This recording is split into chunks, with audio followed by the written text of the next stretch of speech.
Step into the ring. Come on, come on, come on.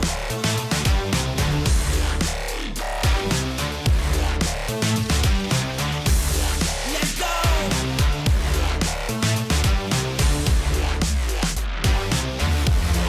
Step into the ring.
Nothing's bending us down.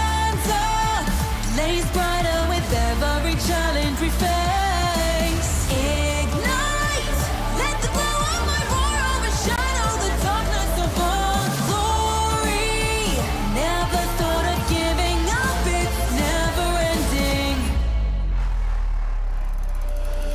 Some of us got too lost to find the path. Some of us had way too much pain. I understand, but hopelessness goodbye. Warrior.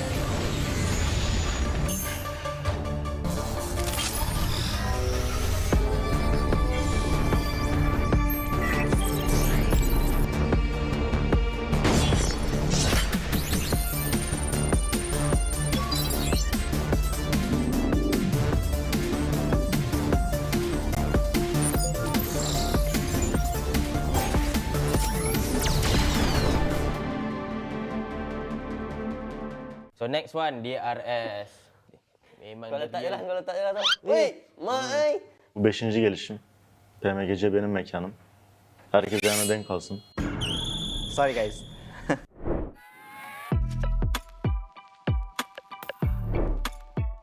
Hello, nama saya Keluk daripada tim Selcom DG Alliance. Hello, saya Jimmy daripada Selcom DG Alliance. Halo, aku Nerpeko. Halo, aku Mercy. Hello guys, this is Killerworthy from DRS Gaming. This is Sleepy from DRS Gaming. Merhabalar, ben Regdun Karyabura takımından Saylas. Ben de Loxy. Hepiniz hoş geldiniz. Bugün Grup Yeşil'in sıralama tahminini yapacağız. Hepinize iyi seyirler. Yang pertama adalah kita sendiri, anarki di Lil. Kita mau taruh diri kita di mana nih? Tengah. Tengah-tengah. Berarti kita kedua. Iyalah. Anarki'yi 9'a 10'a koyalım. Ver. Niye ona koydun? Yani eskiden çok iyi oynuyorlardı. Şu an çok iyi değiller yani, eski kadrosu değil. O yüzden ona koydum. So Void Donkey ni saya merasakan biasanya first day and last day dia baru akan perform. Mungkin saya letakkan 12. 12. Sebelahan lah, Sebelahan. Kenapa kau taruh VD di sebelahan? Biar ini aja, sesama Indo kiri kanan. Sama Indo kiri kanan. Oh, Team Secret. Team Secret. So first time juga. First time tak? Aku rasa Okay, lah. engkau letak Aku random je. Tim Secret. Dos mana dulu naik? Good team. Okay, Selcom DJ Alliance team kita orang. So saya predict mesti ada dalam top 3. Saya predict Kau pilih dua. tengah-tengah. Realistik. Tengah-tengah. Sabar, kita taruh dia di 4 karena dia suka banget finish di 4 di PPLCH. Oke, kita taruh di 4 ya. Iya, taruh di 4 ya. Yang kita taruh di 4. Nomor berarti. They're good team. Next team dek. Boyfriend. Bukan. Bukan boyfriend. Eh, Nama BF. je BF tapi brute force. Nama. Nama Arkadaşlar okay, nama. brute force. Brute Force bizim bölgenin takımı. Çok garip oynuyorlar ya. Bence İlk 5'e yaz ya. ilk 5'ten çıkarlar. Oh, ya merak dulu. Good team. Ben bizi 3. sıraya koymak istiyorum. Evet yani biz birinci çıkacağız. Oğlum büyük konuşma işte ya. RCB. Ada ini. Ada bekas Silas. Bekas PMGC punya champion. Saya predict top 5 lah. RCB. Wala. This winner sama dos. Mati na raha. Dia mati na raha. Tim ini ya. Ramai tim ini. Ramai dulu. 77 var. Bunlar da çok garip oynuyorlar ya. Bunlar ilk üçe de gidebilir, girmeyebilir. Ama bunları da 7'ye koysana. 77 juga nih, dia yang ngambil skill kita ya. Kamu dibawa aja ah. So next one STE. Dia orang ngeri gak? Team lama tapi player baru. So bagi saya mungkin team ni underdog lah. 8. ST. Tak makan ya. Apa ni di tim? Kamu tidak. Oh, mati dah terus. Lain ah. 4MV. The regional champions for ni Sekejap. The strongest right now Çok kardeşimiz iyi oynuyor. Birinci sıradan çıkarlar. I'm reason go best team also. Masih one में रहे alhamdulillah. 5 मारा हो दोस्त. Be humble. We are humble. Yer kalmadı ya, mecbur oraya koyalım yani. Aynen. Üstü koymak Her lazım. takım iyi aslında burada da yani. DRS bagus sih dia outernya. Di sini kuat. sih menurut gua nih, Tengah-tengah berdua lah lah. ya, tengah-tengah. Rebutan lah mereka berdua. Sama kita ada juga sebenarnya yang rebutan sama kita Lil, yang Siapa kita tuh? waspadai. ini dia sang kuda. Sang kuda ini bahaya ini. Tim Liquid. Onlar da iyi.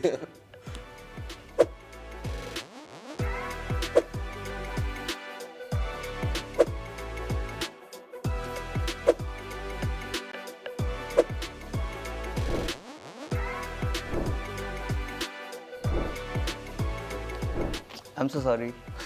Sorry, man. I'm so sorry, bro. Sorry, Missy. Sorry, CAG. No disrespect. Kita orang letak diorang dekat situ sebab diorang pun first time PMGC kan. So kita tak boleh expect lah. Tapi boleh jadi tak miracle jadi kat diorang. Tiba-tiba diorang perform, boleh je. And kita orang harapkan yang terbaik je untuk diorang. Kendimizi üçe koymamın sebebi de çok büyük konuşmayı sevmeyen birisiyim ben. Yani hayırlısı deyip geçiyorum yani. Musuh terbesar mungkin lebih ke diri kita sendiri juga sih. Itu paling penting ya. Soalnya ego masing-masing tuh kadang kan kayak walaupun terlihat kayak blunder kecil tapi impact-nya besar bagi tim. So inilah prediction kita orang untuk Group Green PMGC ni. लाइभमा आएर सबैजनाले DRS गेमलाई support गरिदिनु होला धन्यवाद Bye bye.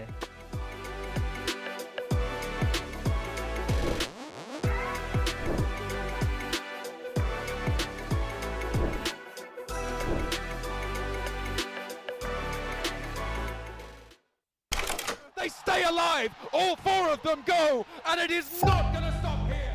Sadece şan ve şöhret için değil, sınırlarımızı zorlamakla ilgili. It's not just about winning.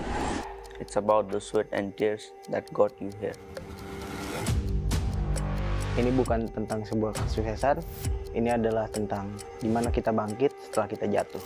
Ini adalah demi mereka yang telah menyokong kami akan membawa semula kebanggaan kepada mereka. And this time, We will give it our all. To be the one. Yani yeni bir takımım vardı. Sadece o yüzden Dünya Kupası'na çıkamamıştım. Şimdi ama buradayız. Kendi gücümüzü ve kendi gücümü de tekrar göstereceğime inanıyorum. Herhangi bir şey sorgulamadım, normal. Girdim, oyunumu oynadım ve çıktım ben. Çok fazla kasmıyorum kendimi. PMGC second भएको चाहिँ कुनै पनि Nepali Timko लागि सबभन्दा ठुलो achievement थियो।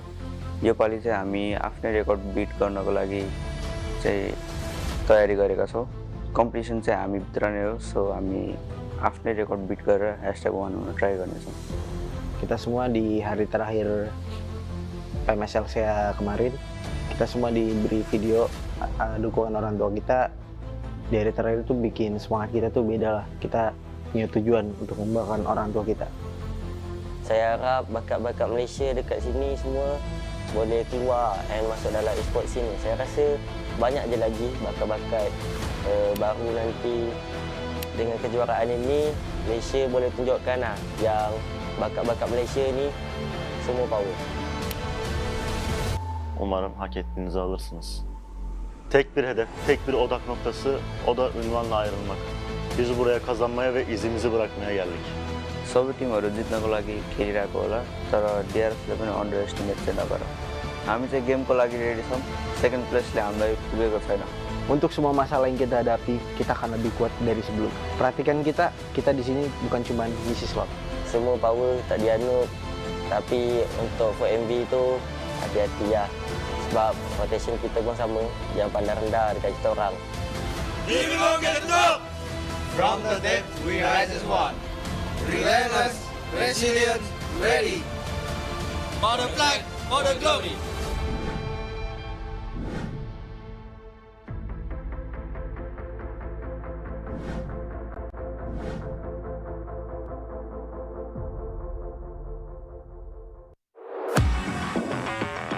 Only the fierce can survive in the 2024 PUBG MOBILE Global Championship League stage. There are 16 elite squads in Group Green that will face off, but only 3 will advance to the Grand Finals. Those in 4 to 11 must claw their way through the survival stage, joining 16 other teams from Group Yellow and Red, while the bottom 5 will face elimination. The stakes are high, making every match critical and every play unforgettable.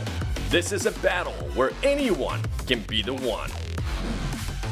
At the helm of Regnum Karya Bra Esports, Silas, a 5-year PUBG Mobile veteran and proud 2022 PMGC champion title holder, leads them with the same fire that once took him to the global stage peak.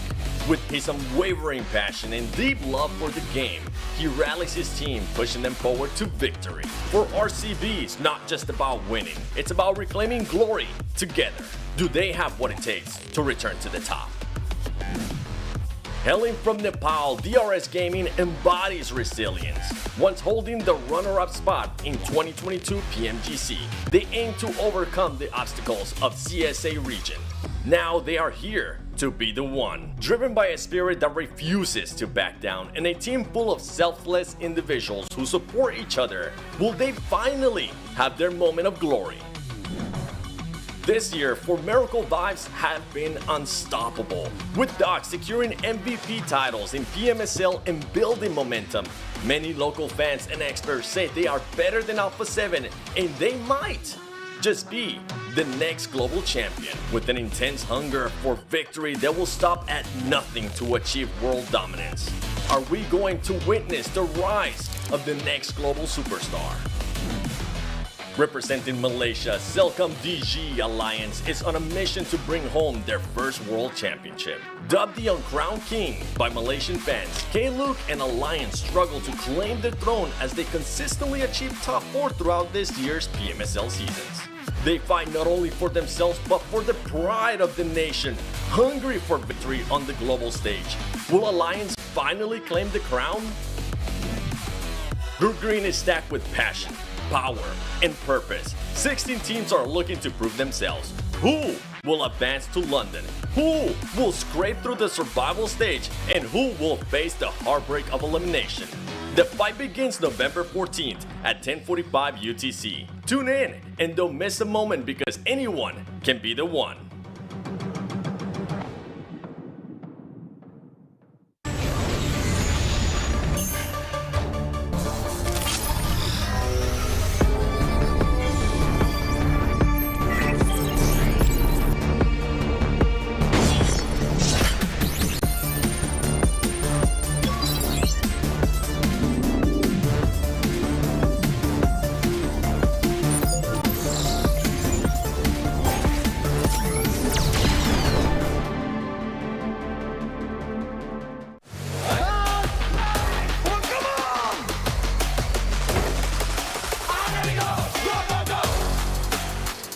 Welcome back, PUBG Mobile fans. The 2024 PUBG Mobile Global Championship League stage continue with Group Green, where top teams battle fiercely to secure a spot in the PMGC Grand Finals in London. In this week's intense group stage, we have witnessed powerhouse teams battling neck and neck trying to qualify, each one determined to claim one of the 3 coveted spots in the Grand Finals. First up, Navi made an incredible push towards the Grand Finals.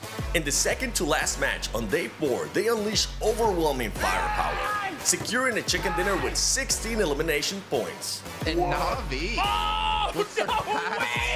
This powerful win knocked out a rival team and lifted Navi to the top of the leaderboard and earned them a well-deserved ticket to the Grand Finals.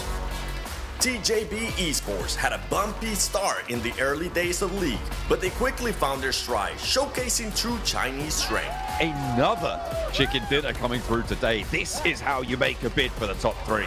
Their explosive gameplay on day 3 carried through day 4, locking in their top 3 position in Group Red and securing a slot in the Grand Finals. Nigma Galaxy has made an impressive comeback this season. Led by Raouf, their new roster has been on fire, consistently finishing in the top 3 on day 1 and 2. Though they slipped to the top 5 on day 3, they fought back on the final day to reclaim their top 3 spot, finishing strong with a total of 172 points. Their unwavering determination has officially earned them a well-deserved spot in PMGC final stage. IWNRX, a veteran Turkish powerhouse, started strong by amazing high elimination points, even reaching the top spot on day 2 without a single chicken dinner. A standout performance in their success was this season player's IWNRX Seawolf, whose stellar performance earned him the weekly MVP for Group Red. Showcasing amazing skill and resilience throughout the tournament, he achieved an impressive 41 eliminations and dealt over 10,000 damage during this week's group stage, firmly establishing himself as one of the top contenders in the group. The fan-favorite Mongolian powerhouse, Balkans Force, faced the challenging start on day 1 and day 2. Despite the intense pressure, they managed to secure 2 chicken dinners in a row, showcasing their resilience. However, early eliminations in some matches made it difficult for them to get a break in the top 3. Now they head to the survival stage, aiming to reclaim their spot in the PMGC Grand Finals. ASIA Esports, a veteran team from Pakistan, faced setbacks in last season's PMGC but has returned stronger this season.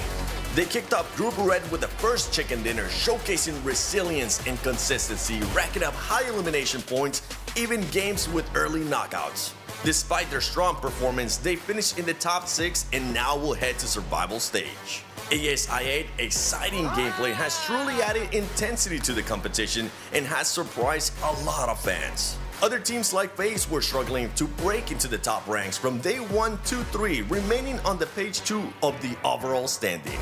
However, they found their rhythm on day 4, refusing to back down, climbing up to the top 7. They now head to survival stage for one final chance for a spot at the PMGC Grand Finals. Team Queso, a formidable team from South America, faced near elimination throughout the league. However, on day 4, they deliver a crucial 15-point game, securing their spot in the survival stage. Now they have one final opportunity to prove their worth. Alter Ego Aries showcased impressive elimination points but struggled to maintain consistent gameplay throughout the league stage. Once again, challenges from past seasons preventing them from securing a spot in PMGC Finals. Our goals is win, but it will be hard, but we will try. 我们也是进决赛的吧，也不要怕我们吧，有点就能撞吧。 This group was really tough for us. It's been hard 4 days. We've been fighting every match. PUBG Mobile fans, that's a wrap for Group Red. Stay tuned as these teams continue to showcase their determination and skill in the fight for a spot in the Grand Finals in London. Let's see who rises to the top. Join us for the upcoming matches in Group Green. You won't want to miss out.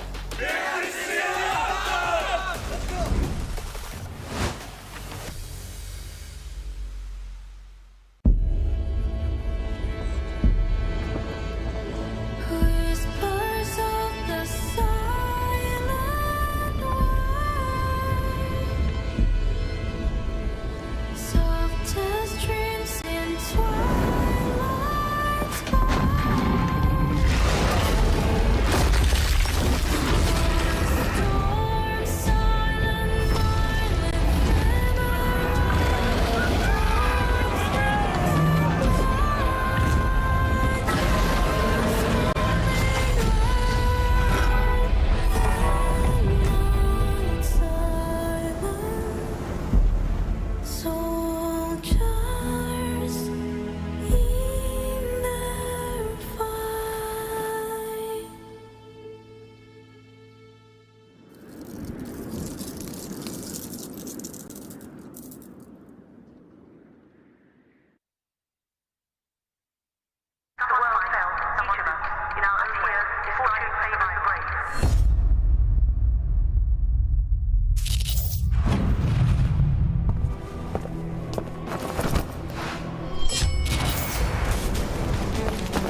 Metro Royale Chapter 23 coming soon. We've added new content in this update, as well as improved the controls. Let's check them out. In terms of gameplay, there is a new enemy in Misty Port and Arctic Base, the saber-toothed tiger. It appears in different parts of the map. If you come across it, try defeating it to get lots of supplies. At the same time, we've also added winter crates. They spawn randomly in Misty Port and Arctic Base. Open them to get lots of supplies. Remember, keep an eye out for them.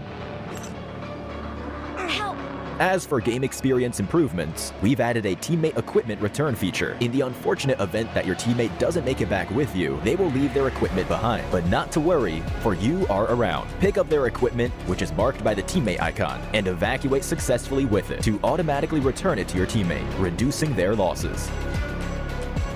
In this update, we have also made improvements to the lockbox. When you place items into the lockbox, you can decide on how many items to store. This should help you manage high-value items in your backpack. Additionally, you can now also mark supply crates. When you aim at a supply crate, you can mark it on the map using the universal mark button. Your friends will be able to see the mark, helping them locate the supply crate. Furthermore, we've also added a GameWiki access point to the lobby, which makes accessing guides much easier. Use GameWiki to look for Metro Royale tutorials, fun video clips, and more. Oh, and Metro Royale Chapter 23 collectibles and honor rewards have been updated. Don't forget to get your collectibles and increase your honor level to collect great rewards. That's all for the Metro Royale Chapter 23 updates. The season will begin on November 13th. Survivors, get ready for combat. May you evacuate safely with bountiful loot. Fortune favors the brave.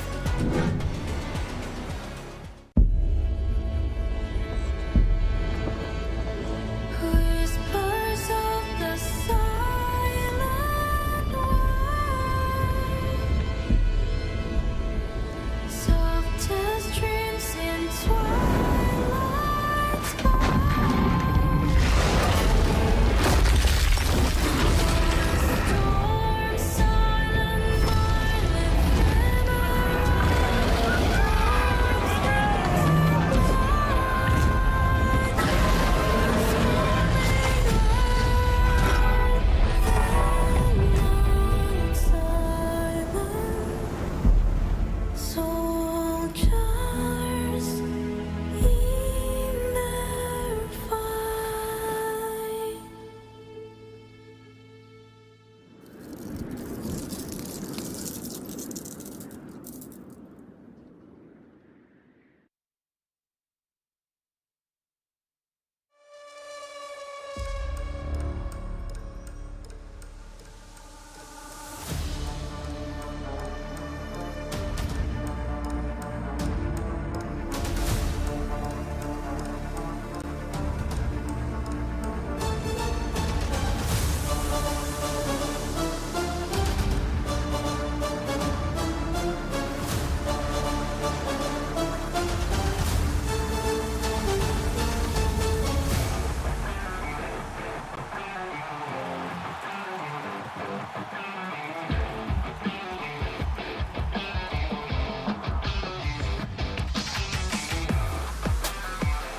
Welcome back, ladies and gentlemen, to day 2 of Group Green. We had some pleasant surprises yesterday, and one of them was none other than the Vicious. I'm joined here by Bruno. Bruno, what was the biggest challenge for you guys yesterday? I think the big challenge for us is ourselves. We are very confident and we can qualify for the Grand Finals. Well, hey, I'm pretty sure if you guys do end up qualifying to the Grand Finals, it's going to be a big underdog story. Thank you so much, brother. Hopefully you guys continue on that performance, because right now, this team has just been surprising everybody. The Vicious being really strong, and I'm passing by Team Secret, a team that's currently going to be hunting them down today because they want to be within the top 3. Now, I want to switch the focus a little bit more to another team that has been able to perform really well on day 1, and that was Influence Rage. They ended up with 2 chicken dinners. Very impressive stuff out of that team, and now we're passing by RQ Athena. Just quick, a little feast. Oh, nice ring, brother. Thank you, thank you. That team, I'm sorry, but they need to step it up because right now they're not performing. But one team that is performing is going to be none other than Influence Rage, as I have V2K here with me. V2K, you guys were able to get 2 wins yesterday. What are the expectations coming into today to maintain yourself within the top 3? Actually, we are very prepared and very confident. So yesterday we didn't have any surprises. and we really worked super hard, and we want to go to the finals. I want you guys to go into the finals, and I'm not trying to be biased here. Now, I got to do one more. How many wins today? 2. We got to keep the trend here going. Let us know in the comments below how many wins Influence Rage is going to get. Let's get started with day 2 of Group Green. 2 more wins?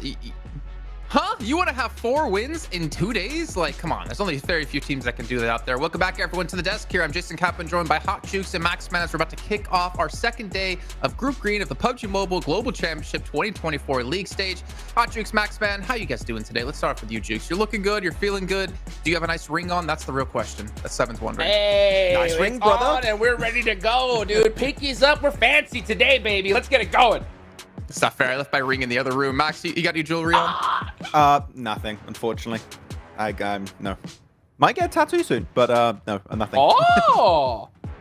Okay. Well, you know what? We can talk about that off air. What we should be talking about is what all Perhaps went a down doc yesterday. A what tattoo? Perhaps a dock tattoo? Oh, I thought he was going to get like a hair tattoo. It's just so like it's I his hair up crash here. CAG Osaka. that's what it would be. The hovercraft. I mean, that was the story of yesterday. We saw 4MV have a 32-point game, getting 22 eliminations, which is one of the highest we've ever seen in a global championship, or ever seen ever, since we switched away from the 20 points for a chicken dinner, to be honest with you guys. We can see here the teams, if you missed out on yesterday, who will be playing today, and of course, over the next 2 days after this. And Kagasaka, that was one of the teams, Max, you brought up, that really did punish 4MV when it came to Erangel. Like, that was too good a chicken dinner you just had for MV. How about we just camp you out the next 2 Erangels? Good deal. No, not a good deal for 4MV, but good deal for them. Especially seeing, unfortunately, Jason, that Doc might have built up a bit too much confidence after that chicken dinner, and he's just sending it so deep with a hovercraft. Like, if you did not watch the third Erangel of yesterday, please just go back and check it out, because Doc is a mad lad. Not in a good sense. You did go out a little bit early, Jason, but I hope that today he's gonna chill a little bit and just stick with the team. I don't know. I want to see him pop off again. I mean, maybe, yeah, chill with the team a little bit so you can pop off. As we can see, they're currently sitting in 3rd place. But Jukes, I mean, it's really been for these last, 2 groups, including Group Green now. It's been all like South Korea in my head. Like, I know obviously Right? EMEA team's been playing extremely well. John, yes, don't message me. I know EMA's been doing well. But South Korea has really come to play this year, I feel like. Oh, dude, no joke. This group is been really interesting to watch. By the way, shout out to my man Dennis here for making this point.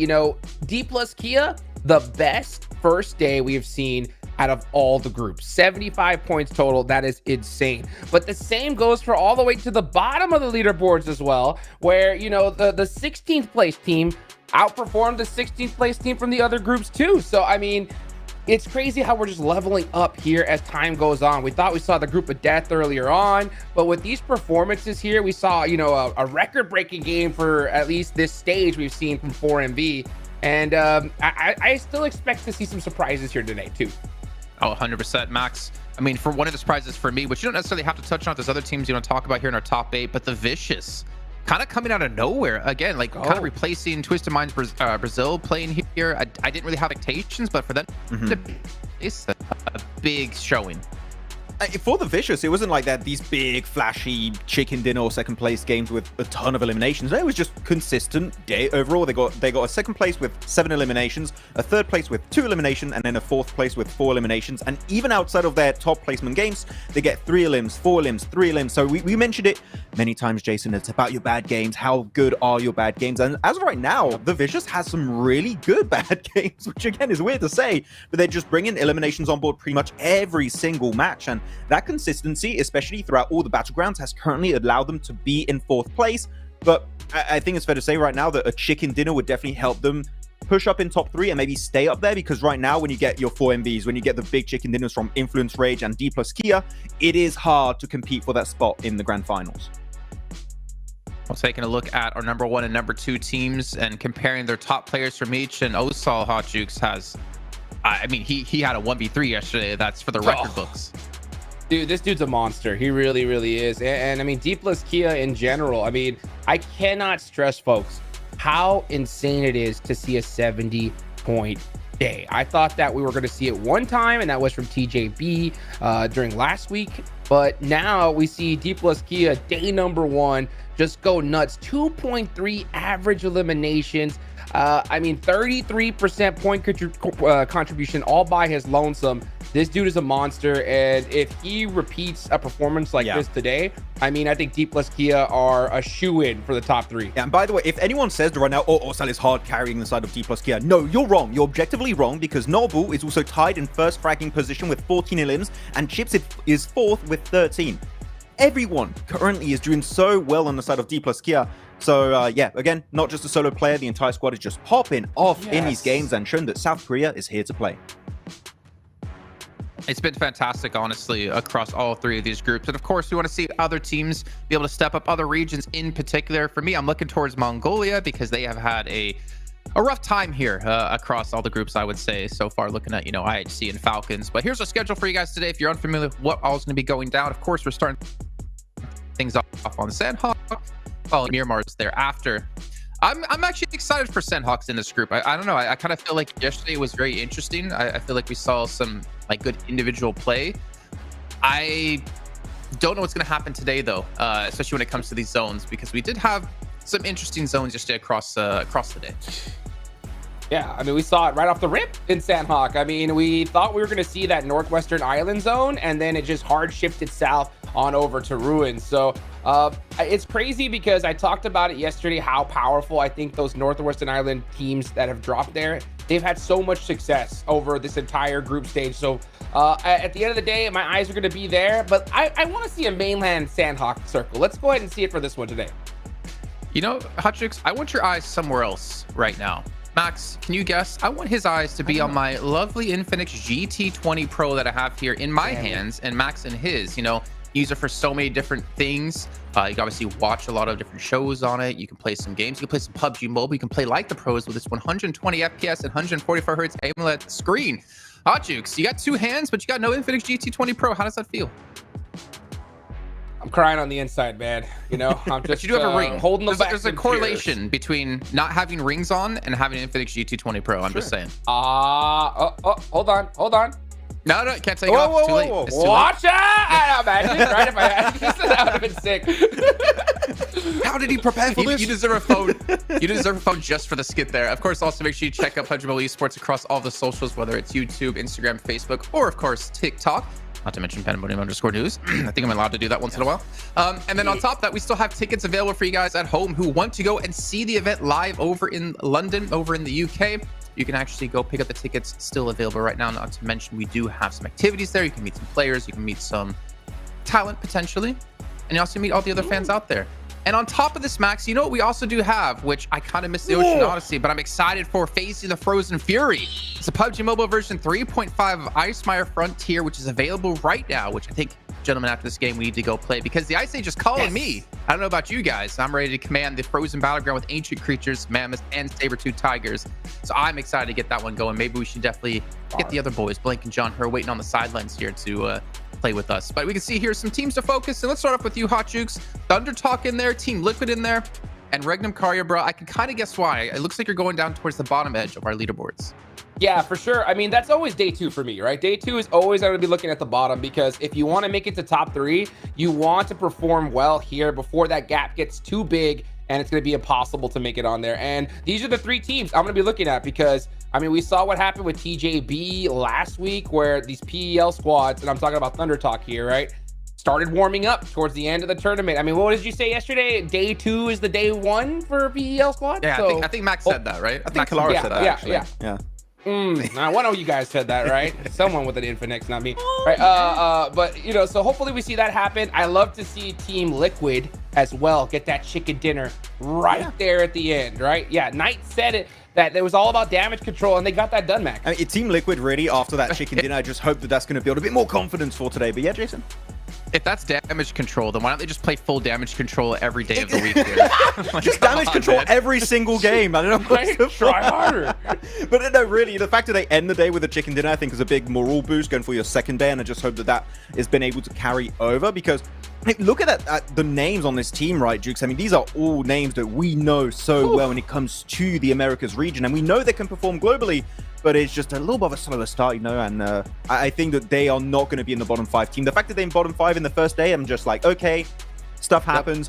if they're still in bottom 5 by the end of today, I'm like, this is a big surprise that I really did not expect for what Team Liquid was really bringing to the table in PMGC. Yeah, I mean, we heard it yesterday from like all the major squads when they were doing interviews. They were all talking about Team Liquid being a threat, right? And I thought for a second we thought maybe they were just joking, considering that they were having a really rough day at the start. But then once they got that chicken dinner at the end, that kind of put everybody back on their toes, being like, ooh, like this squad could definitely get it done. And I think today is going to be their day. No excuses, right? They should be fully warmed up, ready to go. And you need to see another team I want to see do way better here. Hodrix has got to be DRS. Currently in last position, 16 points. You did say, compared to the last place teams in day one of the other two groups, it is a better performance, which great, but it's not that great when all the other teams in your group are doing like also better compared to the other groups. So it's a bit tough in that sense.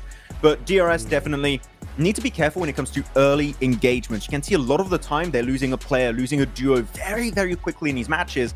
Sanhok, they did have a decent Sanhok yesterday. They got a third place with 2 limbs, but realistically, I don't really care too much about that. I want to see the Erangels do better, because right now they got 11th place, 14th place, 10th place, and the Miramars 12th and 14th. Their results are super low. Their survival time is extremely low. So DRS, just early skirmishes, avoid them like the plague, and you might just be able to get chicken dinners like we saw from Influence Rage and D plus Kia that keep these really solid 3-4-man teams alive until the very last few circles. DRS needs to step up their survival game. That's interesting, Max, actually, that you're talking about like Erangel in particular when it comes to them. Because I was thinking more towards the Miramars. If you think towards like Alpha 7, you got to see them perform on Miramar if they want to be successful. For DRS, I was kind of thinking the same thing. I mean, the amount of times we saw highlight clips of Sleepy with the Mini 14 on Miramar, just pelting people at range.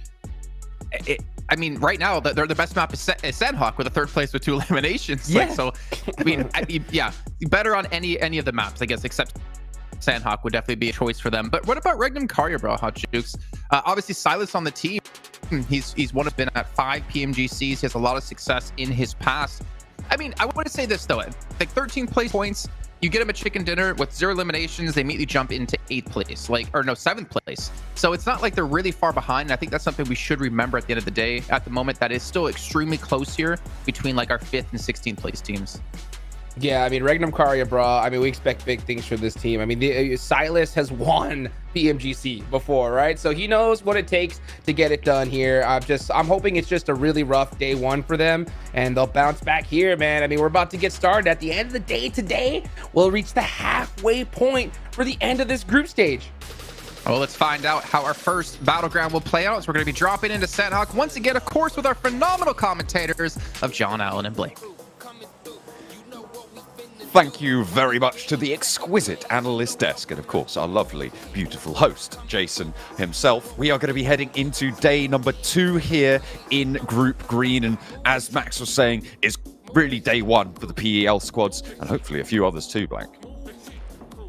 Honestly, I think for quite a few teams here, what they would really need is just a much better day than yesterday. I think we had a ton of teams go out fairly early in a lot of their games, not be able to get themselves a lot of points. Team Liquid, right at the end of things, were able to turn things up just a couple of notches, which was super important for their day 2. If they were starting down towards 6 points, which is what it was starting to feel like it was going to end up with yesterday, I think Team Liquid might have had a real struggle even going into day 3, and likely would have cemented their position in a survival stage. But because the points have been so heavy towards the top, John, there is a possibility of a lot of jumping up to be happening today.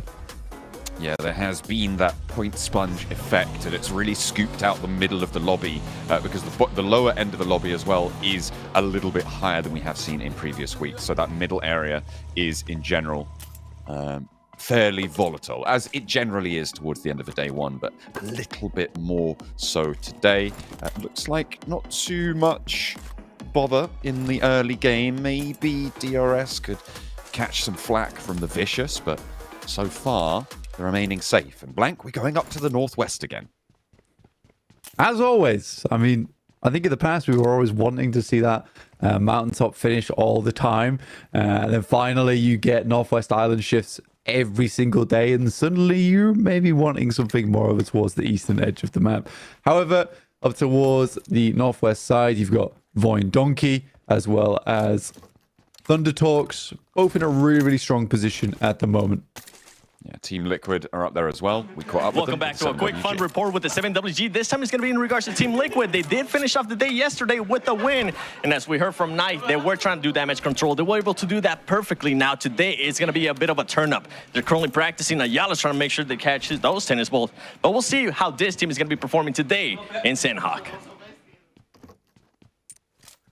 Hey, look at those reactions. They're getting warmed up. They are hot to trot into this Sandhawk. Let's hope that they can bring that practice to bear here, because they are in 12th place right now. They need to push a little bit higher if they even want to get to the survival stage, Blank. And this was a team that people were talking about to be one of the top 3. Yeah, truly inhuman reactions coming through from Team Liquid. Very, very nice stuff to see that they're still feeling happy about it. And again, I think that was important. I don't think they would have been half as happy coming in today if it wasn't for that last match that we saw from them. 12th place, not horrible, not quite in survival stage just yet, but as you can see, we talk about that point sponge all the way to 4th place, 42 points right now. Team Liquid, well, you know, this point will get them a little tally closer, but it's really not that far. You know, you're roughly looking at 16, 18 point game to jump up. So I think for Team Liquid, they're fairly happy with how things are going. Cardozo, though, in a little bit of a troublesome position. They did take down one of the players from Stalwart, but immediately in comes backup. Sanchir close by to Cardozin.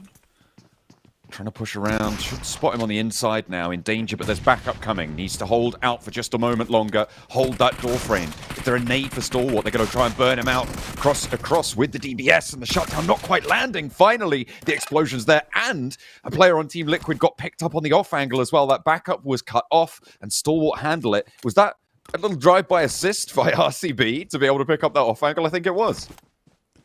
Get wrecked, Team Liquid. So sad. So mad. And I think for Team Liquid down to 2 players, not ideal. I think what we wanted to see today was them come out strong on Sandhawk. It's not the case. RCB, like you said, with that rollout, Zadira does hit the deck. Now, with the way Zadira's currently been playing, 477 is slightly worrying, considering this guy was just an incredible powerhouse for the team over at PMSL EMEA. It's not happening here, sadly, for 77. I'd like to see a little bit of an improvement coming through from them. But we'll wait until that does happen. Lots of early rotates coming through, and uncontested ones at that. RCB, it feels like they've just been snaking their way through all of this area, right? We saw them go past Stalwart, that was near Paradise Resort, and, well, some of Team Liquid. They went across the bridge, they drove all the way around, they scoped out the hill, and now they're all the way up on the northwest side. So RCB, the fact that they have managed to get through there with all 4 of their players alive, kind of crazy, you're right. Uncontested as well. Thunder Talk trying to hold the top of the hill, but for MV, you want to try and change that tune. Change the track on it. Thunder Talk are going to have to try and maintain. AJ, it looks like he's surrounded here, but you can see the off angles for Thunder Talk. That is going to keep him a little bit safer, but when Doc's in play, anything can happen. In that 3rd place spot, we've seen them pop off. They only had 1 big game yesterday, and that's the majority of their points tallies, but we know what they can do when given that opportunity. Yeah, Thunder Talks did not look bad in some of their games. It was just a few of their matches just going down early. I think that's the case for a lot of our squads here. We were even discussing 4MV, who's currently taking an absolute pounding on this side of the map. They're a team that maybe got a little bit too big for their boots almost instantaneously. Doc, MV going way too aggressive. It should be a free couple of pickups here. Reefus goes down. Apex in a troublesome scenario. King has managed to get a double spray down over towards 4MV, but only one of them flushed out so far, and both of those 2 teams suffering is a really interesting dynamic, because it means that that high ground much less brutal to the rest of the teams surrounding it. The Vicious trying to spray down RRQ as they approach, and that will be a successful pursuit. 0 eliminations and going out first here for RRQ as they try and make their way to the Northwest Island once it's already too late. It's very odd to me because I think there is a distinct difference between Group Red and Group Yellow coming into this lobby of Group Green. Some of the rotates that are coming through just feel really badly handled in terms of scouting, in terms of whether it's safe to do that, where you're going to be positioning next. And a lot of those mistakes are being capitalized off the back of. It's very, very odd to me to watch because And not to be mean to these teams, but there does feel like there has been a skill drop-off between week 2 and week 1 into week 3. Baron gets picked up there, and for MV are down to 1. There is a lot of investment on the southwest side here for Thunder Talk. They're banking on the fact that all the teams around the north edge aren't going to be pushing up towards that high ground to take shots down, and they are committing to taking out 4MV here on the south. Securing their south area is going to be valuable for them moving forwards, especially now that they have to push up to the north. So not having that threat to worry about, a massive boon to them, but transitioning off here, and the fact that a lot of the mainland is still in blank is a little bit worrying for the teams that committed to this northwest side. What do you think about what I said? What is it? I think it was great. I loved it. You really agree? I really agree. Oh, so how many of these teams do you think are worse then? Wait, coming out from the last 2 weeks, how many of the teams? Yeah. Do you agree that there is a worse lobby? You said you really agree. I do really agree. I think it's a worse lobby than the first 2 weeks. I think, like, what's going on? I was worried you. I was like, I dropped out. You on somewhere else? I was like, what's going on? Yeah. Okay. Well, okay. We can sick. We can call them bad again if you like. No, I just wanted to know that I was still here with you. I wasn't muted. Yeah, no, you're here. We're locked in. We're ready. Sick. Brilliant. I love it. Okay. Well, it's just like RCB trying to lock into the northeast side again, trying to go for another little slice of that rotate. They've been all around the houses and may end up getting evicted here on the north side of Hart-10.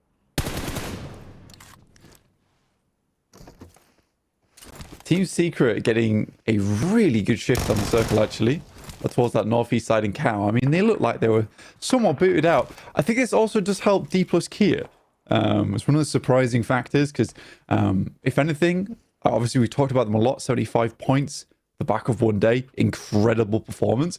However, they started in docks. They had a long rotate to make, but this circle actually assists them massively because they don't have to make that consideration of moving over towards the Northwest Island now. They can wrap up towards Paris Resort, play off the back of that one. There's always those Paddyfield Hills as well that sit to the west of Tapmock. See if you can get that high ground, that advantage over everybody trying to cross, because Brute Force are holding it right now. The circle definitely could go either way, Blank, and if you're really to be really mean, it would go for the middle island in the river, but we haven't seen one of those in a long time. Always troublesome when that happens. Let's see what the teams can navigate their way through on that northwest side.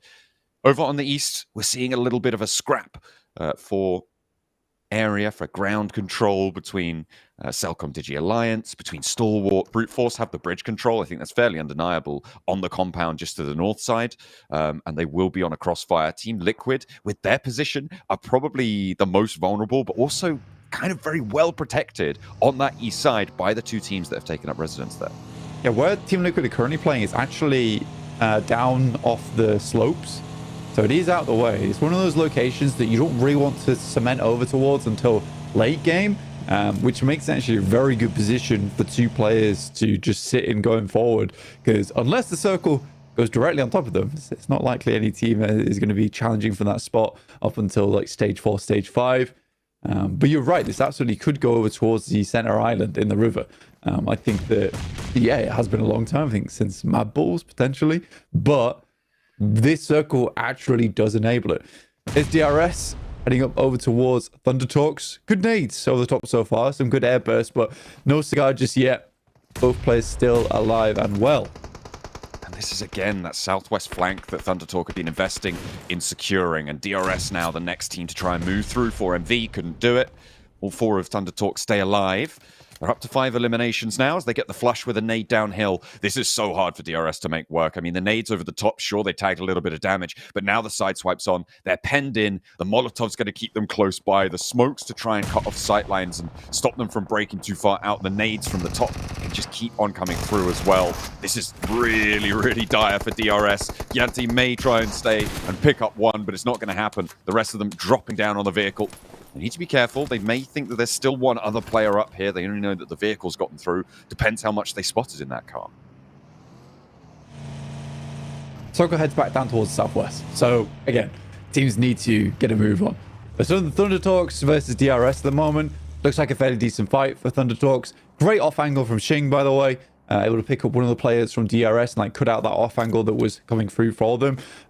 Dangerous approach for Xing, but yeah, still works out. So a good pickup from them. It was pretty instantaneous as well. So I don't know if he had information prior to that, but whatever it was, Xing is doing his job as the off angler of the team, being able to pick up those shots from players that might not be quite in the purview of the rest of the clump of the squad.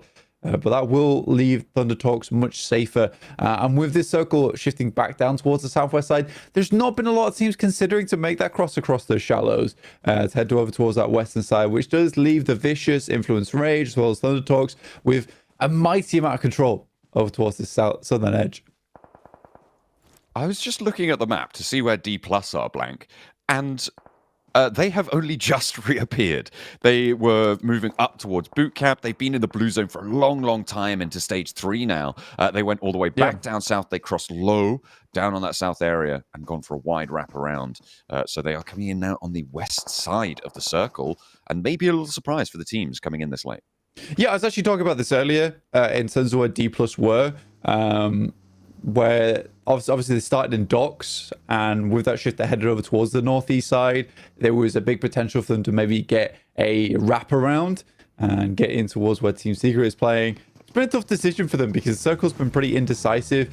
First of all, it might have thrown them a bone, then they realized the circle does not benefit them at all, and they have to rethink things. And Thunder Talk's already finding a shot towards Fabian. Pretty bad. Stalwart to try and move through this fight as they're going to have to leave the compound, fighting up past that Team Liquid position that was vacated earlier. But at the moment, Cellcom Digi Alliance doing a lot of work on the hold. Only 3 Stalwart players to try and move on in. But hang on a minute. Things have gotten a little bit dicey here, a little bit spicy too. But 2 players still stand for Cellcom Digi Alliance. A little bit more of a toll extracted from them than perhaps they would have liked. This is stage 4. They can't res out in the zone, but you can deny the point by getting that res earlier. D+ heading in. Fabian did go down, but successfully make themselves into a position. Let's put it that way. A position. It's not great. It's not great at all. Cellcom Digi Alliance versus 77 at the moment. Some good shots across the way. Yeah, off towards that eastern side. Brute Force. Oh, dear me. I mean, to be fair, this is actually a big deal for Team Secret versus Brute Force, considering Brute Force has been sort of the kings of cow for a long time. Not the animal, but the location. And it's certainly been spotty for them over on this side of the map, because for them, Team Secret has just been hitting some lovely shots over towards them. They've not really been able to get out of this location. And Sandhawk is the playing ground of Brute Force. The fact they're not able to get a good game on this one so far, especially on a circle that does benefit them, that's worrying. 77, they've lost a player off the high ground. That's going to remove their high ground angle for a little bit longer. Influence Rage trying to push up the east side of this one, up the path. And Zadira going down, takes another sightline, and that's a forward corner. Really difficult to reclaim this ground now, and Influence Rage should be able to confirm this. Limbo Boom falling back. There's third-party angles, and that's Thunder Talk coming on in as well. 77 lose their low ground. It's only the 2 they have remaining on the top rope, and it's Shifu to try and bite back, but they're getting shot down from every which way. Influence Rage versus 77s. Zadira's down. Limbo Boom's down. Again, this is the struggle with playing up on the high ground location where there is a lot of sight lines. It's aggressive. It's a bold maneuver from 77. It's not paid off. 3 eliminations. It's not horrible, but you're not even into towards the top 10 so far. So for 77, likely this game's a bit of a bust already.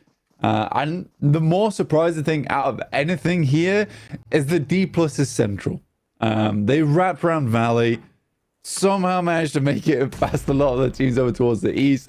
Thunder Talks was suddenly preoccupied with the Vicious over towards the east, and D+ have a good spot, a really good spot. This is excellent news for them. Over on the bridge in the meantime, Team Liquid trying to pull this one back together, but Secret landfall all at once in Ayala. doesn't know which way to look. He's getting taken down from both angles, and all 4 of Team Secret stay standing on a subaquatic crossing. Let's go with that. It's going to go for Submariner, but we'll change that tune. Yeah, I like it too. It's certainly marinating Team Liquid right now on their hold, because they are going to be salty about that pickup onto Ayala. The nade over to the backlines as well. They have lost a player on the bridge right now, which does get flushed away to Chief, so a little bit of retribution for Team Liquid. A small amount. It really is Scuba Chief right now. Taking out Team Secret. Almost a great nade. Almost a great nade. What is Thundertalks doing, by the way? They die. They're done with this game. They're busy, I guess. They jump off the cliff. 2 of them get knocked. And there's players already down there. This is kind of wild, but this can go through over on a really important part of the map as well, Blank. This is crazy. This shouldn't happen. No. That's actually a decent nade as well from the Vicious there. I think he actually tagged up on towards him. Yeah, not sure what Thundertalk's game plan was. I don't even think they had a game plan. When you start throwing yourself off the cliff, I think that's when you need to start worrying a little bit. That's lemming behavior right there. Yeah. What is going on? It really is. I mean, one of them was able to get down with the vehicle. All right, guys, we do actually know that, they're throwing themselves off. One player gets across in the vehicle, then they res afterwards. But Vicious is in the vicinity. I don't know. I feel like there should have been a decision much sooner. Come on, Chief. Not able to make it happen, but what a great attempt that was from him. I mean, 5 eliminations. It's a salvage of a game.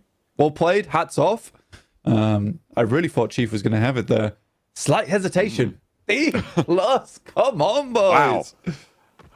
What is going on? These guys just favored by the Circle Gods right now. I mean, they did have that wide wrap, that smart rotate into the west edge Blank, but these last 2 have been absolutely great news for them. And with 3 players alive, this is a very defensible compound, especially given that teams are going to be pinning each other on the edge too. That crossing over to their area going to be really, really difficult. Voin Donkey trying to move through right now on the north side near Hatin, over towards Siege Osaka. They haven't got an opening just yet, but they are making their moves. The real difficulty with this circle in particular is that it doesn't favor Hatin players. It doesn't favor Hilltop players either. Realistically, this should easily be a chicken dinner for D+. Unless there are a multitude of crashes, which I don't think there will be, considering the fact that a lot of teams will have sightlines and they'll all just try and take each other out. D+ should just get a free chicken dinner. And what a rotate from Docs that has been. Potato from Voin Donkey starts things off strong over towards Garnet. Cuts him down. Oh no. There's the off angle. I think a second most powerfully positioned team right now is Influence Rage as well. So potential for first and second place to keep that acceleration going. With the Vicious jumping up into third and pushing 4MV out. A lovely nade from Naoto to leave Voin Donkey on just 1 player alive now. Potato himself. Matten trying to turn the corner, confirm the flushes. Stepping out, going for a challenge out of the blue zone. Good for the spray. Steps forwards, looks for a second as well. Transition over towards Naoto, but up into the corner. You're not going to be safe for long. There's the hop shot, not going to come through. Doesn't quite have the angle. Naoto thinks he's going further in. What are you doing there, Zeta? What just happened? That hop out, that flush. Both teams on the north side get taken down. The Vicious are coming to a close over in that Death Valley that they had. The delivery from the gods themselves over on the top side. Thundertalk dropped down into them. But now it's Influence Rage with 4. They have got that south side. And D+, can they stop this descent? It really depends on vehicles for Influence Rage. I don't think they have any. Maybe they have 1. Yeah, so they're going to be able to get up, but shots should come through. Don't quite take him out, though. Killer on the sidelines here from DRS, and there is more approaches coming through from Influence Rage, but the Vicious not keen to leave this game without a fight here. As they get further in, Law, as well as Lil Boy, looking out over towards the left-hand side. These higher up positions are a little bit safer for Influence Rage.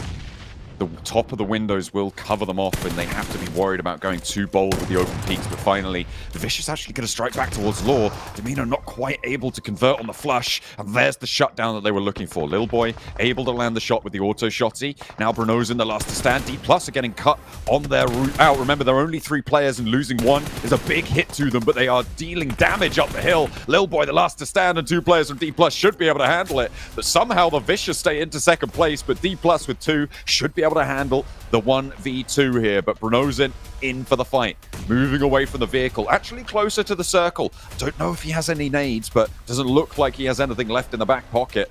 And forwards goes Ocel Blank. That's where you got to channel. You're in a 4-v. I don't know about the step up, but Ocel's confident enough to make it happen. And that is a D+ chicken dinner from out of nowhere. I was so surprised they won that game. From docks to a crossing outside boot camp to a wrap round through Valley. Yeah, really good game. And D+ had no right at winning that match. I mean, they made their insurgency, and it is continued strength for South Korea. Maybe day 3 will need to be the real day 2, which will be the real day 1 for the PEL teams, because right now they're starting off a little bit poor. I think Max has something to say about that.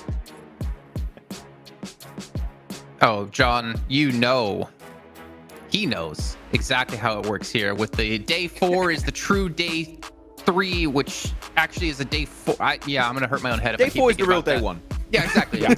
It's only a 1-day league. But D+, man, that's 2 days in a row taking home on Sandhawk. Not to mention, we saw I do that just in the last group. But this is crazy. The rotate. The rotate. I mean, Blank said it, right?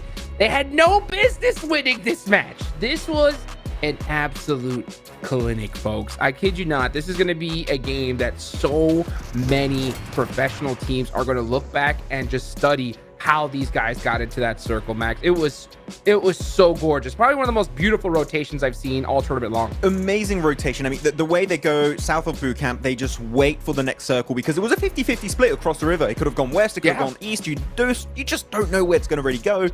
Anti-Plus just wait for the circle to pop. It pops, it goes to the western side. Wide rotation. They did back into the blue, west of Camp Alpha, go northwest of Northwest Island, back into that position, wait on the edge, next circle pop. And this is where I think they got a bit lucky, Hot Jukes. The simple fact that central compound was unoccupied and they did not even scout it, and they just sent in like, oh, we didn't have to fight for that compound. That's love it. Fantastic. Please, more of that. It just worked out and gave them a chicken dinner. Of course, it was a great rotate, but there was also a teeny little bit of luck there, the sense that no one was in that compound. That's crazy easy entry point for them at that point. It's unbelievable, man. I mean, it was so gorgeous. Like you mentioned earlier, right? They were just hanging around on the south side of boot camp. And that is such a great idea, because if that zone did go on over to the east towards Tatmok, they had a beautiful, just straight beeline path to that side too. So they were staying there. They waited patiently. Once they saw that shift, they just wrapped around through that blue, got a good hard zone shift in their direction. And then, I mean, the thing is that I honestly think that they did scout that compound in the center. And I think they were willing to fight for it regardless. It's just super fortunate for them that they didn't even have to. They were just oh, this is wide open. All right, GG. Oh, for sure. And they got the win. They were super lucky the fact that it was free, but they were definitely ready to fight. They knew it's all we fight or we get eliminated by the blue or by a team that's going to hold us out into the blue zone. So they're like, okay, this is our only option. We're going to send it. It just happened that the compound was free, and that made it very easy for them. Though, as we go over the highlights here real quick, Hot Jukes, I want to bring it at the start of the game. The first fight that happened, Thunder Talk, chilling on the mountain. We know they drop there. That is their drop location. They play it so damn well. And yet, 4MV be like, but maybe no one up there? But like, of course, no, someone's going to be up there, Jukes. And like, they just send it and instantly go out. So weird decision from 4MV. Not sure what was happening there. Yeah, you know, it could be that little bit that overconfident. I don't know what it is, because 4MV I thought these guys were going to be unstoppable, right? I thought they're going to straight juggernaut this entire lobby. And then all of a sudden, we see them just bow out so early here, and Thunder Talk, though, 9 eliminations, no points. What a great game for them. I mean, I also like their, how can I say this? Their Zapdos impression that we saw a little bit earlier, Max. What? I didn't catch that. With the flying car, dude. Oh, okay. I Just was like, huh? crossing. What is he doing? The leap of faith they were doing in the Valley of Death. Yeah, not sure what that was about. One player actually did make it across Hot Jukes. Like, he was able to make it over the valley, which I did not know was feasible. I guess he just had enough momentum with his car or bike to make it across. But the three of the players did not have the same amount of luck, and the Vicious just got easy 4 eliminations pretty much, as they got 6 total. So GG. You know, I'm looking at this, and I think one big talking point we had yesterday was about like D+.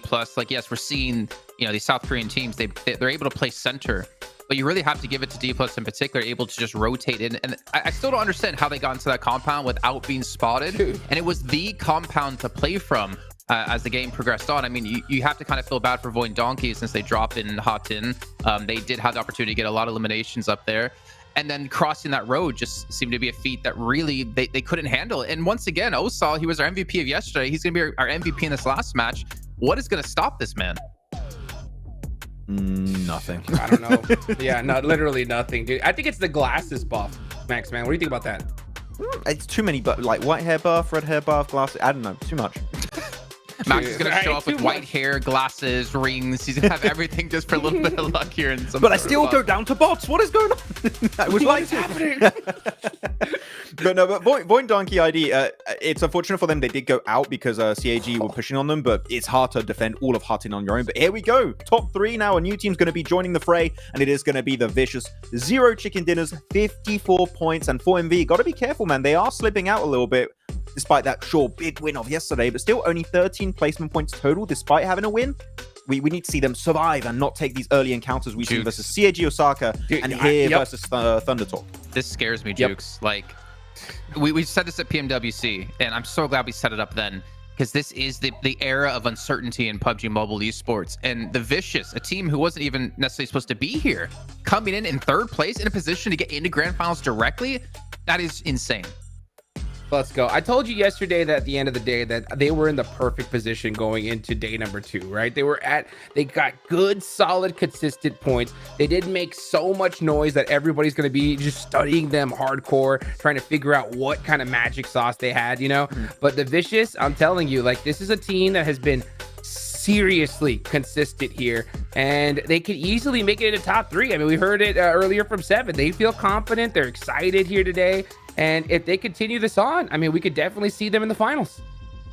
Let's take a look here at the rest of our overalls. Liquid, unfortunately, not able to move out of our bottom 6 quite just yet, or our bottom 5, I should say. DRS, though, a slight little increase, so they get up to 15th place here, Max, as you can see. But I'm looking at, you know, teams like 77, Brute Force. I feel like they've also been similar to the Vicious, where they've just been kind of quiet, and they're currently hovering over that, you know, bubble of potentially being knocked out of the entire PMGC. Yeah, I think it's going to get to, we say it a lot, Jason, but to the last few games to know who's going to be in the bottom 5, because it is going to be that close. But 77, I'm happy you bring them up. I think they had actually a good game plan here. I don't know if you would agree, Hodrix, but they're 2-2 split, 2 players on the compound, 2 players on the hilltop east of the main mountain of Northwest Island. It's a really solid split. Many top tier teams use that split when it is going to be an island finish up there. But unfortunately, they just get backstabbed at the last second by Influence Rage, which, by the way, that was a great engagement from Influence Rage. But 77, outside of Shifu, really, that can just pop off, they were struggling to win that fight, because every player on Influence Rage is just so talented when it comes to those 4-on-4 fight engagements. They are so aggressive. And yeah, 77 just fell apart almost instantly and gave away the best spot realistically at that point in the circle. Yeah, it's so tough because, you know, 77, they land trifecta, they do a trifecta split, and the second they saw that zone go to their spot, they just try to get the most dominant position. And yeah, like a good position to hold. At the end of the day, you got to win those fights, and it does happen. It doesn't matter. Like, no matter how good you are, sometimes you just lose those fights, and it's a tough one. You got to bounce back after that. And I think that's kind of like the case here, Jason, with so many of these squads we see here at the bottom. They just haven't had the ability to get that pop-off game under their belt, especially when you have like D plus Kia dominating as much as they did. By the way, guys, I look at the leaderboards again. We saw 54 elimination points from D plus Kia, right? That is that is tied with the Vicious's total points, and they're in 3rd place, right? So they have out eliminated every other team, 3rd place on down combined. That is pretty wild. And they get most of them in the late game too, right? They're just, we do good rotate, we play strong positions in the late game, and we're just going to get 99.9% of our eliminations in the last 5-10 minutes of the game. That is just the D plus Kia playstyle. It's been really successful for them so far. And compared to Mira and Sejong, going in the second day, there's not really a bit of a slowdown compared to their first strong performance in Group Green. They're just going to keep cruising, I think, up there. D plus Kia looking like an absolute menace. Osal going 1v4 yesterday. Also, like, I don't know. This team is looking just so scary. And are all the South Korean teams going to qualify? Like, what's going on? Dude, this is wild, dude. This is so insane. I mean, you know, one thing that I'm going to keep an eye on, though, especially this game, Max, and I want to know your thoughts on that, right? Because 4MV, right? First Erangel, 32 points, right? I think I know what your answer is if I were to ask, like, are they going to do that again here? Yeah, exactly, right? But, you know, are we going to see them possibly get that, like, at least somewhat of a bounce back game? You know, that's going to be my question. You know, I think we are going to have that at some point, but as of right now, I have a few questions like CAG Osaka. Are they going to take some measures to counteract that? Are they going to try and rail in Doc a bit more? Are they going to spend more time around maybe scouting? Because as of right now, that rotating to Thunder Talk Gaming of the first game, sorry to say for MV fans, that was horrible. We know they dropped there and they just sent it up there. So I think the game plan is just a bit shaken up and they're struggling to get rotates to get them in circle without taking casualties. They're really struggling. I think you're looking at the wrong way. It's not about what's Kagasaka going to do to 4MV. It's what's 4MV going to do to punish Kagasaka now, having the night off to obviously talk and figure some things out. I'm looking more towards 4MV and how they're going to adapt their style more so than Kagasaka, who have already shown in day one they can lock down 4MV after the first angle, of course. But we will be heading into our first angle here. We did see the 32-point game out of 4MV. I personally don't think they're going to be able to do it again here in the first of the day. Let us know what you think in chat. And also, let's over to our casters and they give their opinions on that 32-point game out of John and Blake. It's starting to feel more and more like that 32-point game was a bit of a fluke for 4MV. We know they are a strong team, some of the best players in the world, but it's just not meshing. They're taking reckless fights so far to kick off their group, and they need to pull something better back together. For 4MV, there is a certain lack of that initial game we saw from Woods. There's a lot of control, really good nades. I think that they're taking way too aggressive approaches to this game. Like Maxman was pointing out, they know Thunder Talks plays up there. Why are you challenging it?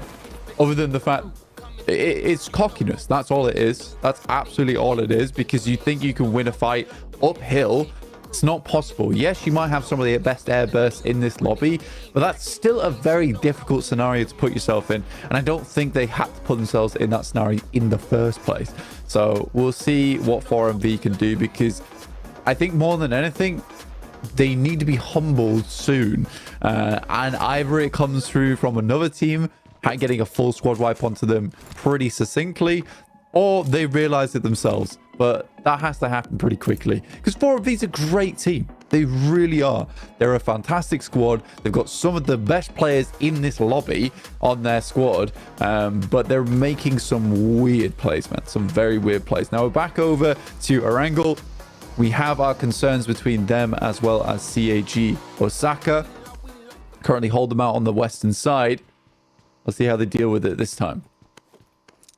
With the circle moving up to that northwest as well, it does give a potential opportunity to go for that bridge camp that we saw on match 2 of Erangel yesterday. So maybe they will commit to holding that bridge more. And maybe 4MV don't even actually break out that far. I would be a little bit surprised if they didn't, but there is always that opportunity to go for a little bit of a weird sneaky play and stay on that east side, try and cross back over near Milta once the teams have departed. Or maybe go for the fight against Secret. They've already managed to get one run down with a VSS on the tag from Doc and grabbing the vehicle away. That is a real bad loss there for Team Secret to lose that player early over near Novo. Still confident as ever, I guess. But yeah, it's a good pickup. It's a good trade. Getting rid of Team Secret, dropping them down to 3 means that they have to play a lot more scared. Also removing one of the prime vehicles from that location. That's rough. That's very rough for them. Down towards Prison, we have Team Liquid. Don't really often see teams looting Prison, but here they are. Maybe that's how they feel right now. They're in a cage, trying to break out of it right now. Down towards 12th place to get in towards survival stage, because they are in we're going home prison right now. It's not it's not been a favorable result for Team Liquid. I mean, they had a potential decent chance on that Sandhawk, and then losing a couple of players in their engagements and not having a successful crossing. Maybe Chief could have added a couple more points to their tally in a crazy 1v3 against Secret, but not to be. Here's the replay. Yeah, Doc just spotted a player on the cross with the VSS. I don't think that was too overzealous from them. They got quite close to Team Secret, and that in general is a little bit bold, right? But overall, it was sort of right on the border between where Team Secret would be holding in Novo, and they had also stretched out. So it was a little bit of column A, a little bit of column B on that situation for both of those two teams to come into conflict, and it's 4MV who pick up the point. I think it's one of the situations where Team Secret's like, ha ha ha, 4MV, they hate CAG Osaka. I'm going to be fighting them fairly shortly. We have all of Nova Evnoya to ourselves. In which case 4MV says, everyone's in our sidelines. Okay, no one's safe. If you're on the south side of the map, no one's safe. Okay, we'll fight anyone and everyone, anytime, anywhere. So 4MV, anyway with that one. It does open space down towards the south side, which is nice. But again, you can see CAG Osaka. Might not be able to see them on your map right now or on your screens, but they are forming a lineup over towards that southeast side, around Ferry Pier, around the lighthouse, to prevent teams from passing through. With the circle being down towards the southeast side anyway, does mean CAG Osaka can sit the game out for a little while. Just a little bit longer. Thunder Talk, let's see if they can not decide to fall off the cliff 40 feet to their own demise this time around. That would be an improvement over the last game.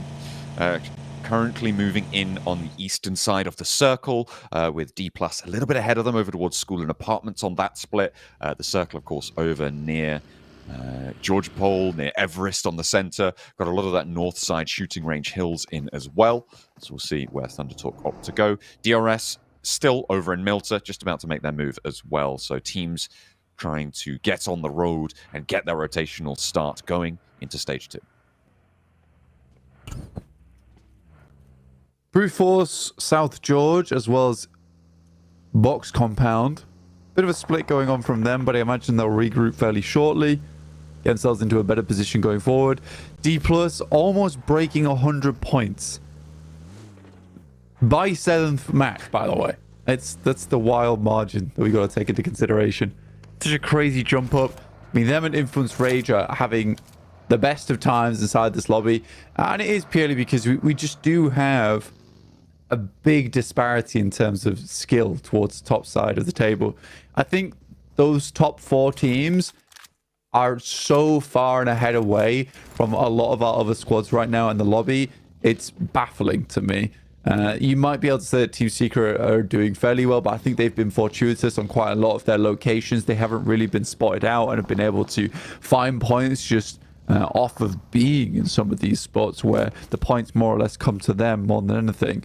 Team Liquid is probably the only other team that I would put towards that top side lobby, but with the way they're currently playing, it's impossible for me to say confidently that Team Liquid is a strong team within this lobby right now in this instant. You're not saying they're the Sharks. You're saying they're the little minnows attached to their belly. That's what it feels like. I think I would agree with you on that point, as we continue our subaquatic theme for Team Secret in their progression through these matches. But it's a little bit dribs and drabs for them, and I think that a lot of that feeling of the top side of this lobby being so much stronger right now is some teams coming into this group we expect it to be very strong. I'm talking about Team Liquid, I'm talking about Thunder Talk, I'm talking about maybe even RCB, as well as, I mean, on occasion 4MV, right? There is just that drop-off in performance compared to what we expected moving into this group, right? And it's a little bit unfortunate. It's a little bit disappointing.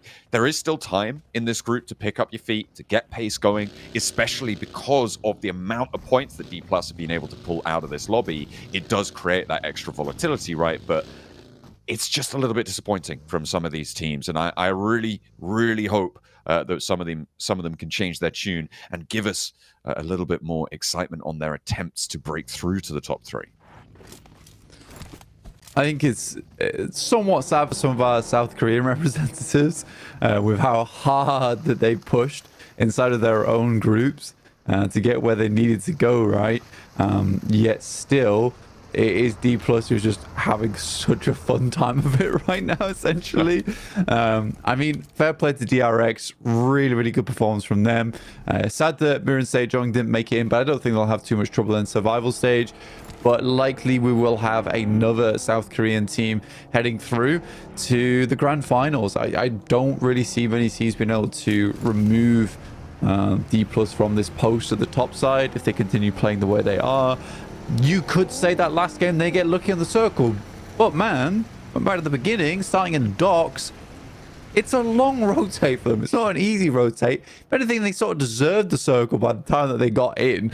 It was very, very fun to watch. Very, very fun to watch. And a quick cleanup. It's not a lot of times that I get to say this team absolutely should win a stage 5 and then that become a reality, because a lot of times when I say that, it is based off just statistical performance, past matches that I've watched from those locations, and you want to be able to be like, right, that's a team winning this location. They should win. They have all the tools available to them, but most times things go awry. So it's nice to finally be able to talk about a team like D Plus and be like, they have the strongest spot, therefore they're not going to give up this chance.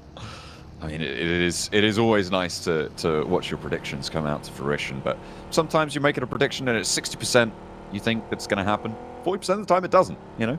That's just how it goes, and that is how PUBG Mobile is always seemingly wanting to be, always trying to ruin our predictions. But the circle, Blank, I think we need to talk a little bit about it, because there has been a big shift now. We've gone up to the north side. We've split the circle in two. Do you go north? Do you go south? Shooting Range Hill is in. Everest is still in. And right in the middle of it is that river. A little bit more ground sits on the north side, that central island as well, a little bit towards the southeast of the center. But overall, I think it's a pretty even split going north or south right now. I think if you CAG Osaka, you're actually fairly happy in apartments over towards the western side. This is south of Georgia, Paul. I think that's a very, very nice place to be. It gives you good defense, gives you additional looting scenarios as well for you in the future. But not only that, it does give you that bridge crossing. I think it's one of the easiest locations on this circle to be like, right, we want to be on the south side, that's fine. Okay, it's headed towards the north, that's also fine. We still have a crossing available to us. So I do think for CAG Osaka, it's a nice place to be, especially the fact that Apollo's already anchored on the north side of Georgia, Paul, so he'll be able to rally the rest of the troops. Just slightly scared that Influence Rage might spot him, but we'll see what happens. Apollo right now playing fantastically well for CAG Osaka, really the front line for this team. In the meantime, you can see them here heading on up towards the rest of the squad. Stalwart and Celcom Digi Alliance close by. Celcom Digi Alliance try and push in on the northeast. You've got DRS behind them, so potential third parties. I think giving ground here, especially given that Stalwart are split in 2-2, is the right decision. You know a lot of teams are going to be putting pressure on, going for these rotates as we head on in towards the next circle. Looks like we may just be confirmed up to the north side now, Blank, which is going to be a little bit of a relief for a lot of teams, but it's back to the Shooting Range Hills, and this is always such a treacherous area. Yeah, it's why you saw like a lot of these teams just disengage whatever fight that they might have been in those moments. Wasn't worth it to them. It really was not worth it. Head on over through the circle, get yourself into a better position, stay in the vehicle so you can rotate around. Here's Team Liquid to make a cross in the water. RRQ, no mercy, has to dip out of the vehicle there. Struggle position to be in, especially rolling down the river in a boat like that. But Sniper does find a shot off on towards him. Trying to get the shutdowns over towards RRQ is huge. They've been holding that bridge area. They're moving out and punishing them now. It's a great result. Mythic going down and is very much at risk from RRQ. The roll up, the crash is there. No Mercy tries to get the spray from the back line, but gets almost knocked. I think he's actually still alive, so maybe able to step up and go for a third party off angle. There's the shot down onto that forward position though, and that's going to mean RRQ going to lose at least one here. No Mercy trying to go for that swim. Needs to be careful. Can't stay under the water too long with a sliver of HP. Any drown damage would be fatal. Ayala close by the Chief, looking for that res.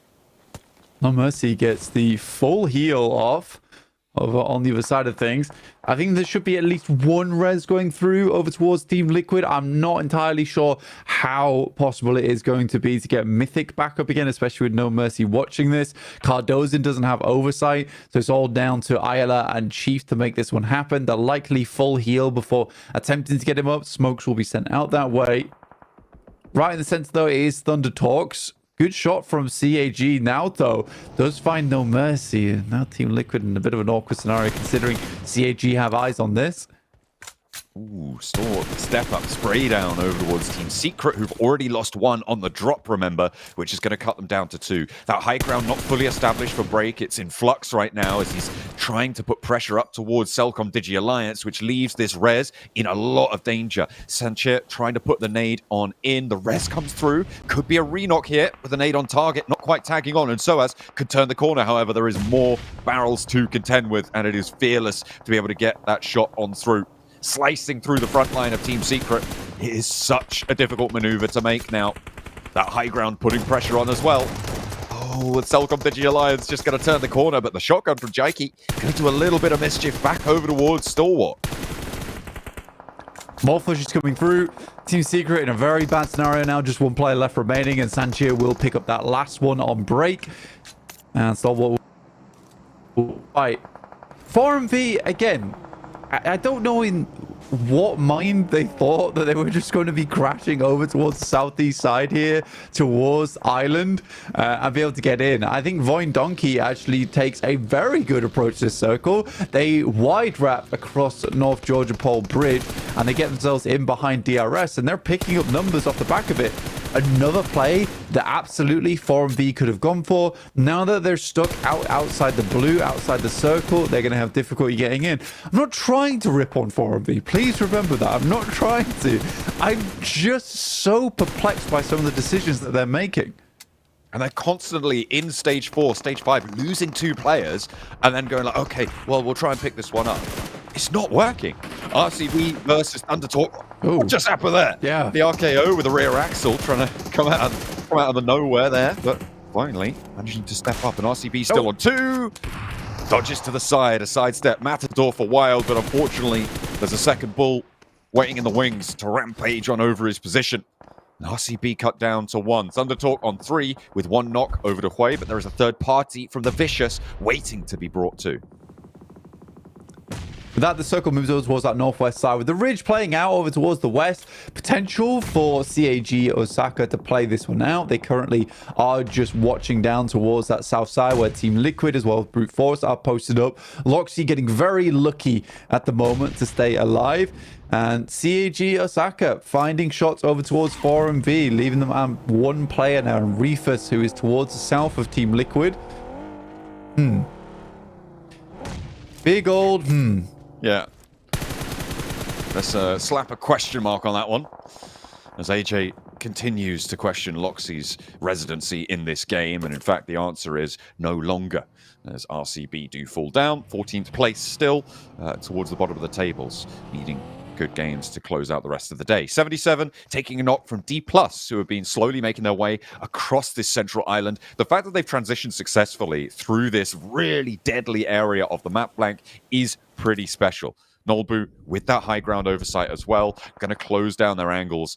They're playing off one another miraculously. I really like to see it, and they are not letting this match or this point score that they've been able to acquire so far get to their heads, right? They are playing humble and effectively. I think that's something we've always praised our South Korean teams for, which is they have a lot of discipline coming into PMG especially. Shots from Sanchia over towards Cellcom Digi Alliance. Team Liquid, they lose Mythic on a knock. That is the CAG, who equally do take a knock in turn. So trying to play it over towards this western side, but Influence Rage do find themselves another good spot in the circle. 77 giving it as good as they get over towards D+, though. They were able to get ahead, and they will take down Nolbu. Leon's, though, very troubling position down the hill. Sanchia opting to get away from this one, head back over towards the crashed airplane. Welcome to G Alliance. 3 players in a car. You know how much we love to see that, but they do manage to hop out on the roll-up. Sancho with 1, with 2, not quite getting the 3rd, and there is too much pressure put on that off angle for Stalwart to be able to hold it with 1. 2 players down for Selcom Digi Alliance, and the blue zone moving in makes it all the harder. They don't have a lot of time to play with. That nade may just... No, it's going to go long. Another one sent over the top, though. And they continue to bombard out on the position. The tree giving them a little bit of cover. The circle slows for just a moment. Can Selcom Digi Alliance get all their players back up with Critter down? Stalwart are on 1.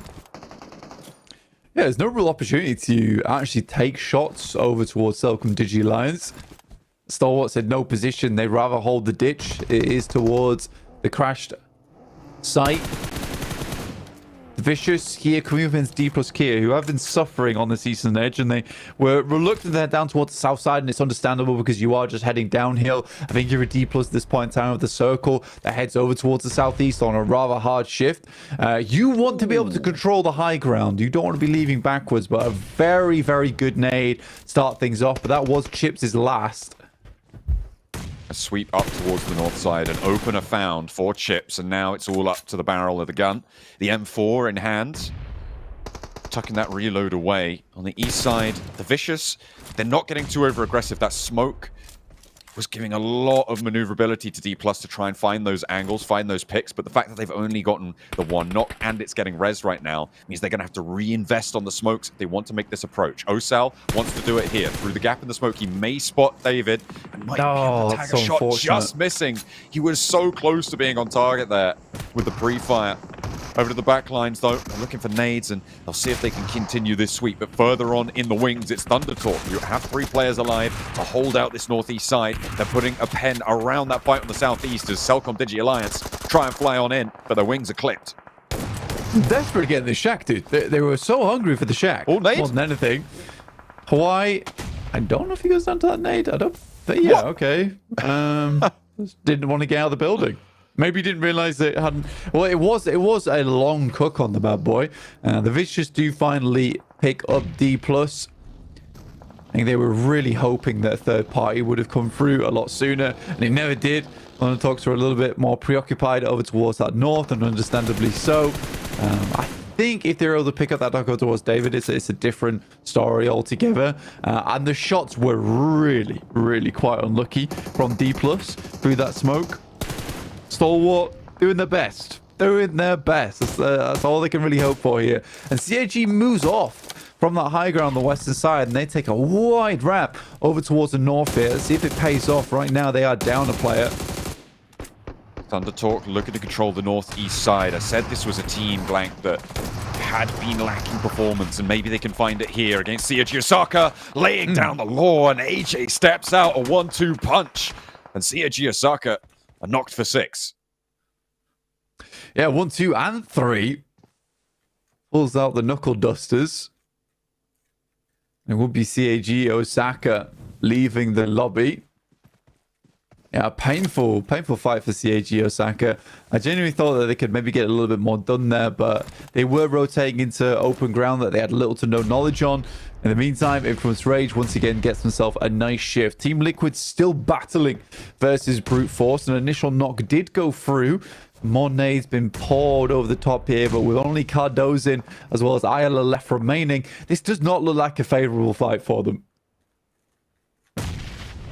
Committing to this res, the nade goes high from Neos, goes a little bit close for comfort, but not quite finding the distance there. Another one towards the back lines is an airburst on the short throw. And Team Liquid stay up as 2, but getting over this ridge line, it feels impossible. And not getting that. That wasn't a re-knock? Okay, you managed to step out of the way of that one. Everyone just trying to get the healing through. Brute Force using a lot of time and a lot of nades to deal with 2 players. Cardozin doesn't get lit on fire by that. Certainly got a couple of hot ankles there as he tries to get out of it, but Team Liquid still with 2. Continuing to survive. Just a moment longer. There's the blue zone. And he goes down to 1. There's the nade, and there's the second. It's a really good nade, actually, because I think they were trying to deny points there, but Brute Force are able to extract 2 off the back of it. 77, though, on their 2 players right now. It did go down to 1 as Zadira does get knocked down, but 4 eliminations. Would like to put up a little bit more into this game, and they are just playing the backstop between the Vicious as well as Thunder Talks, as Shing does take a knock and a tumble, but 10 eliminations so far for Thunder Talks. Fantastic game. Really, really well done. Yeah, they've been able to control the northeast side. They have been so much more performant than certainly their first game so far today. Let's see if they can get that healing, get that reset, and move in, because now they have to move without the circle in their favor. Brute Force have managed to sweep around from that south side, from the buildings they held. They've broken out. I think Neos is still down on that southwest edge. A wide off angle for Brute Force to potentially give them an opening, an off angle onto the positions of Voin Donkey, on towards the last player from DRS as well, if they opt to go for that crash. Brute Force on 4. This lineup doesn't look bad. Neos, especially with a really cool angle over towards that western side.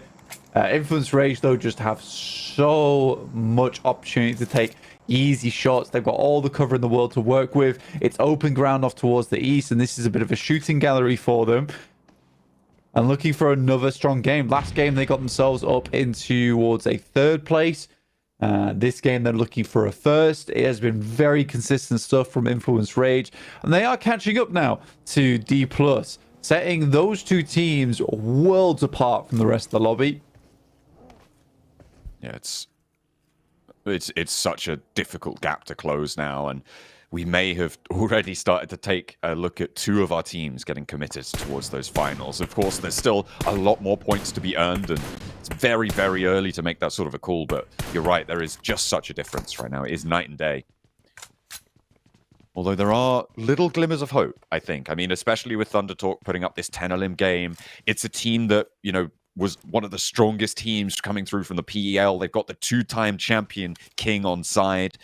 It is a strong, strong team, but they didn't quite manage to make it work in day 1. Day 2, they're looking to change that tune, but playing on with 2 players against Brute Force on the 4, well, technically 3 on the sweep, but Neos will have the distance to be able to take third-party shots out towards it.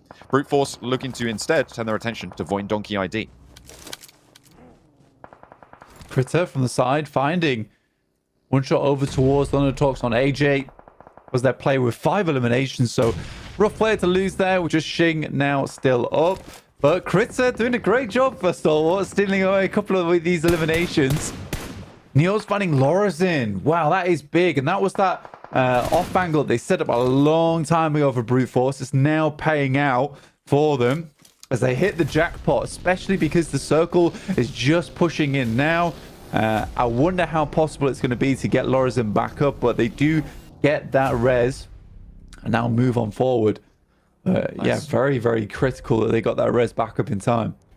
That's a ballsy rollout from Shing as well. The solo player now for Thunder Talk. They're into the top 4. He's pushing Brute Force off of that high ground. He's challenged them. He's making them think, is it worth it to try and contest that in a 1v1 where it's likely we lose it? And that's going to give him a lot more ground on that north side to potentially play around. Shing up to the tree though, can't quite make it. He managed to push Brute Force off the angle that can contest him with that ballsy rollout, but Influence Rage, they're not so easily swayed. Good shot again from Neos. He has been so slick with it down on the southwest side, finding another pick off. Prepod looking to hit some more shots in his freezer. Killer. But the real snakes this time around, just alive. And Brute Force, I don't think they know. I'm pretty sure they have no idea. If Prepod goes down here, there is a big chance that Killer can have a massive impact. Influence Rage up for the rollout. Prepod has to hit the deck, has to try and get out of the way of this spray down, and Killer's still there. Furia opening up now over towards Influence Rage. A lot of the players for Brute Force are low. They're looking for the heals. Niels is there as Law goes down. When does Killer step up? When does Killer strike? I feel like he may have left it too long. The rollout from Furia going for the backlines here against Influence Rage. The last player to stand in their way on the off angle, and it's just Killer left to deal with after it. A slow roll down there, and the crunch is on. Furia runs him under the bumper, and it's just Killer now. This is a very obvious spot. Okay, so nobody could know. Come on, guys, check the boogie, please. They have no idea. They're not going to check it. They do not know. They secured that area right in their heads. There we go. He's not going to see it. Oh, he sees the buggy though, so what I'm saying is that that information should be passed back. I don't think they've clocked it. I don't think they've clocked it. I mean, he's out of the blue zone and has to move at some point, but this is kind of crazy. I think Fury is going to see it now. He's going to know about it because the shot's going to start to ring out and immediately hops out by the tree. Isn't going to go for the challenge. Wait for Prepod, wait for Neos, and in comes Freezer 2. A 4-player shutdown on the buggy snake from the real soldiers, but it is brute force to take their first chicken dinner into the group. Yeah, very, very good stuff from Brute Force. They needed a win like this for a while now. And Brute Force didn't have the greatest of times of PMSL EMEA either, with the teams outshining them big style. But here for Brute Force, being able to pick up a win, especially versus Influence Rage, I think that's the big thing to take notes of, is they went up against one of the strongest teams in the lobby and were able to win out off the back of that. Well, Brute Force able to show that they're here to compete. Another team coming in from EMEA, which I know John's going to be extremely happy about. Playing over towards box formation. I always call it box formation because, damn it, Kalaris and his jingles. But playing over toward box compound here, Max. They did take on Team Liquid. Took a couple of nades to take them down, but eventually transitioned to a win for themselves with a decent amount of eliminations. What was your thought about how they played? On these type of positions on box compound, and I always think, oh, they're going to normally get a bunch of eliminations. But looking back at the map feed just before we went on the desk here, Jason, a lot of teams know it's a really good compound, so they're just trying to avoid it realistically. Some Brute Force like, please come our way, we want to get elims, but they weren't having, unfortunately, that much chance. Though, I gotta say, Hot Juice, how the hell did Cardozin survive like those 20 plus nades coming out of Brute Force? This man is unkillable. What?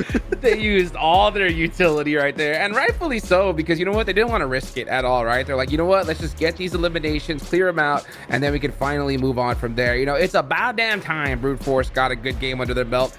And this was the game for them to do it. So solid eliminations, chicken dinner here.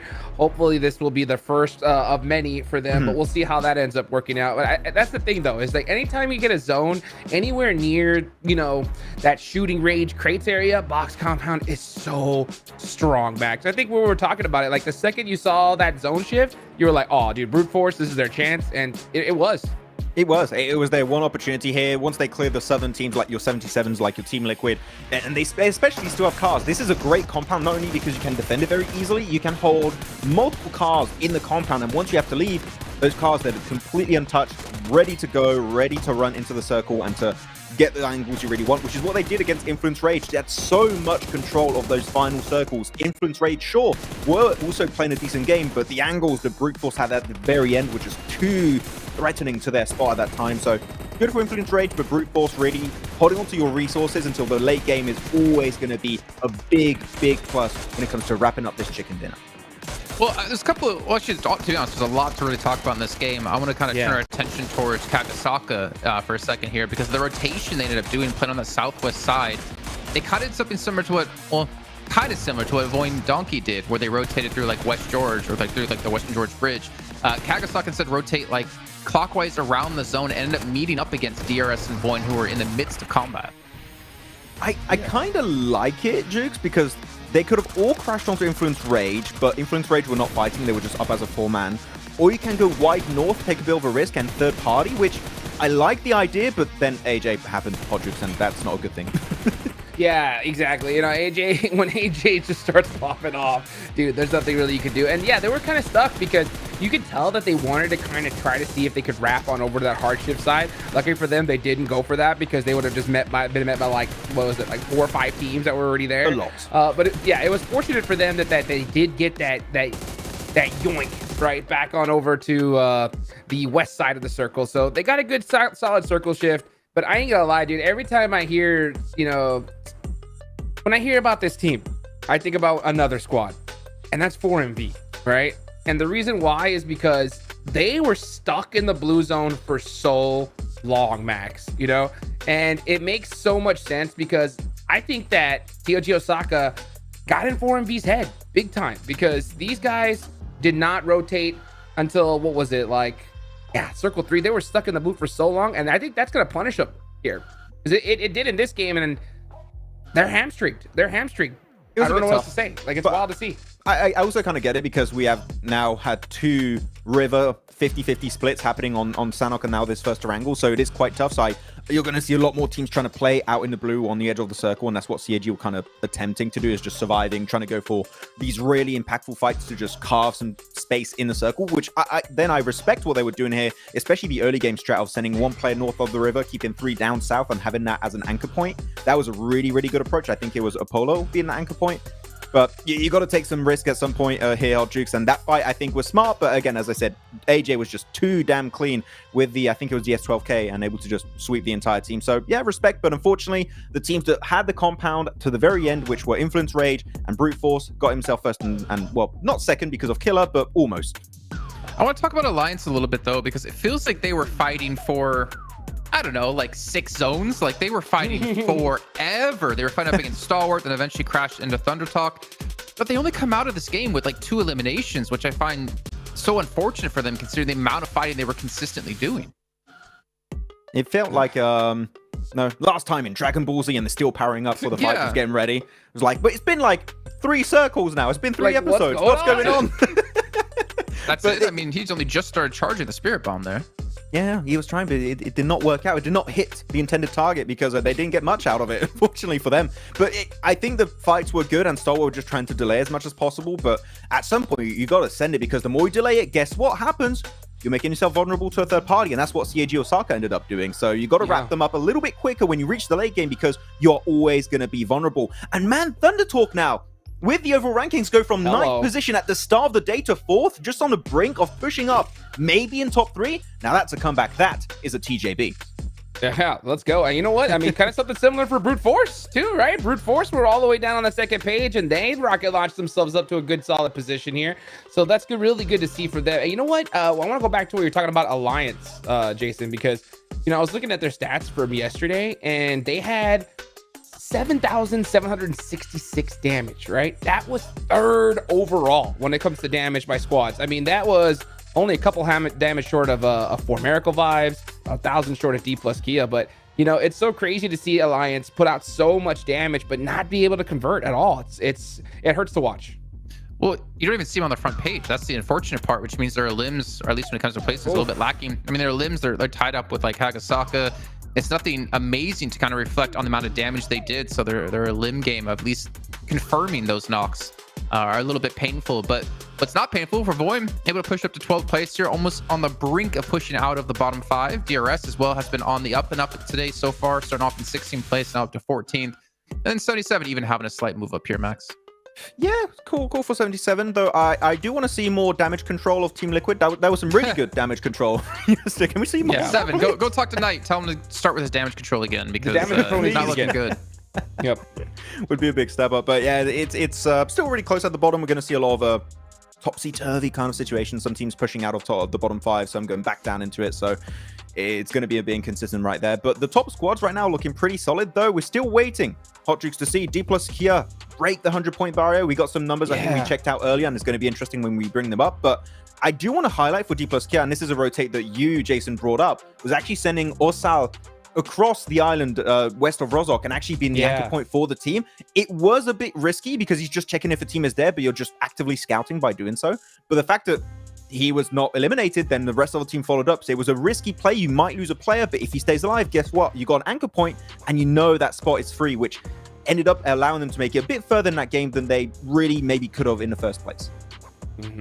And that side's really weak. It really is. It's a tough position to take in general, right? Because there's that really awkward sloping hill that you can just there's no coverage at all, and any team that just decides to push up in that angle, you're gonna have a tough time. So I mean, yeah, D plus Kia, I like it. I mean, they had no choice but to go down that route, and they sent it on the Vicious. They lost the fight, but you know what? It happens, right? So I love to just see the right plays being made. You know what I'm saying?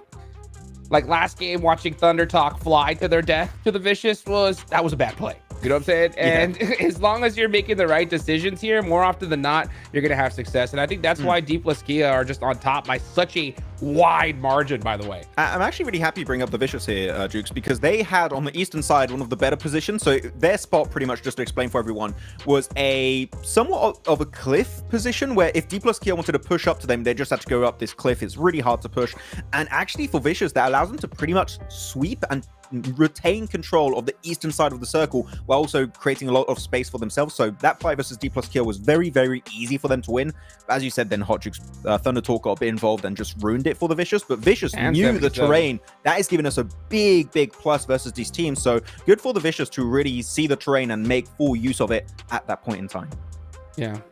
I got to bring up a special player, Max. I know that you talk about Shifu. He's actually top elims when it comes to Erangel, which is kind of surprising considering that one match we had at a 4-1v yesterday. But he's on the top at the moment with 11 eliminations. And you've been talking about this player for years, it feels like. Yeah, I think a year and a half, 2 years. But he is my Lemon, but from EMEA, Jason. Lemon got picked up by Na'Vi. No, hey, big heads up. Good job. But who's going to pick up my boy Shifu? No, he needs to go somewhere because, well, he's doing great with 77. Okay, no shade at 77, but I think this guy has so much potential, Jason, and I cannot wait to see him with a team with a lot of experience and just see this guy just be MVP after MVP in tournaments. We'll see if he can maintain his top elim leader here on Erangels. We're heading into our second of the day, once again with John Allen and Blink. You can move Shifu, but as long as you keep it at EMEA, because as I've been banging on about behind the scenes to the desk and to everyone, EMEA currently the strongest region in the world, and well, remains to be seen at the end of this group. Right now, we're being let down a little bit blank by 77 and Brute Force, but Brute Force just had a chicken dinner. Shifu MVP on Erangel, and we are going to try and keep things going for EMEA because we've had 2 group wins right now, 3 teams qualified for the Grand Finals directly. South Korea ain't got nothing.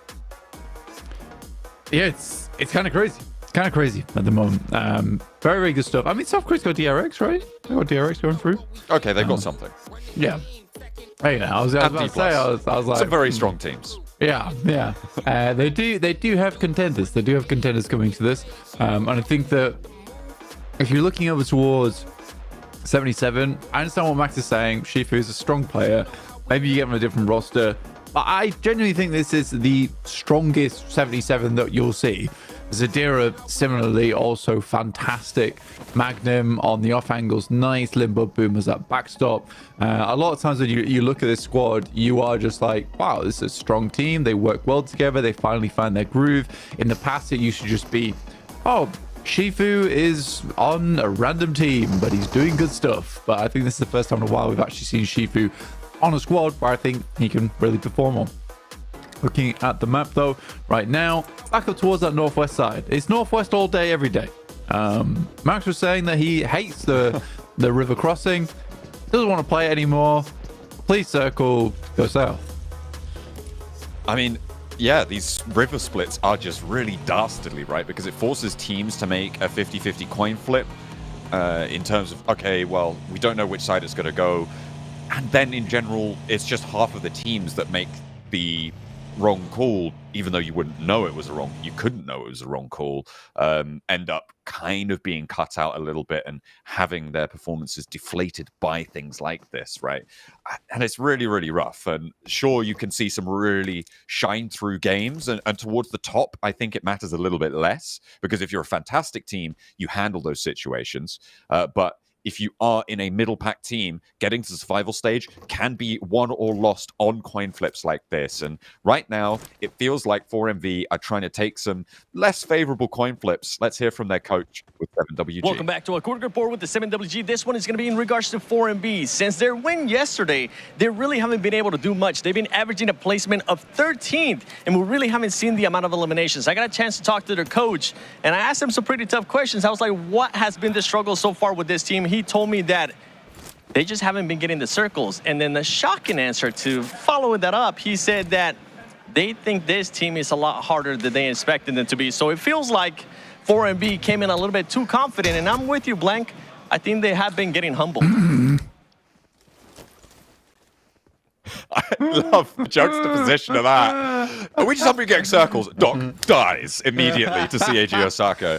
I don't know what that coach is yapping about, to be honest, Blank. That feels like copium.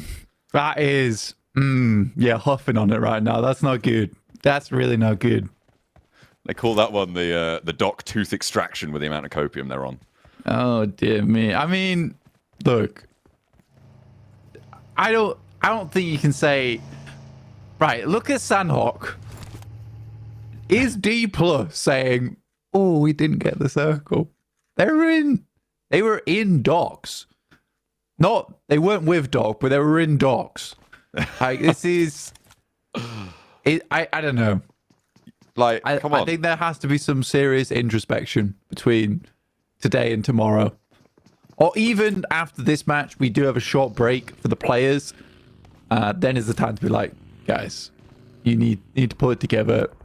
You need to stop feuding with CAG Osaka. That has to stop. All right? We know you hate them, but just leave them be.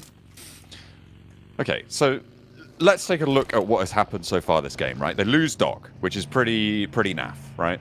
Right off the bat, they go down to, of all teams, CAG Osaka. The plane path, they knew that they were going to be dropping against them to try and go down to Military Island. The West Coast split loot drop is available. You've got the areas north of Quarry, a little bit contested by Influence Rage, and maybe they flex out if you see that. But there are other options. Instead, they send Doc out on a pretty wild approach solo. And CAG Osaka do try it. Well, they do. CAG Osaka cut this one out. Did they send Doc, or did Doc send himself? I mean, I'm trying to give them the benefit of the doubt, right? CAG Osaka did rotate to the west to go for that bridge hold. They knew that 4MV were going to be competing for it. It's nothing to do with the circle in that scenario. It's absolutely nothing to do with it. I think a good comparison to draw here would be Team Secret. Like, they realized that, look, man, that plane path was not good for us over in Noya. Look where they are now. They're in South George. They're having a great time. They have the circle. It's awesome. Yeah, I don't know. It's sad because I think a lot of us really expected 4MV to do very well. And we were treated to an unbelievable game from the Narangal on the first day. It's not been the same since. I actually think they would have performed way better if they'd struggled day one. I think if they'd struggled day one, life would have been so much easier for them. Just because they wouldn't have had a lot of pressure to be like, we got to replicate this now. We got to get big games over and over. Respect them being like, look, the squads are more difficult. But I think saying the squads are more difficult in Group Green is maybe not... Yeah, well, also maybe not like the greatest thing to be saying, consider looking at the other two groups, especially if you're aiming for a Grand Finals. I really don't want to keep bashing on them, but yeah, it's sad. I feel like a bit of that, the fact that we have to give them some flack on this one is because of that statement, right? I think that if they were just feeling down in the dumps and they were aware of the fact that they are just losing to some slightly reckless fights and they need a little bit more discipline, try and address that, sure. But blaming circles and blaming the group strength is not where it's at. For a potential team that people were looking at to be champions, that's not how you need to be looking at this. Anyway, let's move on for now. We'll come back to them later. Silas being annoying. A little beam towards the Vicious. He does send away eventually. Doesn't try and get a sting across to them. Vicious, though, still just wandering around. SOCOM Digi Alliance. CAG is fighting everyone. I don't know. Is CAG the problem? Is CAG just attacking everyone that they see close to them? Who knows? Maybe. I don't know. Well, they're certainly attacking SOCOM Digi Alliance right now, but now also can't quite find the opening. K-Look shuts it down on the off angle. 2 players forwards, but the off angle is dealt with. So SOCOM Digi Alliance need to be a little bit careful. Dolio down on the outside. A second goes, but it's back and forth, and both of these teams enveloped by the blue zone. Flank, this is a dangerous fight for both of them. They're out of the zone and need to get a move on. Losing players here. Pretty nasty stuff. And it's a pretty bad fight from CAG, I won't lie. I think they still have the potential to get all players back up again, but definitely less than ideal. Jimmy on the outside now, so this fight should just be over. All things considered, like, there's no way he gets out of this scenario easily. Matton maybe tries to go for the S12K in through the doorway. Come on, guys. Ooh. Please take him down. Yeah, damn. Apollo gets knocked again. Does go down a second time, but 5 eliminations for CAG Osaka. That is good news. 4MV made it to Military Island, by the way. I know. Oh no, they didn't get the circle blank. That's so unfortunate, because it's all the way up in George. It's as if they've just removed themselves from the game. You said you don't want to keep giving the flag. I really do. I know. It's hard, especially when they rotate down to as well. We didn't get the circle. We're a military team. We didn't get the circle, though. Like, no doy. Come on. How often did that happen? To be fair, though, they're not the only culprits for this. There's been several teams where I have just been questioning time and time again the play. Like, in terms of some of the rotations coming through, it's like there is a lot of cases where it's like, in what world did you think that this was going to work? I don't know what it is inside this lobby. There's just some weird antics going on. Team Liquid, though, in North George, looking to hold out Team Secret once again. By the way, this not only happened on Sandhawk in the waters, but now happening again on Arangel. Team Liquid with their fishing harpoons at the ready. Always a bridge, and Team Liquid always on the other side. This time Team Secret can't get them out of the way. Mythic tries to jump into the liquid fire itself, but is extinguished in the meantime. The knock should go through. And Team Liquid picking up points here. It's going to be great news for them. They're in a pretty decent position as well, Blank, to try and put some more points on the board. On North George, they've already got across. It's quite likely that the circle goes up towards the north. The river looks kind of like it's splitting at 50-50, but you've got to remember that big open estuary that sits to the west of Georgia Pole takes up so much of this circle, meaning that 50% of the north side of the circle is the north side, but maybe only 30% is the south side. So you're playing that angle, that odds. Very similar circle as well to what we've seen before. It's really awkward, especially the estuary over towards that western side. You just got a massive amount of water in play. It's not easy to play off this one. There's not a lot of room to play. Everest also cuts out a ton of area down towards the southeast side. And the only real benefit from this circle is there is a ton of buildings in it. Over in George and South George, so that's easy enough to play off the back of. 77 doing damage over towards Influence Rage at the moment, with D+ coming in from that eastern side, playing it cautiously right now. Understandable. Whoa. Hard shift down towards the south, though, towards Crates. I wonder who is closest here. Maybe RQ, possibly. Voin Donkey haven't quite made landfall yet either, so they might be the quickest over towards the warehouses. We'll see who can take up that position, though, because that is a very, very important position to be playing. Definitely is. There's also the potential for a team that comes in late to try and take up position on the top of Everest. It's not the best spot, but it is a spot, and sometimes that's better than nothing. Well, every time that's better than nothing, right? So maybe a team will be sending over. COG Osaka trying to get position over on the east side here, holding up around the bridge, and that is a really important central crossing area. COG Osaka not going across the bridge and stopping here is a play for points, Blank. They've got 5 limbs already. They know that they've had a double knock on side, so they will be going down a little bit faster. This position can net a lot of points, but with 77 already poking their noses in, they haven't established it quick enough, I think. Yeah, COG slightly late to the party. 77 have an oversight on this as well. It's a bit dangerous for them. They're not fully grouped up, though, so 77 isn't a full force to be reckoned with just yet. And CAG with smokes might be able to get something done. Good shots from Zadira, though, keeping them at bay. Keeping himself alive is perhaps a little bit more important as well, though, because the teams on the south side got to start to push in. 4MV actually make it into those crates, so you say. That they are going to have a good position, but Brute Force going to contest it. Neos up to the crates, has those off angles to worry about. Super low, doesn't have time for the heal, is just going to have to go bold, barefaced into the fight. Freezer with the off angle. Voin Donkey pushing in from that south edge as well, as Neos does fall to Voin Donkey with the off angle there. So it's not 4MV to take him down. 4MV losing another player on that attempted crossing, and they are down to 2. Pre-pod drops as well to AJ from Thunder Talks. I mean, for Brute Force is a strong spot. I think what they need to do now, though, is damage control really quickly, because if they get 4 up, you know what? Very, very good game potentially on the hands for them. They just need to reset onto this one. Need a lot of smoke so to get both players back to position. It's going to be dangerous to walk out, try and get those reses. There's a ton of angles around here, which is why I was sort of confused by Reefus's angle. On the outside of Warehouse, he's got to know that there's 100% a lot of players looking over towards him. Critter tries to spin out the buggy, unable to do it. Stalwart on the North Hills with the Vicious bearing down upon them.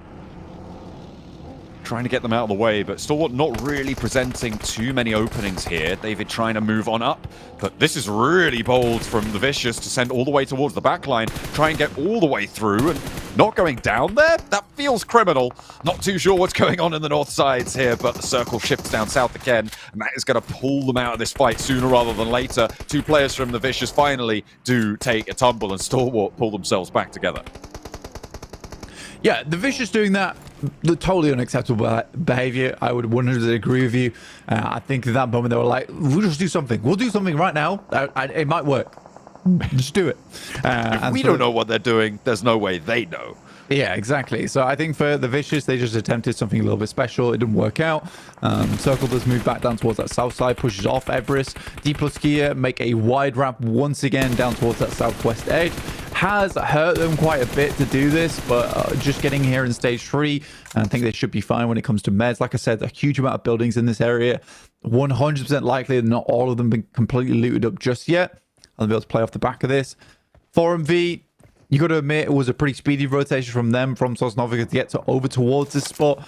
It was bold. They might have had a better game if Reefus hadn't have taken that aggressive angle and played as 3. Or if Doc hadn't have been clapped immediately on the drop, that also would have helped. Influence Rage on the northeast side now, trying to take on Stalwart. It's not going super well. Stalwart actually doing pretty great stuff on this northeast side. They've been holding the fights. I mean, that was a reckless push that we saw from the Vicious, but now their descent from that hilltop seems to be troublesome. Influence Rage, they have had players go down to it, but picking up points here, solidifying themselves in the top. 85 points blank to third place, 58 is crazy. You reverse those digits, we're getting Willy Wonka with the point scores now. 85-58. Yes. We are. Yes, you're right. Absolutely. Do you really agree? I really agree. I do. Well, I was trying to figure out what you meant by Willy Wonka. Oh, switch that, reverse it. Wonka Willy? Oh, don't worry about it. It's okay. You don't. Okay. You just don't understand my culture references. It's okay. No. I don't. Timothy Chalamet spinning in his chair right now. Oh, right. I see. I was trying to figure out which Willy Wonka you meant. Well, it's both the Gene Wilder and Timothy Chalamet ones. Okay. But anyway, gotcha. Influence Rage rolled down to Stalwart finally. There's Influence Rage off in the distance. Tough game for them, but still 88 points now found. Strong game. Very strong game. Zeta from Voin Donkey. And you know what? Voin Donkey's not done badly at all this game. I actually like their positioning. 77 actually wants to pick up that knock over towards DRS, though, who once again must return to their real snakes and try and live out this lobby as long as possible. For DRS, hasn't been working out too well, though. Currently at 28 points, at risk of going home. Go on. Oh, I thought he was going to be able to get that bank. Instead, steps in with the auto shotty and immediately runs away, giggling to himself. Doesn't quite get the point. And gets in the buggy. Actually, leaves it over to 77. I think that's actually a nice disciplined retreat. You don't need to overstay there. You know you've already done the damage. Whew. That's nasty. That is nasty. Yeah, heading over towards the northeast side. And a lot of teams do need to get a bit of a move on now. RCB up towards the northern edge. I'd like to see RCB have a good game, man. I really would. But right now, Thunder Talk's doing a lot of damage over towards 2 of their players. A bit of a whiff on the nade there. 1 left remaining for AJ. Probably would have taken down Silas or Renock if he'd got that. For RCB, not a bad team. That's actually the second nade AJ's managed to miss onto these windows as well. Roxy dropping one out the sidelines, and AJ now wants to scrap the nades and hop in the window. Unfortunately, in the corner, there's a deadly Loxy ready to lock him down. And AJ falls to it, so Thunder Talk not going to be able to capitalize off of their big game last time around. But they are one of the teams right now that is, as we said before, on the north side of this coin toss. And it's just not gone their way. Getting across the river, highly unlikely. The nades in through the windows, leaving King the last to stand. It's going to be a tall order to get that one done. But there's a third party. It's Apex taking shots, I think. No, maybe not. Over towards this north side, as they do have the north side of the crates. D+ are taking casualties to Team Liquid in the meantime. And D+ are going for a roll-up over towards Voin Donkey. They're opening up with Nolbu. Vexy goes down, gets that flush, but Osal takes a tumble as well. There are so many off angles looking out this way. 2 players in for D+ is actually a pretty decent success in my book. Yeah, it's not been horrible for them, put it that way. Osal with the 360 into the knock. Sad to see. Probably going down here. Very unlikely to be able to pick Osal back up again. Big crash from Team Liquid. A lot of damage done already as Cardozin hits the deck. Voin Donkey on the inside, trying to fend that one off. Meanwhile, on the north side, Thunder Talk taking a lot of shots over towards. Actually, they managed to get a res. They're back up to 2, and RCB are only on 2. So 2 players down for King. That's a great result to get that turnaround in a 1v4 situation. Team Liquid do go down. Voin Donkey hold their nerve as well, but only just.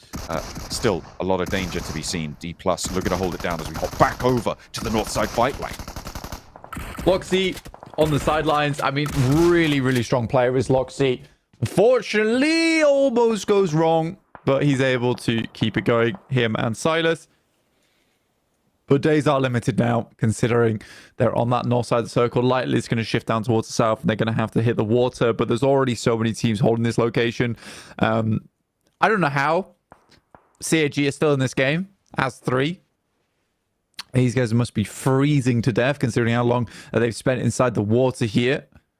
But if they can get out, move those waterlogged boots, and then get on cracking, and might be able to get something done off the back of this, because you can certainly play over towards the cliffside on that southern edge, and they are just clearing out as many teams as possible in the process. D+ Kia relying on nades at the moment, but there is only so many inside this building. Yes, there's a couple of death crates, that's about it. And DRS are off towards their eastern edge.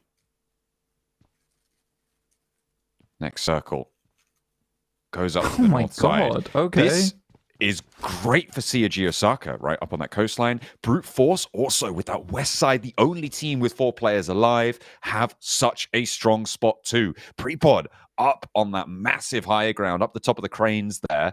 They have so much oversight onto all of the movements around them. It's very, very flat near them as well, which means that in general, they're just going to have such great angles. The difficulty, though, is, of course, you are very exposed up the top of those cranes. Taking shots is a risk, and Freezer doesn't want to take it. He drops down off. Brute Force coming on the back of a win. Now looking for another. And they absolutely have all the tools needed to make it happen. 77 finding Killer from DRS, leaving DRS with just the singular player left remaining now. 77 actually hold a fairly strong position down towards the south side. Unfortunately, with that circle shift, it does just make life so troublesome for a lot of our squads. DRS attempted to get in over towards 77 as that circle moved up towards the north. Just example left remaining. Nolbu over towards Furia, though. Instantly, there is a re-knock trade. I think for D+, likely they'll be going down soon. They just want to get further into this game, but with around about 3 other teams all on just 1 player, D+ just need to survive a bit longer into this match, but they know the circle is going to be cutting them out very shortly. Brute Force moved down south. They put 3 of their players down that area to try and get rid of the teams on the south to extract a couple of points from it. They're up to 8 elims now. They can get this res. Just 1 player left for D+. Zadira spots the ascension there from example for Duriel soldiers, or Duriel snakes, either way. They're real sad because they're dead now. 3 eliminations, 10 place on the game, and we have 9 teams remaining into stage 7. There's a lot of squads left, and almost always enabled just by this circle. Over towards crates, there's so many funky positions that you can play in and remain alive in for a lot of time.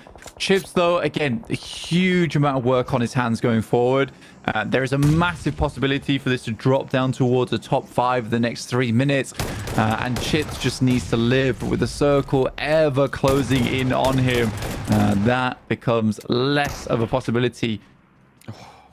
That right-hand angle. No way does he make that work. Lorazin, criminal action over towards Naoto, takes a second player down, and it's a 2v2. Moving on forwards. How on earth did he not get taken down by those auto shotties? That right-hand angle really playing havoc with Naoto's aim there, but the nades finally from the backline might be able to take that one down. Law now, sliver of HP, gets the heal off. Another nade being cooked, but this is the last one for Matun. He's going to know that it's going to be very, very close by, and the spray down comes on through. CIG Osaka, they handle Influence Rage, but they lose one of their players in the process. One more to deal with now. In RCB, down the way, and CAG will have carved themselves a lovely position out on this north side. It's surprising that CAG has gone on for so long. 7 eliminations as well. Fantastic stuff. And a game that CAG really did need, considering they're causing so many problems for themselves with some of these early game aggressions, where they looked good, they looked strong, but a lot of times it was cutting out their potential towards the end of the game. But 7 elims should set them up towards 44 points right now, not to mention the placement points they're likely to get after this game concludes. The thing that's continuing to rile me up, though, is that 4MV are still alive and in a spot that's going to be pretty important moving on forwards. Having gotten in here with 1 good rotate on the game, I will give them that. Nice nade as well from Apex, finding Shifu. Top fragger on the map. Limbo Boom down next. That's Brute Force chiming in. 2 angles gotten rid of. 77 slowing their approach now. Zadira the last to stand. And that felt like it was on target, but it just went in through the doors there from Baron. And maybe a res for 77. Not with that kind of Molotov, though. Oh, Freezer, come on, dude. Waiting for Baron to step out for a little bit too long. Good shots to start things off, but not able to finish it off now. This is a ridiculously strong position up towards the crane top. Down towards a lot of these teams. Probably will have to start dropping some smokes, though, to deny some of these sight lines. But yeah, for Freezer, looking to unleash absolute carnage from up top. Now that he's here, though, not likely he's leaving anytime soon, so he has to make full opportunity of this position. And with the circle once again, like cutting in RCB and CAG, yeah, it's a weird one to watch unfold right now. A lot of our teams on this northern edge have got very lucky. Trangzix from Team Secret still going. Surprisingly outliving Team Liquid, who, yeah, I wasn't too impressed by their push in. I feel like RCB think that the pre-fire is over towards their positions and don't know about Team Secret on behind them. That may come back to bite them. If Team Secret can step out and get that backstab knockdown, could be pretty devastating for RCB. Loxy there, staying pretty close to Silas now. They're playing off one another. Apollo nearly gets them on the lineup, but has to dip back behind cover and out of the water for Team Secret now. The circle, I think it just keeps a tiny touch of this coastline in, of the riverbank on the ridge. And the backstab needs to come through. Team Secret could play spoiler to both of these teams. There you go. There it is. One comes through, and now CAG know they need to make a move. They need to start pushing forward. Silas is down. Loxy next to 4. Team Secret find themselves 1 pick-off. And might be able to ladder up a little bit more off the back of this, getting a top 5 if RCB goes down next to the AUG in the hands of Matun. Looking for the back lines, not going to quite connect there. And Loxy now on lockdown. Cannot move a muscle. The nade should be good here if he's aware of the divot that he's in. There's very little way that Loxy can make his way out of that one. Tags damage, but doesn't quite get the knock. RCB trapped in the middle. Trying, looking to just keep his corner safe. And actually maybe in this next zone as well with that little spot. Could potentially block out COG Osaka as well. Meanwhile, over in crates, there's still 6 teams. Well, 3 teams over in the crates still standing. And Brute Force, 4MV, as well as Zadira from 77. None of these teams want to go down early, but 12 eliminations so far for Brute Force. We call these guys the comeback kings. I was talking to Jason before PMGC even started. Either Brute Force loses horrendously during PMGC or they take it all. And that is really what you get from Brute Force. It's all or nothing for this team a lot of times. Niels moves forward, tries to dislocate Apex from the rest of the squad, and CAG with the DBSs try to move over towards that top side. Transix though is doing an unreasonable amount of work over towards CAG and actually will win out versus them. RCB, CAG, Osaka unable to deal with a secret that lies in wait from the bank. Solo for so long and may have just secured a second place spot for this one, Blank. 4MV on 2 players. They are doing damage to Brute Force, but the open ground ahead of them, that's going to force them off the high ground. First to move will have to be trying. If he drops some smokes, there's no cover. It's just going to be sightline cover. And trying to win out those challenges, that trade, he's going to have to crawl forwards. A shot onto Freezer. Is that the high ground? Or is that on the low ground? I think that might, just be beneath them there. Going for that res. Brute Force trying to move forwards. 2 players for 4MV. Up into 3rd place, Blank, with their crash into crates. It's worked out well for them, despite being bled of players early on. And Baron's out forwards. They have the outside track. They've got the closest to the middle position. They'll know that Secret's crawling in too. I think Freezer just killed himself? Just leapt off the crane? Oh, maybe. Fastest way down. Lowest chance of getting flashed. I think he expected to... I don't think he expected to die. I think he expected to take a ton of damage. That's about it. And he get rezzed up by the rest of the squads. Not to beat. Brute Force will be down at 3 players, but still with a likely chance at winning this match. A 4MV, nice juicy 3-point game. One of the largest in a while for this team. Big nade over from Brute Force. 3 players alive for Brute Force. Taking a knock here would be pretty disastrous. I think that may touch. No. Apex is going to get this heal off, but he's trapped in by Molotov, and that nade will seal the deal. So a 1v3, not going to happen. A back-to-back and EMEA on the comeback kid train. I'm hyped for it. I'm happy that 4MV didn't win that one out after we'd been talking smack about them all game. But Brute Force are able to come on back and maybe, with a big elimination game, jump up to be contesting the point scores towards the top of the table. So I'll be excited to see how that one closes out. Yeah, they hit around about a 70 to 80 point margin, which is very impressive. Like I said, Brute Force, it's all or nothing with this squad. Well, as we saw, Brute Force getting the zone, winning the game. It's that simple. It's that easy. And a back-to-back, as John said, with a ton of eliminations in this game. Brute Force are going to be making some moves, and I would say inevitably going to be making their way into top 3 here, Hot Jukes. Dude, easily. I mean, that's all it takes, man. You know, they got the circle, they win the game, man. And I don't know what I'm doing here, because, you know, I was looking at that Sandhawk match, and I was praising, you know, like crazy rotations from D plus Kia, but it don't matter, man. Yeah, I like how you say that's all it takes. Like, oh, 2 chickens, that's all it takes. Easy to know. Like, this was definitely get circled twice in a row, GG. Hey, you know what? I'm sure 4MV wish they were in their position. But Brute Force playing the western side here, able to get so much action on the southern side of the circle of crates, making sure that Voin Donkey, your D plus Kias, even your 77s to some extent are struggling to make that transition into the circle. They were really so proactive compared to the previous win they got on Erangel. Here they were really involved in the conversation every single mid to late game shift. And off the back of that, they got double-digit elims. I didn't check the exact elim count at the end, but they were so bloody involved this game to make sure that all of crates, they were the only team making it out alive. And as you saw here in these replays, they were in fact just sweeping teams left, right, and center. On the west side. That's what it's all about, dude. If you're Brute Force, I mean, those guys were chilling there for so long. And I love their play. I mean, yeah, just go on over to the warehouses, you know, take one team at a time, push on through, and get the big W. Look at those eliminations. Good spread. Looking good. Yeah, a good spread. And we see Prepod there with only 2, but I mean, he had 620 damage under his belt. So, I mean, big up for this team here to get the back-to-back chicken dinners. Usually when we see a team do like this, yeah, we automatically see them kind of jump to the top 3. I think that's going to be very typical here for sure. One more good game, though. I mean, we're going to be hitting the halfway point here for this group in just a few more games, Max. And to have a day like this, man, it's going to set them up so good for the second half. Yeah, just so many teams now in 2 chicken dinners. You had Influence Rage, you had, of course, D plus K. Now they got 3, and now you got 2 chicken dinners over to Brute Force. It's just teams like to get 2 chicken dinner days.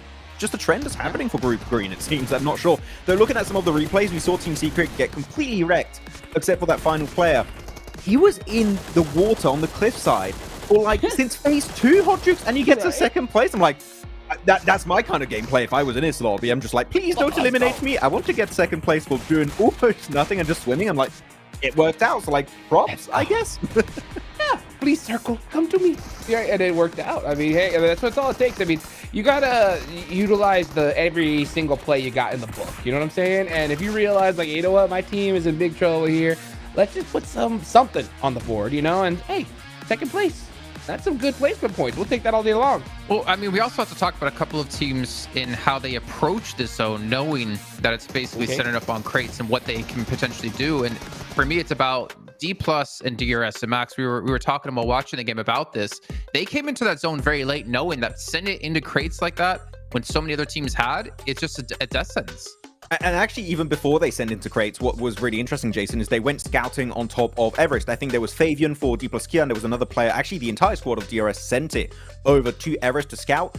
Unfortunately, the scouting doesn't result in too much, Jason, because every team is just in crates at that point, and you just know you have to crash it. And I think the DRS and D+ Kia understood, yeah, well, we don't really have an option, we have to send it in, and it's better to crash it actually inside the warehouse than the crates itself, because you're very vulnerable to possible third parties and off angles. So the crates not great. Warehouse, great entry point for D+ Kia, and we did see, thanks to that then, Jason, they made it a little bit further in the game and got a few eliminations, especially on Team Liquid. So I think D+ Kia knew they were not going to win the game, just let's try and get as far as we can and as many points as we possibly can achieve this game at this really moment when we have to send it in crates.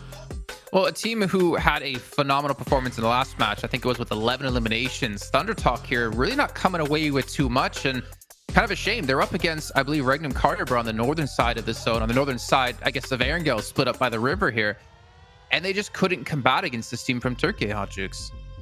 Yep. Yeah, it's it's so unfortunate. When is Regnum Carrier gonna wake up here? That's gonna be my question, right? We saw Brute Force, right? Back-to-back chicken dinners, and we saw what they could do. So it's definitely, I mean, not far too out. I mean, look at this. Third place, 75 points. The big problem that I'm having is, look at this point gap, right? We're starting to see a good solid point gap here between third and fourth. And for those teams on that second page, and I'm looking at you, Regnum Carrier, right? Silas, I think he just really needs to step up for his squad here. You know, I think that he needs to just get a crazy game under his belt to kind of just reinvigorate this team for the rest of the day. And it's sooner rather than later, I think. Yeah, I actually, one final point I also have about them is, like, is Razy not going to play this entire tournament? I'm a little bit surprised about that. But back to Thunder Talk, the point Jason was bringing up. The way they sent it into Regnum Carabra was very interesting, because they just, one of the player, AJ in particular, just leaped through the window, which, as we know, Hot Jukes, especially going through smokes, makes you very vulnerable. You can't shoot while you're doing that leap animation, and then you just gets completely backstabbed by one of the Regnum Carabra players. So a little bit interesting. I guess they were maybe out of utility, out of grenades and molotovs, especially because it was a wooden floor, Jukes. It would have been so good, but that push was not the way Thunder Talk were expecting, unfortunately, at that moment. Yeah, and as we can see here, Team Liquid, just to quickly touch on, they did move into our top 11, so they have been able to, at least if we end things off right now, avoid being eliminated and being sent back home to Brazil. But RRQ, I mean, I don't want to knock them too harshly. I mean, RCB in 15th place, you talked about, Hot Jukes, DRS in 14th place, Alliance now in 13th place.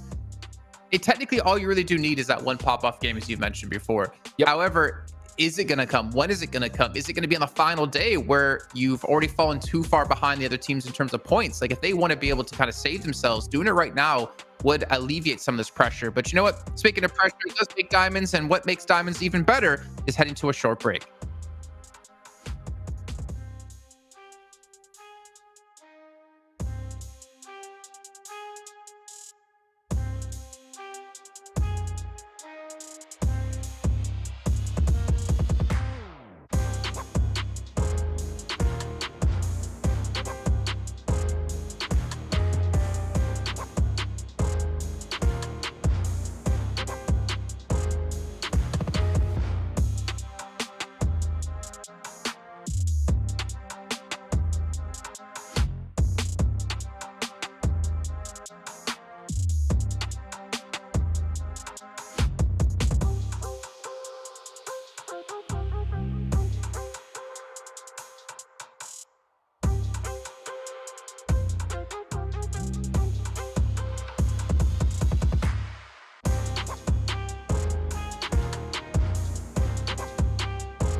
Welcome back to day 2 of Group Green. I'm joined by none other than Osal from D+ Kia.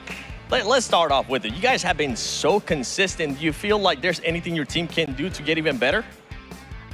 디플러스 기아는 어제부터 표현은 계속 너무 잘했었는데 근데 우리 팀 혹시 더 발전해야 할 부분이 있습니까?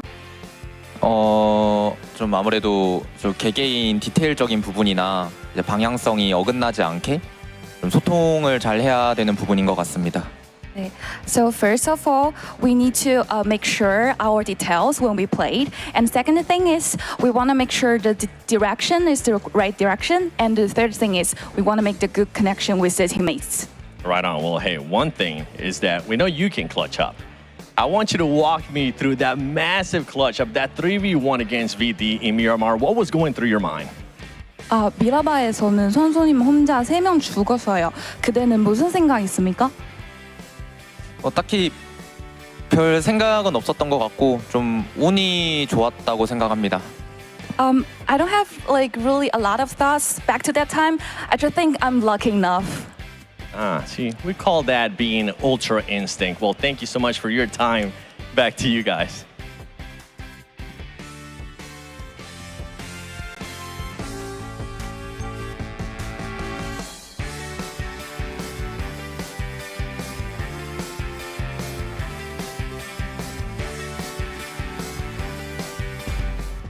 Yeah, as Luffy went Super Saiyan, as we all know, over in Soul Eater. What a great little turnaround there here, and not much thoughts going through his head. He just sees bodies and he takes the limbs. What did you say? What did you say, Jason? What? Just repeat that. Just say that again, Jason. What did you say about Luffy right now? Oh man. Yeah, I said that the Infinix GT20 Pro is a phenomenal phone. You can play like a Pro Max. That's exactly what I said. Get that DBS out of here and show me something just as powerful. Yeah. There you go. The 120 FPS and 104 hertz AMOLED screen. Poor Hot Jukes. He's just never going to get one of these. No, I'm not, dude. I'm so sad. I want one so bad. Come on. Let's go. Who knows? You know who knows? Maybe something good might happen here soon. Well, our team's to focus here. So I put 4MV 3 times. Hot Jukes, I think you put 4MV 3 times. And Max, you also did 4MV 3 times. Right. We realized we couldn't actually put zones in there as a thing to focus. But yeah, man, I don't know. I know we don't want to touch too much on it because I think John and Bling did most of that. But that was definitely not a good answer. Yeah, we just didn't get zones. Like, there's definitely a lot more to it than that. You can't go at PMWC, say Alpha 7's overrated, and now say you're struggling because you're not getting circles. Come on, 4MV. There's a certain limit to how much copium can be existent in one single team.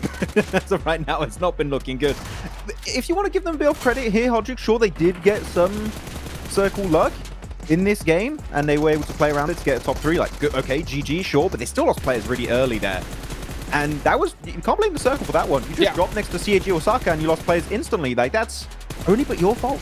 Yeah, only but your fault too. And it's just so frustrating. I mean, I don't think there's a more annoying answer, at least in my eyes, when it comes to like the stakes that we have here at this game. I mean, you have to be able to put points up on the board regardless of the circle. So when I hear that question, I'm just like, dude, what are you doing? Like, what are you even thinking when it comes to this kind of situation? But, you know, hopefully these guys could get a good bounce back game. But I mean, what is happening? I mean, we saw the most ridiculous match, you know, in the first Aaron Gale yesterday, and then now it's just looking like an entirely different team. Was it just CAG Osaka that got in their head, or their kryptonite? Yeah, I mean, because honestly, like, look how late they're rotating now. It is wild. I love the fact that CAG Osaka did that though, because when you have a team pop off like that, you gotta kind of just temper them down a little bit. And man, they did it in a major way.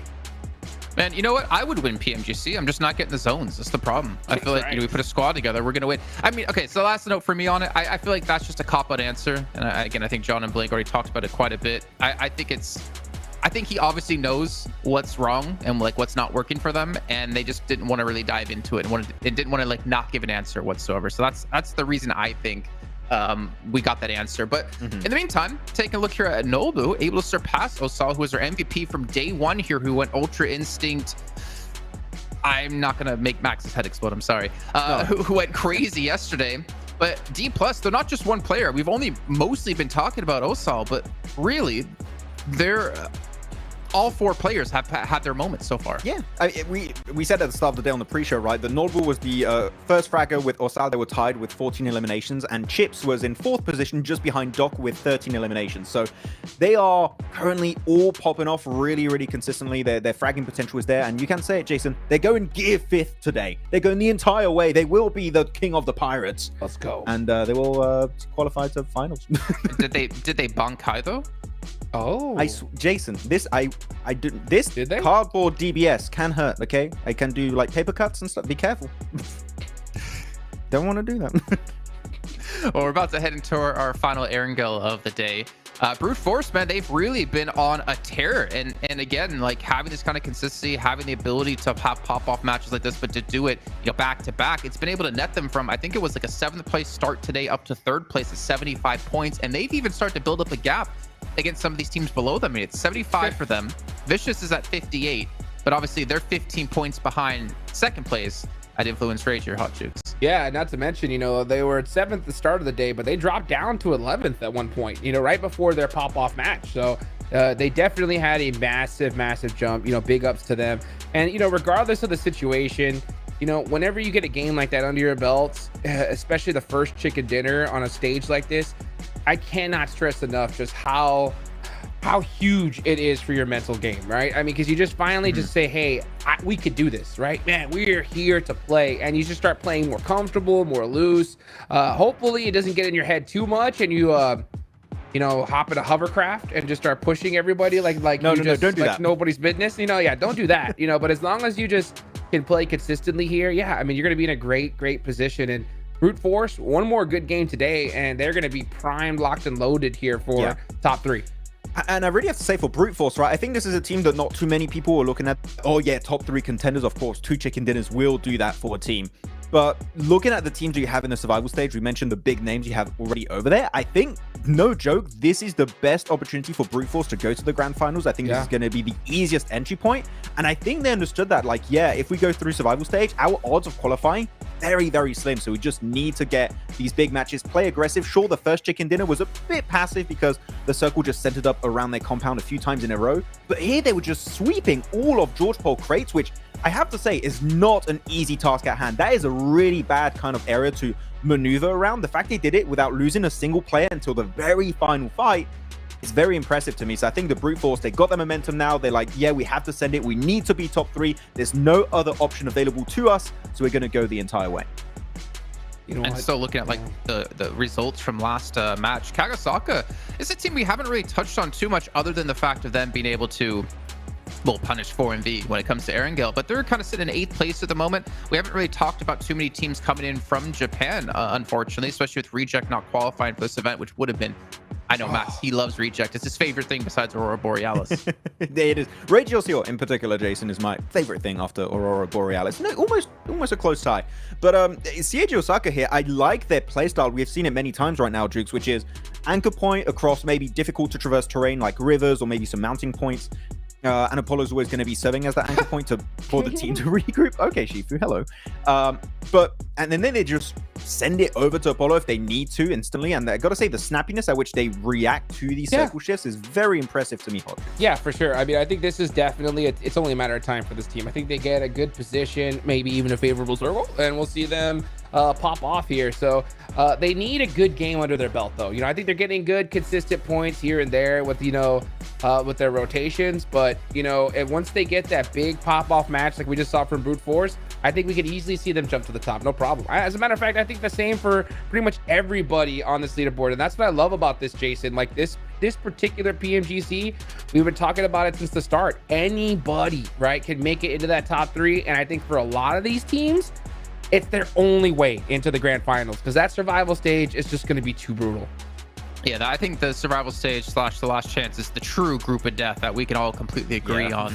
I mean, obviously you have double the technically have double the chances in there, but realistically you kind of don't, since it's a lot harder to get top 6. But we're about to head into that final Erangel of the day. I can't believe, again, we're already almost at the point of being halfway through Group Green with survival stage and last chance to come up next week, and then just a few weeks time before we kick off the grand finals. But let's kick off the last Erangel. Will 4MV get the zone? Will it be another team? We know who gets it wins. John Allen and Blank, take it away. Thank you very much, Jason. And absolutely, we're just going to be waiting to see who is going to play it like Naruto and kick into gear third and spirit bomb the enemy and take them all out of the running. Did I get that right, Blank? I think I nailed it. Yeah, bro. You're so cool and you love anime, don't you? You're such a big fan. That's right. Just like everybody else. Yeah. Yeah, that's absolutely right. I'm going to channel some energy for myself here because I can't need it during this game. But for the boys over on the map side of things, 4MV looking to get something done. DRS similarly trying to get further into the match. Honestly, Killer has been doing a great job for the team recently on DRS. Just unfortunate they've not been able to quite get too much further into these games. I do think for DRS, the playstyle right now, it's not working in terms of it all feels very salvagey, which I think worked in the past. Doesn't quite work here in PMGC at the moment. And I think DRS has had like some really big heights of gameplay, but being a little bit outclassed at the moment, sadly. But we'll see what they can get done. Massive Northern Circle, so no split here, I imagine, on the river. We will be getting a very definitive Northern Circle on this one. Brute Force could even head up towards Severny if they wanted. Definitely an option. I mean, they are split around that Georgia Pole area right now over towards Box Compound on the east point of Georgia Pole. Definitely a potential rotational route. Can't wait for 4MV to get bridge guarded by Seiji Osaka on the southwest side, so we'll be waiting for that. DRS in Milta, hoping that they can get their way through with all four of their players up to the north edge and finally have a good game, something we've been waiting for a long time. And we've watched these players for ages, and we've been backing them as well. But so far, this group, they haven't had the results that have been looked for. RRQ, they similarly have been denied those opportunities, but with this circle, they're a lot closer to it. They could look for a fast rotate, but it looks like they're going to slow things down and play for a little bit of a longer looting phase going in towards minute 4 and then trying to get on their way. Brute Force are going for that Severny rotate, by the way, Blake. Yeah, it makes sense as well, especially to start the game like this. You're given a massive opportunity, you're going to take it in your two hands, and especially with Brute Force going from so far down in the lobby, now up to third place with 75 points. We're still waiting for D+ to pick themselves up 100 points in this one, but I think if they can get it done in this game, which shouldn't be too difficult, it's 2 points roughly, they will be the fastest to reach triple digits out of all three of our groups so far. So really well done to them. They're currently on the south side around school, with north to them being RCB in Rozhok. Yeah, it's always an interesting start to the game, because I do think Zone 2 and Zone 3 are actually some of the most hectic with a circle like this, because you get a lot of teams trying to hold over towards Rozhok Bridge, Box Compound, as well as the Yaz Bridge as well.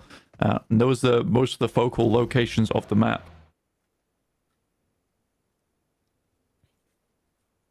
Max has put his worst circle prediction into the group chat, and I think I'd agree with him. If it pops hard southeast, goes over to the Yaz Lake, that would be dire. It would be really, really horrible for a lot of our teams to try and get on with. Everyone will be sending north, and those teams over towards those Yaz Fields positions who were trapped on the outside before will be laughing. But that's a very only potential future, and definitely not going to happen. Right, guys? Right? We'll have to wait and see. Influence Rage sharing Yaz still with the Vicious. Yeah, I mean, if it does shift down towards the southeast side, horrible, horrible. Influence Rage, limb proportions on your screen. 17 elims so far for Lil Boy, really carrying the team in terms of the amount of work done. Only 8 points behind D+. I think for Influence Range, for them, it's been more about these massive games interspersed with some really good average point scoring matches, whereas the D+ Kia, I think every single game has just not been bad for them, and that's what's kept them in the running towards first place so far.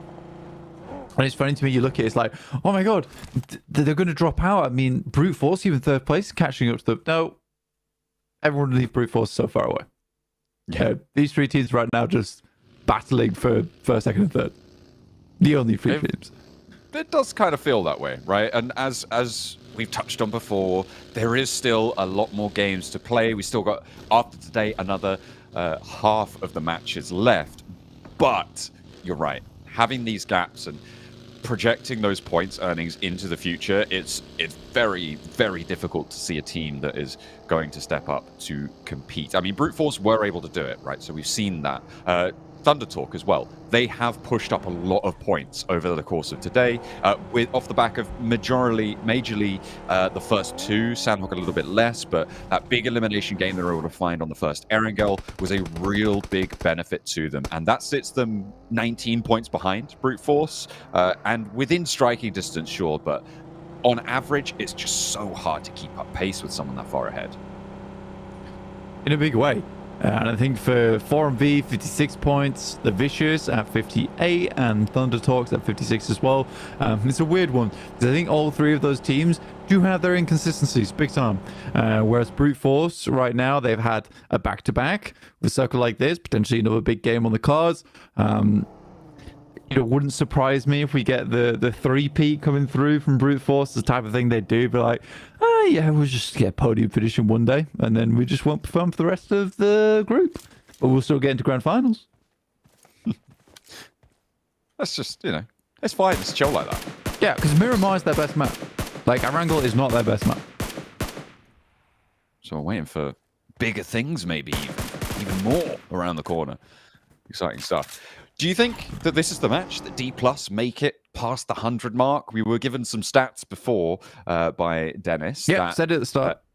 The previous groups they're going to push up. I think they can do it. Already said they're it. in a good spot here on the northeast, on the southeast side. They're across the river already. Yeah. Already talked about this in detail. They're across now. Yeah, they are. 4MV. Oh, they're moving. There you to go. The circle. Is Team Secret in the way? I think Team Secret have left and are not in the way anymore. So 4MV, they are off the military island. They can start their approach to get the circle. That's what we want. That's what we want from 4MV. I mean, it's frustrating for 4MV because technically the eastern side is less optimal for them, with there being Team Secret, DRS, as well as Cellcom Digi Alliance in front of them. And there's only CAG Osaka on the west. They're such a prickly team to get past that I think 4MV is just like, look, Team Secret actually DRS just do not give us any trouble. So we're just going to go to the eastern side. So, seems so much better for us. Yeah, it's worked out for now. Not losing a player, optimal in terms of strategy. The Vicious on the north side of the Yaz Lake as we wait for the circle to close.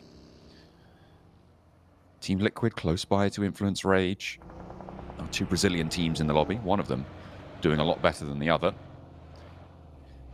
As the Vicious add a point to their tally, Stalwart losing a player. RRQ have taken a knock as well over on the northwest side, so difficult approach, and that is a hard west shift. We're not going to the Yaz Lake, but this is still back to the shooting range hills.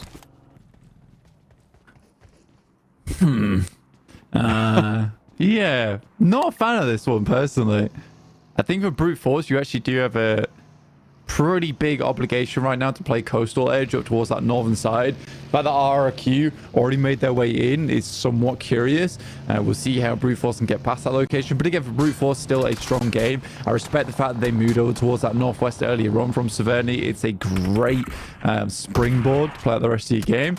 Nasty knockout on the vehicle though, and in comes D+ Kia. Nobu already finding Bruno Zin, and Osal finding David as well. Damn, it's gone terribly wrong for them. At least Osal is taken out, but that's from Cellcom Digi Alliance, completely different team who now Nobu's having to deal with in the wings. But D+, they have passed the 100 mark. And in match 10, 2 matches earlier than both of the other groups. Fantastic result for them, and definitely something to be impressed by. But don't forget that Influence Rage could also do it. If we can have 2 teams going up, that would be incredible. On the eastern side, they are in a little bit of a scrap, though, and they have taken a knock. Yeah, it might be a bit difficult for them. Influence Rage, they're currently up against Team Liquid.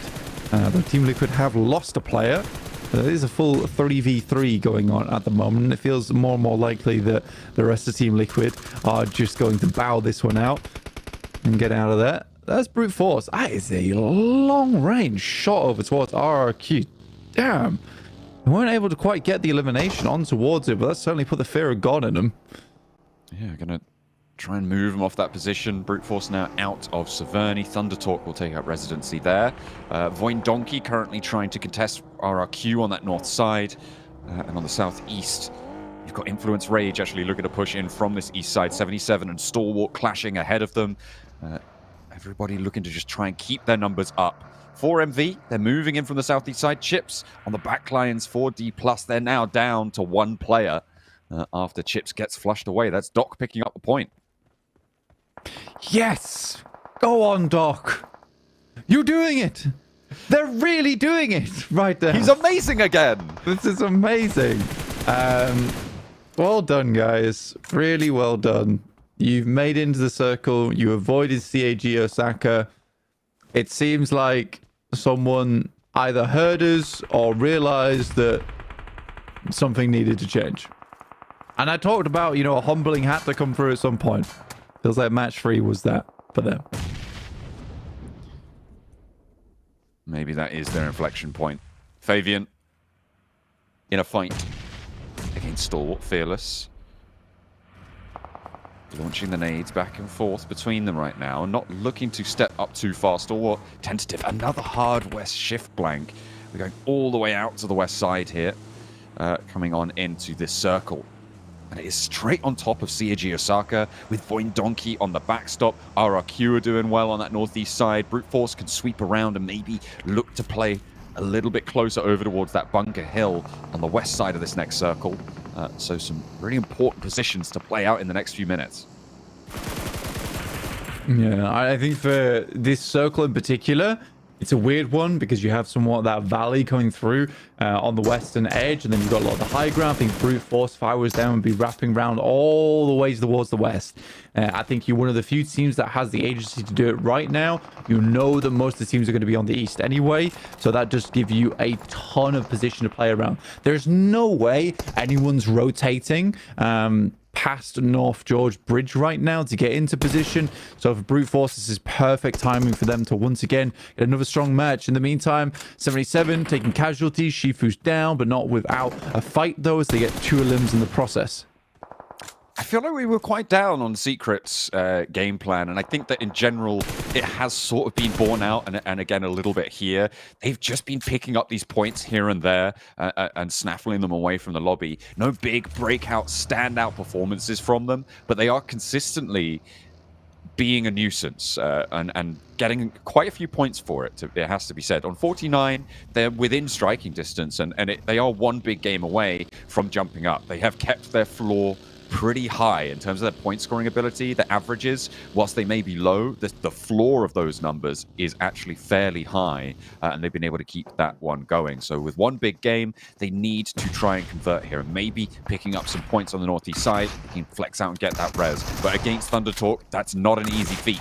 Jackie around the side, they get that opener, and now Fly on the inside, the last to stand on the in. King up on the high ground, trying to get on down there, but maybe getting flushed away as well. Yeah, it's a curious push out coming through, but DRS are not too far behind them, hot on the heels of Team Secret. Making shots down towards them. I think sort of have them penned in.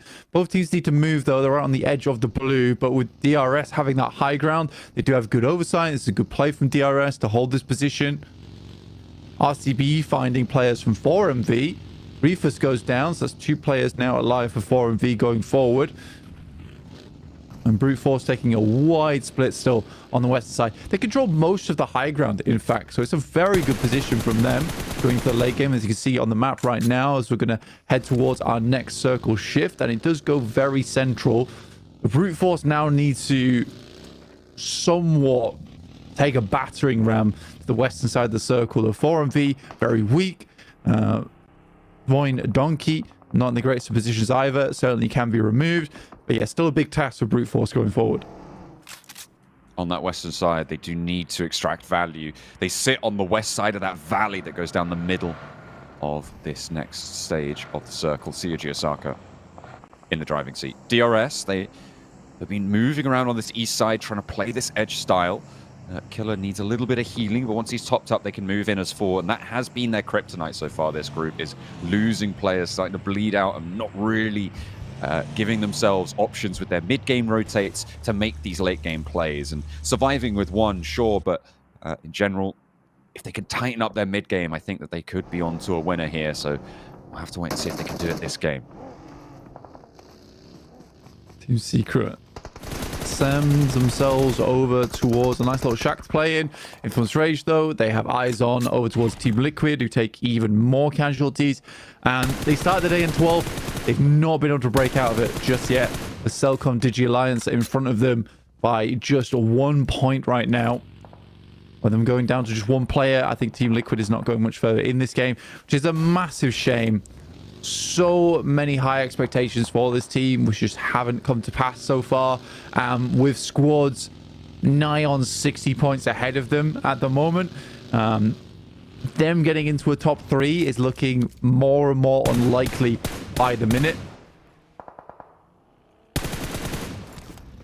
Trying to make that bid for freedom, everybody putting their best foot forwards. D+ still going with Fabian. Cardozo's a solo on the south side, and Jimmy cooking the nade. He knows the tree that he has to be worried about. That bounce goes perfect. And Cardozo's out. Team Liquid finished on 14th place, 0 elims this game. And in we go to the top 13 teams now, moving into stage 4, soon to be stage 5. Still all eyes on Brute Force on the west side. DRS take a knock on the northeast. It's a real unfortunate grenade, actually, for Cardozo, because that's usually the type of nade that wouldn't knock due to LOS. But I think that it was a millimeter over the 50% mark on the tree to where that LOS didn't really come into play. So, yeah, sad for Cardozo. But again, I'm pretty sure he would have gone down shortly afterwards anyway. There's 37 going out in 10th place. 45 points accrued for themselves, but Influence Rage still continue to just battle out on this Eastern Edge. And they have been very comfy doing it as well. I think that's the biggest thing to consider here, is that they have been really confident in a lot of their fights they've been taking. DRS, Sleepy goes down to the play zone off the back of a knock from RRQ. Looking to try and find this res for RRQ. They've left Fnatic up on that north side, playing 3-1 right now in their position. More concerned about the south, but DRS want to take this one back into control, losing a player. That's lit a fire underneath them, and they're putting pressure on, but Secret are going to be in their way as well. Trying to roll around an RRQ, looking for the cracks in the circle, but there really aren't any. It's a tight seal on the edge. And another player from DRS goes down under too much pressure from RRQ on the north side and Secret on the inside as well. And once more, DRS start to bleed out. DRS struggling in a big way. I mean, they dropped the smokes. They're doing the best they can. Really nasty circle off towards the western side. Brute Force and RCB, their positions become more and more dangerous as time goes on. Voin Donkey, though, actually in not a bad spot down towards the southwest side. They can certainly live the game out, but I'm excited to see what CAG Osaka can do with this game. I think that, you know, playing on this Eastern Edge, they have a lot of control to keep a fair few of these teams basically blocked out on the Eastern Edge here. I do want to see them get a little bit more aggressive with it, though. Fnatic trying to dip in and out of the smoke here against RCB, but it's not going to work out. In and to the fight, though, that's a little bit better, more successful on the approach there, as RCB lose one in the shack. Gets flushed out immediately, and they're away. They know they need to move off this position anyway. Loxy maybe actually wants some vengeance. They turn around. They're going to try and clear out the back, and 2 players from RRQ will hold on the inside. First player for RCB, approach, goes down, gets knocked. Very low, and on the outside, the vehicles go up in smoke. I am putting a question mark on that re-approach from RCB. Unnecessary and dangerous. They go down to it. I think you're RCB, you realize that, you know, it's not going well for you in that location. and there's not really anywhere else for you to go as well. So you just take the improbable chance that you can maybe take the Shack back for potentially a better game in the future. Because I think even the sent off towards the western side, that likely would have been taken out anyway. 4MV down to 2 players. There was some knocks coming through from Brute Force, but it didn't go much further than that. I think that they're getting themselves back up into 4, but they'd love this crash over towards 4MV. They can play over on the edge here on the western side and take a position with vehicles that they have a lot to work with. Potentially can have a good game off the back of this, but it's CAG Osaka actually taking some really good shots their way too from that eastern edge. So right now, Brute Force is very much in a troublesome location. Furia makes his way down in between Voin, Donkey, as well as 4MV. Damn, this is a dangerous locale for both of these teams. Yeah, there's sort of that weird ridge line that sits between the 2 high grounds on the west and the east. And if CAG Osaka are preoccupied with the east side, Brute Force can move a little bit more freely over on that west. And Team Secret trying to fight off against Influence Rage right now with 4 points on the tables. If they get... Oh, well, now they've got up to 6, but getting cut through as well, adding up to 7. Blank, they're 3 points away from the second team to break 100 points, which would break the records from the previous groups, but they're already behind D+. However, they could overtake them on this game. It's very likely as well. I think they've had such a strong game here at the momentum that they're fielding right now. You'd hope that they wouldn't go out too early. They still have to fend off versus RRQ as well as CAG Osaka.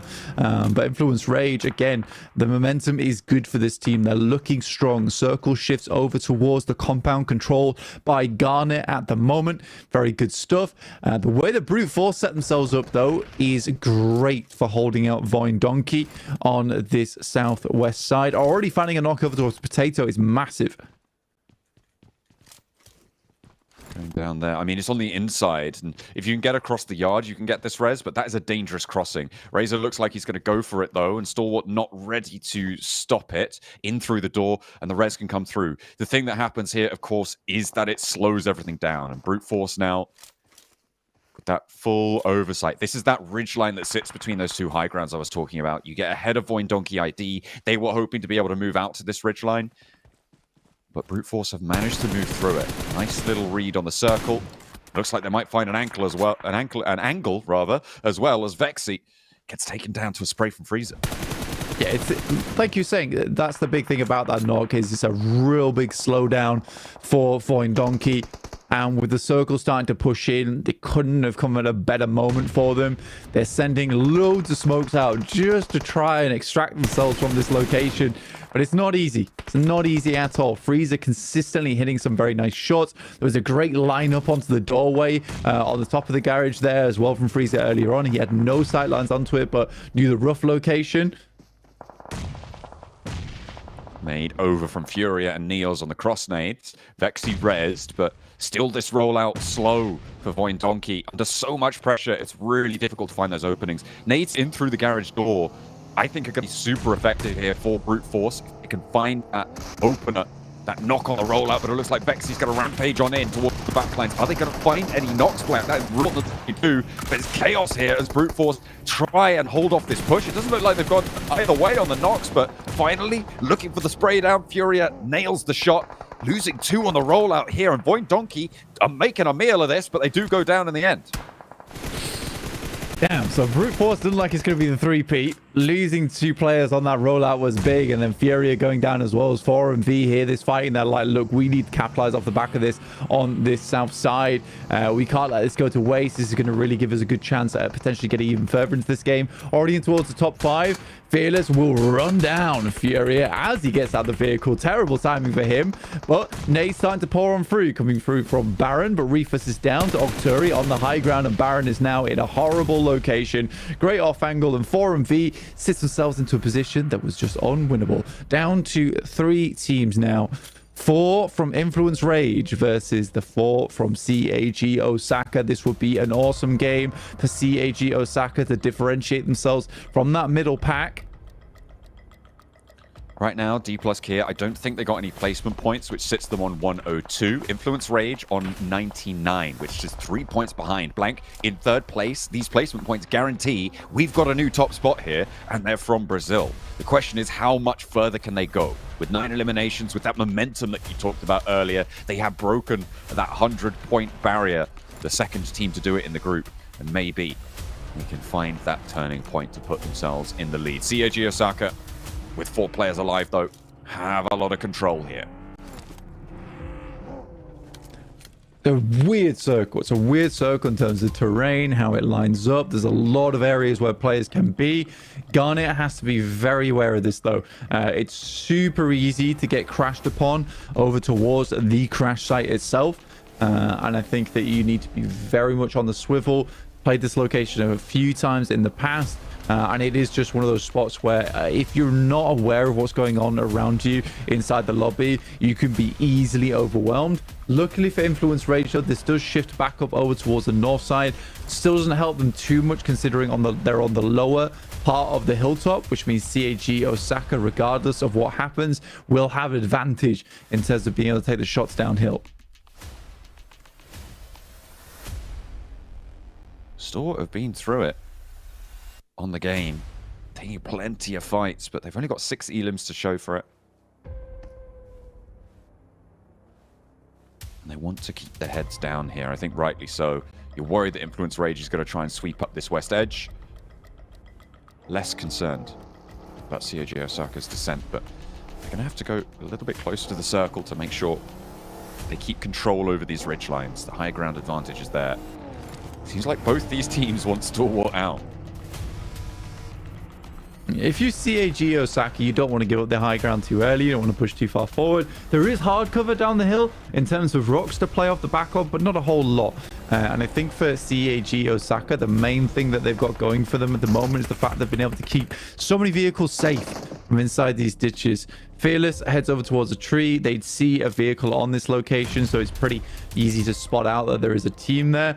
Bit of damage splashed out over towards CAG Osaka, and 4 more nades to be sent uphill from Fearless. Those trenches can be quite dangerous as well to have nades sent your way. They tend to bounce towards where you like to sit, so making sure that you're out of there and not going to take too much damage from it can be important. Going up to Influence Rage with the circle, Blank. That is a nasty shift for that high ground that you were talking about as being so important for CAG Osaka. Yeah, I mean, the high ground is great news for them. Good nade from Naoto. Sits right in the vehicle as well, funnily enough. But yeah, it's still a case where Influence Rage, though they have the circle, they just need to play a little bit passively. Right? Eventually, CAG Osaka has to crash into them or push into them. Garnet immediately makes his roll down. That was bold of a push from him, but he does make it happen. Okay, and they actually get right into the edge of the circle. Oh, no. Not quite catching the rundown there. Could be really dangerous. Stalwart do lose their player fully and look for the second rundown, but it's still not connected. And now also down, leaves them on 3. That's open to Diego's spray and should be flushed away. Sure, Stalwart go down, but they are looking for now the turnaround over towards the low ground area from Influence Rage, who have moved up to meet them. 11 eliminations now added to their tally, and Brazil are looking to take the top spot back under control. D+, they're consistent. But Influence Rage are on fire now. And up the hill they go to try and find Matun, the last to fall up into the rock with the shotgun, puts him in the dirt. I don't know, man. I feel like in that situation, you push east, right? You push east, you drop a load of smokes, you try and set up vehicles on the tree line and play off the back of that. They gave way too much time for Influence Rage to move forward into a location where they could take shots. I think that maybe CAG Osaka underestimated how quickly and how aggressively Influence Rage would try and hold that position. Yeah, it was really a little bit messy, could be tidied up towards the end, but the big news here is 2 teams push past 100 points, and we have a new top spot. And someone needs to tell Influence Rage, Brute Force, and D+ to let other teams get some chicken dinners here. It is insane how these 3 teams are just soaking every single morsel they possibly can. But Influence Rage coming out big here. Brazil. I mean, let's be honest, Hot Juice, and be 100% honest with me here. did you expect in this group Influence Rage to be the pop-up team from Brazil? I didn't. I mean, I knew that they had a chip on their shoulder. I talked about it at the top of the show on day number 1, right? When they had a big tournament in Brazil, right? They didn't make it. And there was fans out there holding up, you know, tombstones with Influence's Rage, saying RIP on them. And you know that they wanted to make a strong comeback here. Boom. And what a way they did it. I'm going to be real, Max, man. Did you expect Influence Rage to even be on the top of this after watching D plus Kia and Sandhawk here? Not really. Right? Not really. It's a big surprise. So you covered Americas a lot more. Jukes, I have a question for you about Diego. Yeah, go ahead. Does this guy smile? Like, he just got a chicken dinner. He's like, he looks so serious, man. I'm like, oh my God, he's staring right through into my soul. It's a Brazilian thing. You know, Carrillo does the same thing with Alpha 7. You know what I'm saying? I actually joked with him after they won the World Cup. You know, I was like, oh my gosh, this guy's actually smiling. He started laughing, you know? Yeah. Man of sheer determination right there. Diego, you can see in his eyes. I mean, but at the end of the day, I mean, this squad is so seasoned. You got Long. I mean, this guy played with Alpha 7 back in the day. I think I got one of his like signed cards here. I mean, so I'm really excited to see Influence Rage, you know, finally starting to put up numbers that we should have expected all along from the squad. I'm really happy with them, and especially the way they played this late game was they put on a clinic. They were clearing a lot of the teams, making space for themselves in the circle, especially that fight versus RRQ was quintessential to them reaching the late game in the first place. The way they pick it up and without losing a single player is huge. And then we just see the circle, Jason, that moves away from CAG, moves away from Star Wars. Sure, Influence don't have the high ground advantage, but if we just wait in the circle, guess what? The two other teams, they're going to fight each other. We're just going to pick up the pieces and get the easiest chicken dinner to wrap it up at the end. Like, the execution and the respect they give to the other team is what allowed Influence to make sure this chicken dinner was not going to escape their grasp. Well, you did mention Kagasaka, and actually wanted you guys to talk about them a little bit. Hot Jukes, the position they were in. I mean, if we think about them and 4MV, which I know we talked about a bunch today, I mean, they're coming from similar locations. 4MV obviously coming a little bit further than Kagasaka had to go. 4MV went Eastern Bridge and had to run into a lot of different teams, especially when the zone was shifting towards the west, where Kagasaka was able to get a very central position and just hold on to that for the majority of this game. Yeah, I mean, they went straight to Crash Site, and rightfully so. I mean, especially in a zone like this, Crash Site is just so broken, Max, man. So I'm glad that they had the heads up to do that, but it just goes to show how much of a step ahead they are of 4MV when it comes to these northern rotates. I mean, yeah, we have seen ridiculous northern circles here, Max, man, for all of today. But, you know, COG Osaka are just proving that, hey, when it comes to these matches where we don't get circle, you know, we can still put up some serious points. And it's really good to see them do that, because I said it was only a matter of time, and I'm glad it happened here now. We don't wish for circle luck. We make our own circle luck. And that's by just playing and moving into the circle at really quick pace, and especially getting good positions. Crash Site, as you mentioned, Jason, in this terrain, it is fantastic because it is such a good defensible position. And outside of that, you got one compound that was held down by Voin Donkey ID, which also is a good position. But here you can see all the Eastern teams that were really trying to breach a position. They couldn't even get close to CAG because they were just blasting teams away pretty much the entire time. Sure, they didn't get as many eliminations as they really would have liked. They only got 4, but they were making sure they're clearing that space, and so that all of those Eastern teams aren't really a threat to their late game potential. So yeah, good terrain knowledge. They know where to send it. They sent it really early, and off the back of that, they get themselves a good second place position. Yeah, 23 points coming for Influence Rage. Stalwart getting themselves 11. Even 4MV going to be getting there on the front page as well. But Jukes, another team we have to mention, Brute Force, off the back of their back-to-back victories in match 2 and 3 of the day. Once we had that first zone pop, they full sent it to Severny. And then again, because of these shifts, they actually hung around the west side of the zone so they can avoid most of these teams and have more of a deeper run into this game. I'm just curious your thoughts of this. And for me, it's kind of like a really good understanding of how the game is actually playing out. That's right. I mean, consistency, every player knows at this point, when you have a hard shift, the hard shift side is most likely going to be open. And Brute Force are no strangers to that. They saw that circle shift on over to shooting range, and they say, you know what, let's just move and haul it quick over there. It's going to be wide open. We'll have the entire lay of the land, and they utilized it. I mean, 2 chicken dinners. These guys are moving quickly. You could definitely see them kind of reaching their final form here, and it's rightfully so, Max, because I mean, you said the probability was slim. I'm going to say it's none. I think if Brute Force do not make it into the grand finals right here, right now, I don't think they're going to do it in the survival stage. That survival stage is just too stacked. I gotta say though, their rotates on point, Jukes. They're very snappy. They show that they can take some really good fights. So in that sense, there's definitely potential. But we agreed on this, Jukes, before even this group began, right? The top 3 in this stage for Group Green is going to be way easier to achieve than making it through survival stage and last chance on being in the top 6. Like, this is definitely going to be their best opportunity to make it to London. But as right now, Influence Rage gonna have D plus Kia and Brute Force up there. But outside of the gap here between D plus Kia and Brute Force between 2nd and 3rd, I mean, Brute Force could be slipping out the next game, realistically. Sure, they have a almost 20-point difference between them and 4MV, but we know these big games that they can be put on board by 4MV. We know that the Vicious have been super consistent, and a few good matches could help them jump up in top 3. So they're not safe. They've had good games, but currently those 2 chicken dinners aren't enough to, like, secure their spot in top 3. They need to keep getting good points on board. Kind of crazy that we have 8 out of our 10 chicken dinners, 4/5 of our chicken dinners so far here in Group Green be towards just 3 teams. I mean, we have Team Liquid with 1, then we saw 4MV with 1 outside of that. Like, that is insane, man. You got to spread the wealth here, spread the food. Like, this is not what you want to see here when it's getting so close to, you know, holiday time. But as we do see here, I mean, Team Liquid with that chicken dinner, salvaging the results yesterday on the final match of the day. You pull that away, I think they're back on the bottom of the leaderboards here. I don't know what's going on with Team Liquid. Hey, you know what time it is, boys? Salvation mode. Damage control.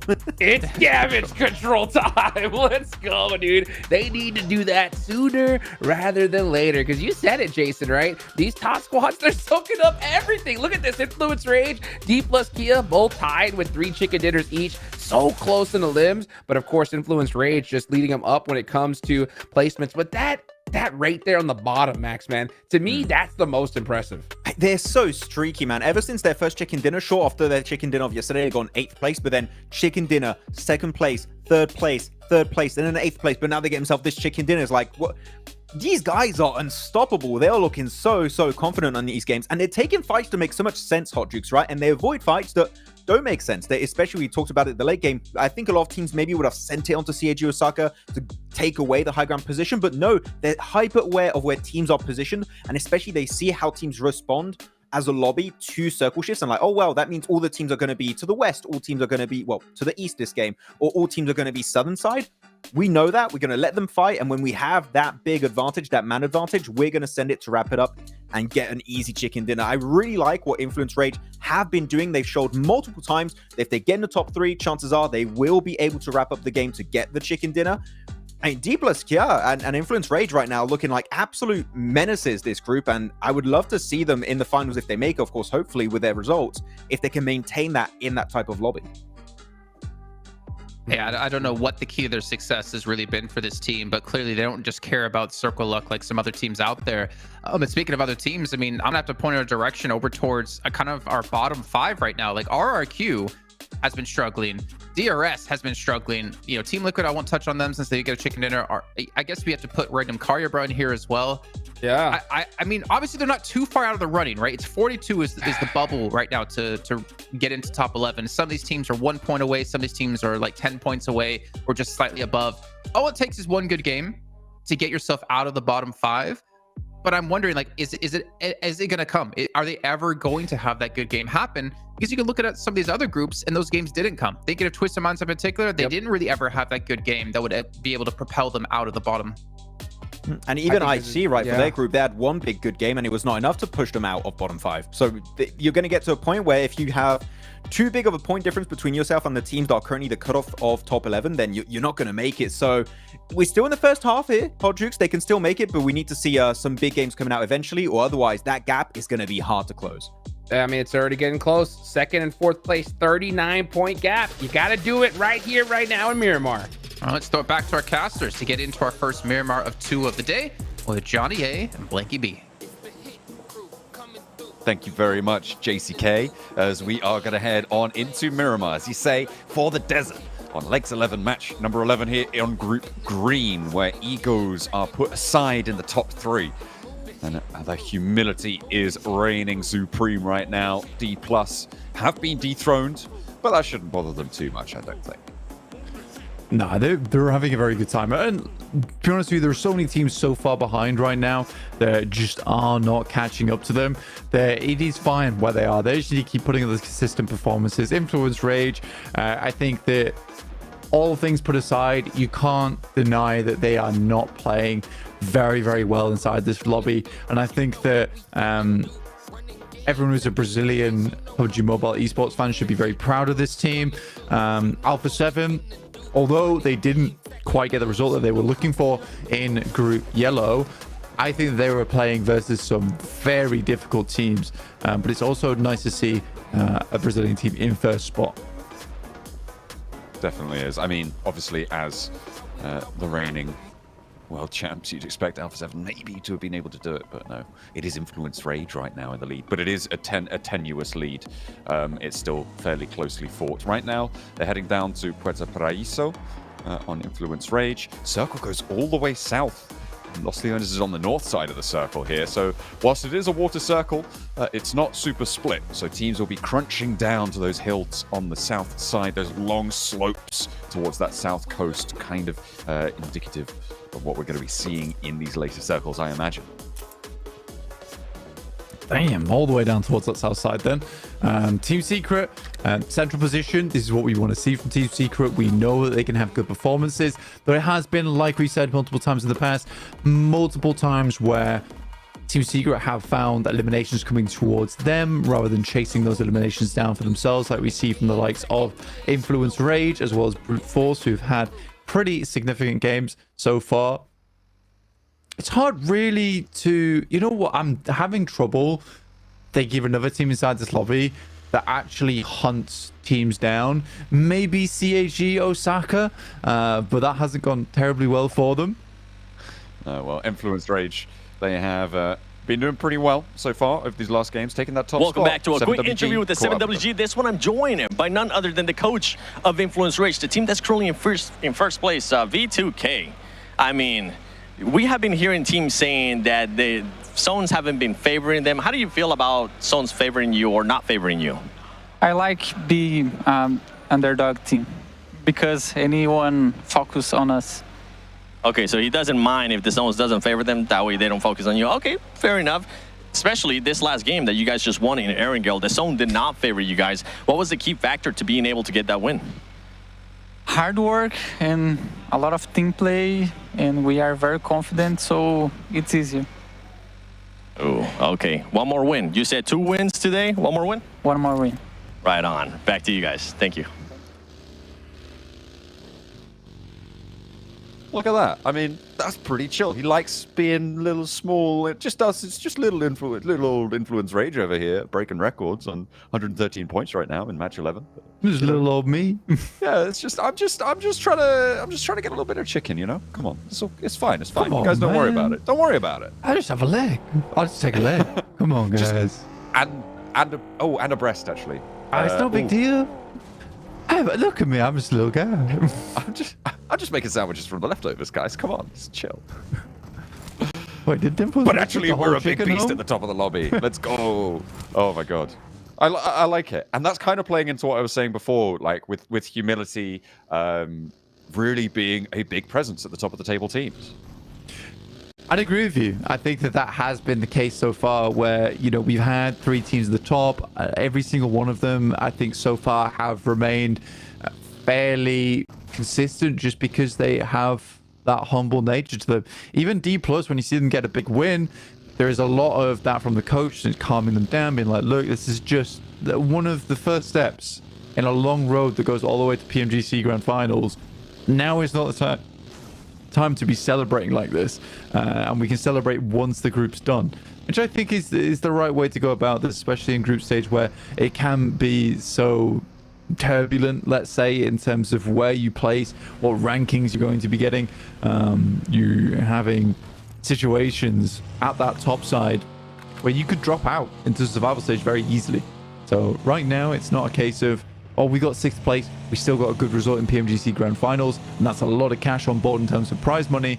No, right now it's a case of you don't stay in that top 3, you don't get that massive opportunity of going straight to the Grand Finals, having loads of time off to do research, scrim, and figure out the rest of the teams going into Grand Finals on top of it. So yeah, it's a very, very fearsome position to be in, and I think D+ as well as Influence Rage are both taking this very seriously, albeit Influence Rage just been tiny little guys in the lobby. You know, it's just tiny little Influence Rage. Don't worry about it. Oh, I love that. That's gonna keep me giggling until the end of this group, I'm sure. D+ Kia, I mean, even we heard it in the interview, right? It's like, oh, how did you feel about that 1v4? That was incredible. It was like, oh yeah, I was just, you know, I was just in the right place at the right time. I was lucky there, but I was able to do it, so that was really good. It's like, you just 1v4'd a team, like that was sick. Like, come on. But no, they're keeping it so cool, calm, collected, and that is really obviously playing well. A little replay on first blood drawn for RCB, finding a player from Stalwart on a long-range rotation. Yeah, good shot. Good shot from RCB. I'll pick up Saul off the back of that. Still sat in 14th place, though. Not ideal. And I think that, you know, you look down towards 12th, 13th, 14th, 15th, 16th. All great names. All at risk of going home. It's a bit unfortunate. Now, I'd like to see DRS jump up. You know, RQ has got a very storied history on them. Shame they're in 16th place right now. DRS could jump. RCB could jump. Team Liquid could jump. And Selcom Digi Alliance actually playing the best out of all of those teams towards the bottom. I've had some good rotates, some good angles on these circles, just unable to quite find the performance that they're looking for towards the end game at least. I think their mid game's actually fairly damn good. It's just unfortunate Selcom Digi Alliance is not always able to translate that into a strong late game performance. Some of those I like to call them micro rotates towards the end game, where it's just small maneuvers. They're not good at them, and I think that's where they need to improve. Small positional hopping and maybe small flexes out deciding to go for a little bit of a split, or how you position your players. That sort of stuff can really change those late games, have a massive, massive impact, and hopefully they can tidy it up. Thunder Talk as well. I mean, they sort of turned things on at the start of today, and then kind of in the same heartbeat threw it away for themselves. I mean, they had that strong game on Erangel, of course, but since then, and their Sanok was okay, but they decided to jump off in the middle of it. So not too sure about that one, but still, I've been expecting more from this team continuously, right? And they are only in 8th place now, 56 points. It's not good enough, right, for a team that comes out of PEL looking to be probably the strongest team out of that region, to not be able to do themselves justice here so far, I think is a little bit disappointing, and I hope that they can bring King, the 2-time champ, back towards the top of the tables. Next circle is coming in soon. Unfortunate, really, for King, because he's not displaying that same kind of firepower we've seen from him in the past. We have seen through very few veterans of this game that continue to astound and surprise as their careers go on. To name just a couple: Paraboy, Silas, maybe I might say Osal or Fabian, possibly. But yeah, it is tough. It is tough to keep that kind of performance up going for a long, long time, and you got to be super hungry. And to be fair, that is very obvious with a player like Silas, who has switched teams from what was his home ground squad on S2G to RCB for a new lease of life inside that squad. He's been doing very well from within it, but yeah, you do need to keep hungering for those victories. And King looks like he's slightly fallen off between now and the beginning of PUBG Mobile, though I think King, regardless of all that, is probably one of the most long-standing players that we have here in this tournament. Definitely a candidate for a GOAT, I think, in terms of PUBG Mobile. Right now, though, you're right. He seems to have maybe lost his appetite somewhat on those points tables. So maybe looking to plate up another meal for them. So we hop over to the west side. 4MV in a really strong spot right now on the west side of the center of this circle. playing on these ridge lines. They've got a good high overground, that oversight around their area. Leaving Reefus out on this side, it looks a little bit open, but because of the rest of 4MV being placed in the buildings out to the east, it's nice and covered off, so can keep themselves tidy.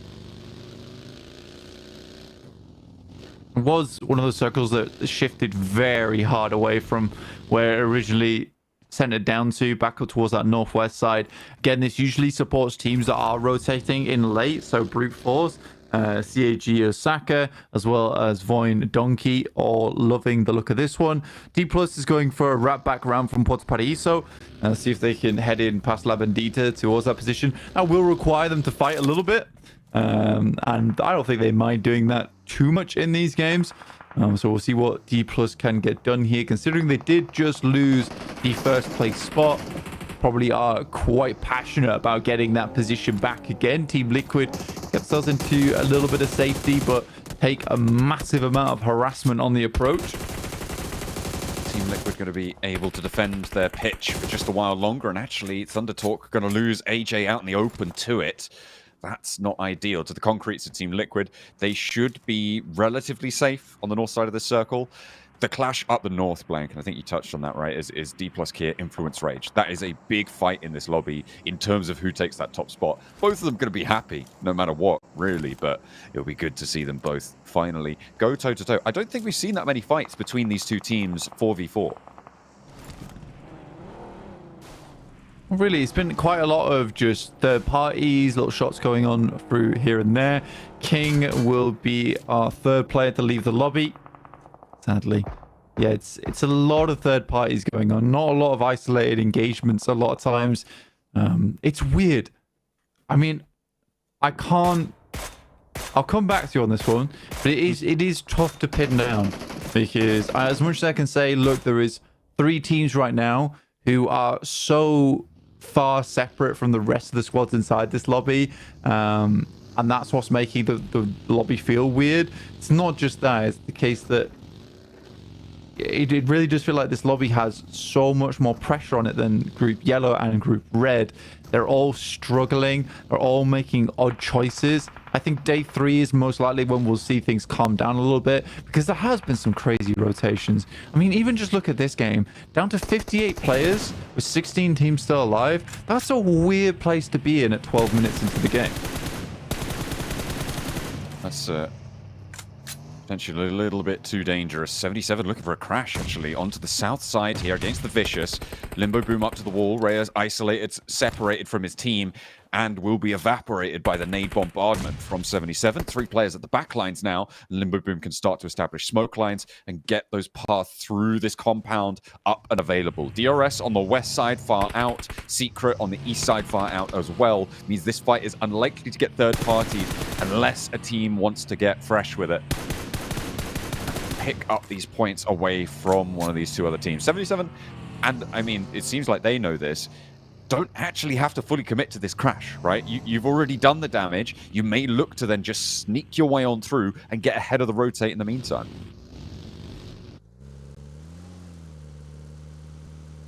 I don't know how you approach this one, because where we're heading to in Miramar is one of those locations that if you're not already in it, it's quite difficult to inject over towards this location. When Los Leones will be on that northeast side, massive amount of just open ground over towards the northwest, and then you got Chumacera, which is horrendous anyway to rotate through, but that encompasses the entirety of the south portion of the circle.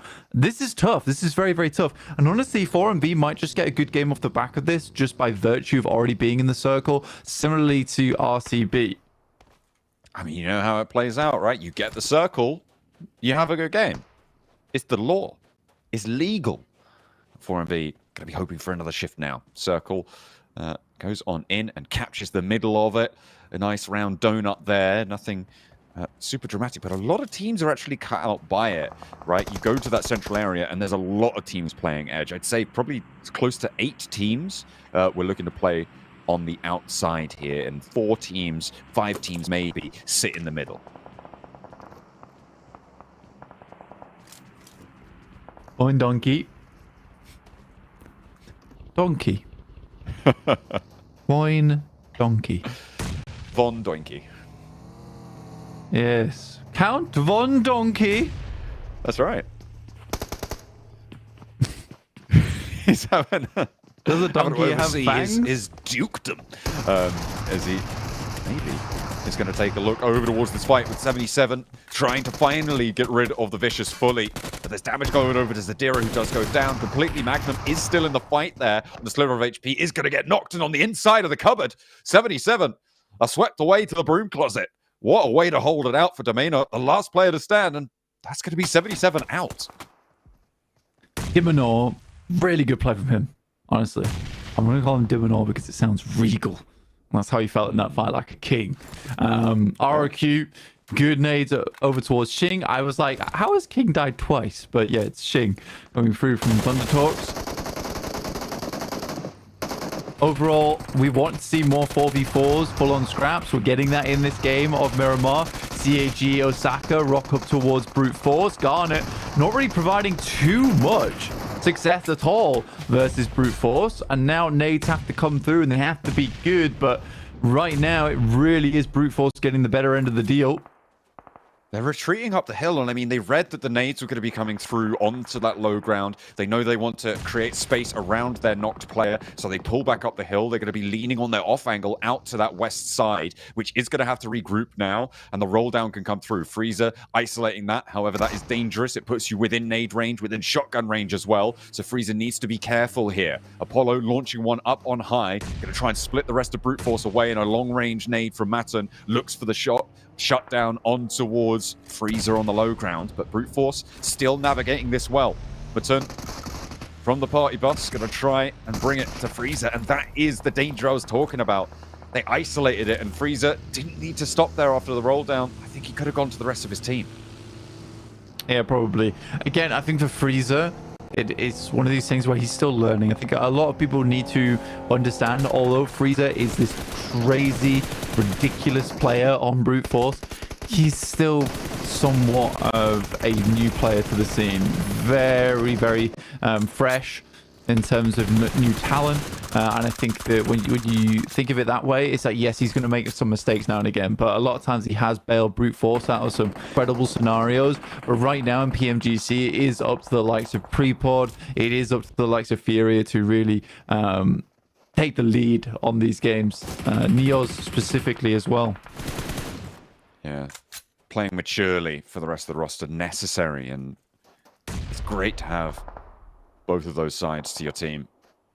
A need, though, from 4MV, and Brute Force are really suffering on the outside. I think Furia may look to poke his head up and take shots over towards 4MV, try and draw some attention at least, and allow his team to try and get out of the way. D+, they lost 2 of their players to the clash with Influence Rage on the northeast side. Influence Rage went down fully, though. Not to D+, but in a different engagement. I think that was to RRQ on the northeast side. And now D+ can look to try and take the top spot back. But with only 2 players alive on the outside of the circle, having to cross a road, it is going to be tough. RCB keeps things very calm towards the center. Do want to see RRQ try and flex out a little bit towards Stalwart as well as Team Liquid, prevent those crossings coming through on their side of things. RCB is so far and out the way right now, John, honestly. I don't think a lot of teams are going to be taking too many fights towards them. Maybe Count Von Donkey could get on over there. 4MD, though, doing a great job over towards Brute Force, and Fabian even joining in. The rest of D+ Kia heading on over, and the rest by that, I mean Nolbu. 3 eliminations found for 4MV, as the backline of Brute Force are tidied away. Just Furia, who's managed to make it in with a buggy to the junction on that ridgeline. That's a fairly safe location, given the layout of the teams in this lobby. I wouldn't be surprised to see Furia into a top 5 for Brute Force. We'll have to wait and see, though. He could get rolled down, depending on what Team Liquid RRQ do on their northeast side. Could change the shape of it. DRS on the south, in the meanwhile. Going to have Team Secret on their east side, trying to take shots down towards them. And it's not a team you really want to be at your back. They have been pretty devastating in games gone by. We'll see if they can repeat that here. 4MV continue their hold on the north, though, and it's looking fairly successful. The high ground from these buildings, really difficult to deal with. Yeah, big northwest shift as well. I mean, that does keep CAG Osaka in. And 4MV, they'll hate me if I say it, they've got the circle. Oh, no. Now is the time to shine. Good nade from Doc. There's those Doc nades. Give me more. Give me more. Goes in with the shotgun.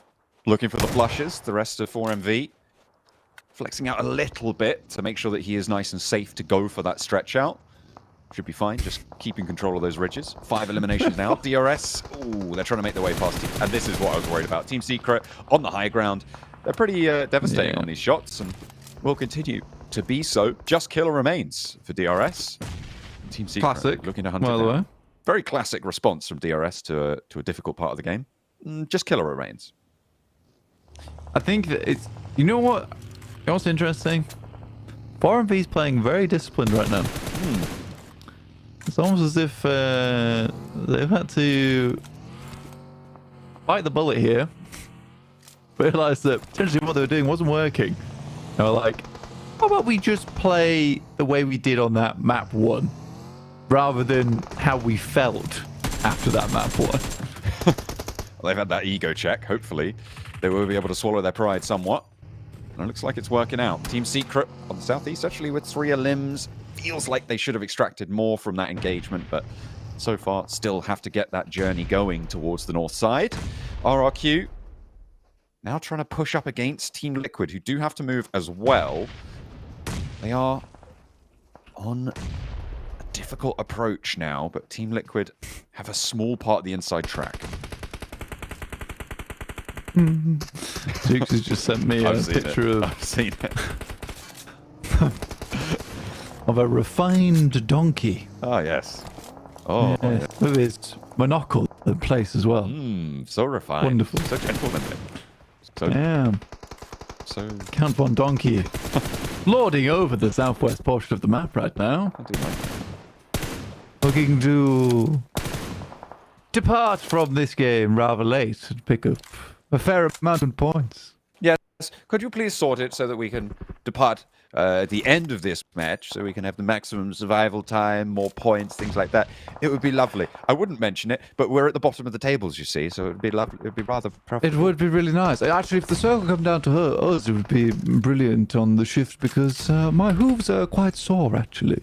Yes, I've been taking dance classes, you see, trying to dance through this circle, but it's not really worked out. 2 of our players, they've gone down, the rotters, but they've left us now to pick up the pieces, and well, it would be rather nice if you could send the circle down our way. We'll see you later, old chap.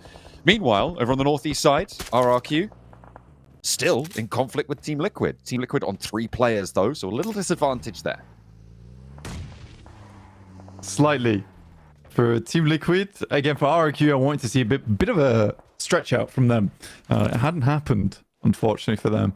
Now Team Liquid's able to take what I would say is a bit more of a strong fight between them and RRQ. It looks like they want to get rid of Stalwart first. A reasonable move from them. Circle does not go to account Von Donkey, who is absolutely livid. Not just yet. Circle needs to tap in and head on that hard south shift. They'll be having words, I'm sure, as they do manage to pick up Nolbu on an opener, close to 4MV, so that point might be taken away. Reefus does, in fact, pick up that point. There it is.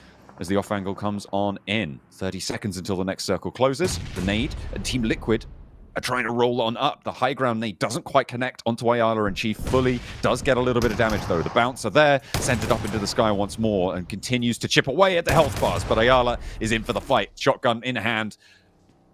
Perfectly aimed. Unfortunately, though, on the outside, Chief not so lucky. RRQ making their way in over on this hillside here, and I think for Team Liquid, ooh, life's getting real short for them. They do find Octuri, but yeah, this is likely a full squad wipe from RRQ onto Team Liquid. I hate to say it, they're doing really well, John. I hate to say it, but Team Liquid were doing well. I think this might be over them. Great shots from Ayala to start things off. It's not all done. Potential. 5 eliminations. Chief around the side. The silence auto shot. He looks for more as well. Connects with one, but runs down. Hits the weapon swap, but he's not there in time. Ayala, it's all up to him. Last player to stand and one player to deal with. Low HP bar as well. Spots the heal and steps out. Team Liquid stay alive. The blue zone pushes in. 12 seconds. Not a lot of time to get these reses, to get this healing done. Blank, they need to move fast if they want to extract from this game. Yes, Team Liquid in 11th place. That's what we're talking about. Hell yeah. Back in business. Once again, another Brazilian team might just be making their way into the survival stage. What a match there. Count Von Donkey, hooves are sore, but at least they get to take a little bit of a rest now. I think, again, this is what I was going to say. I hate to say it, but I think Jukes might be right. What if 4MV just had one massive game a day? I think Furia wins this fight. You think so? Yeah. I do not believe. I'm pretty sure Furia wins these 9 out of 10. 9 out of 10 times. I've never seen him lose this. Have you seen him lose this game before? I don't think I have. No, I think I'd have to go in the future. Doc, some decent nades, but he's not quite getting on target. Nice shot over towards Wild. Baron goes down to Mythic from Team Liquid, man. And honestly, right now, 4MV is playing one hell of a split. I don't know how easily they can even get Baron back up again. So likely they'll be playing on with 3. I think they thought they had way more control of this lobby than they actually do. And maybe bad 4MV. They started to get a little bit too big for their boots, too overconfident, right? In this position, they go for a wide split and it is punished. And that is exactly what we've been talking about time and time again. Sure, they've got 11 eliminations, and this is going to be a big game for them. A good damage control game, as the desk likes to say. It looks like they might have just bitten off more than they can chew. As RCB rolls straight up the hill, and now it's just Doc over on the eastern side. Oh, man. Why did they take this split? I don't get it. I don't understand it. It didn't make any sense to me. I think Furia wins this. Control one location. Oh, dear. Come on, Team Liquid. My hopes now lie with you. They've also had a good game. They're up to 10 elims, Blank. They profited a lot of that rundown. They're splitting! And they are looking for the split. Spray down. Chief out in the open. Needs the backup from the other members of his team, but it's not quite there in time. It's just Ayala now, but he's close up in personal. Loxy, low HP, needs to be careful. The shotgun from up on high, looking to rain down the lead, but it's not quite there on target for the first one. Connects the second time around, and Ayala again may be able to keep Team Liquid alive into this, but not this time. It's shut down, and RCB stay alive. Wild can get rezzed here on a sliver of HP on that knock, but the blue zone's pushing as well. 2 players from Team Secret, and Furia can do it! Dude, this has made me so sad. This made me so sad. Why would you split on this? They held this ridge as well. Why? What are you doing? Why are you doing this to me? Oh dear. Some very strange PUBG Mobile going there. My brain cannot handle it. Nice shot from Furia though. Good stuff. Break off in the distance. Come on. Furia has to hit the deck now, but his position's given away. I feel like he could have been a little bit slower with it. The nade over the top doesn't quite seal the deal. Furia gets the point, but now he's got 3 players from RCB moving on in. Repositions the buggy. The Molotovs are going to burn him away here. And I feel like you could have held on for a little bit longer. Wait for Break to make that push forward. Stay secret, but goes out in 3rd place. Picks up a point for it, though. So an even trade-off. And Break now trapped on the outside. RCB, Blank, EMEA putting up their 3rd chicken dinner today, potentially, as long as they can get rid of Break. Just imagine this, John. You're a team. You're called RCB. You think to yourself, that looks like a nice ridge side. How about as a 3-man, we go together, we control it, we win the game? Wouldn't that be insane? That sounds like a very basic PUBG Mobile play, but executed very well by RCB to find the 11th match and potentially put them back up towards those survival stages. Team Liquid with a big game as well, and a couple of throws from that high ground. Let's see what the desk has to say about it. I don't know if you can hear my dog barking downstairs, but he ain't happy with how that game turned out. No one's happy with how that game turned out, unless you're an RCB fan. Oh my gosh, dude. They got the circle. So we heard, okay, we just didn't have zone. Okay, and then the next one's going to be, well, there's just a team that came behind us. We just got third party. Oh my Max, gosh, dude. Say something, please. Do I have Are you to alive? talk? Do you have to talk? I'm angered beyond belief, boy, Jason. bro. This throw. This is the big. I'm not gonna miss my words. This is the biggest throw we have seen this PMGC, and it's from 4MV, a team that we expect to make it to grand finals or maybe win the whole thing. What are you on about? 4MV, you had the winning position. You had this bloody mountaintop, and RCB with their binoculars from a distance see you. What's this team doing? They're super split. How about we just breach as a 3-man and just take it for free? Like, yes, you do that. RCB, good on RCB, but 4MV, you cannot just also send Doc in the field that way. What's good? I'm angry. Dude. 4MV, you should know better. And you can't blame the circle this time. Sorry. What's going on, dude? What's going on, man? I mean, I can't believe it. I mean, 4MV, they got the zone. It looked so pretty. It looked like it was basically gift wrapped. And then they just pull off this crazy split. And out of all the players you see split, you see Doc, you know, gone. And it just breaks your heart because you're just like, man, you could have just played that so basic and it would have been an easy chicken dinner. I mean, it's so tough to watch. And then, you know, Team Liquid, the damage control, bro. That's all it is. That's what it's all about, Max, man. Once these guys start busting out that damage control, man, they start putting up some points.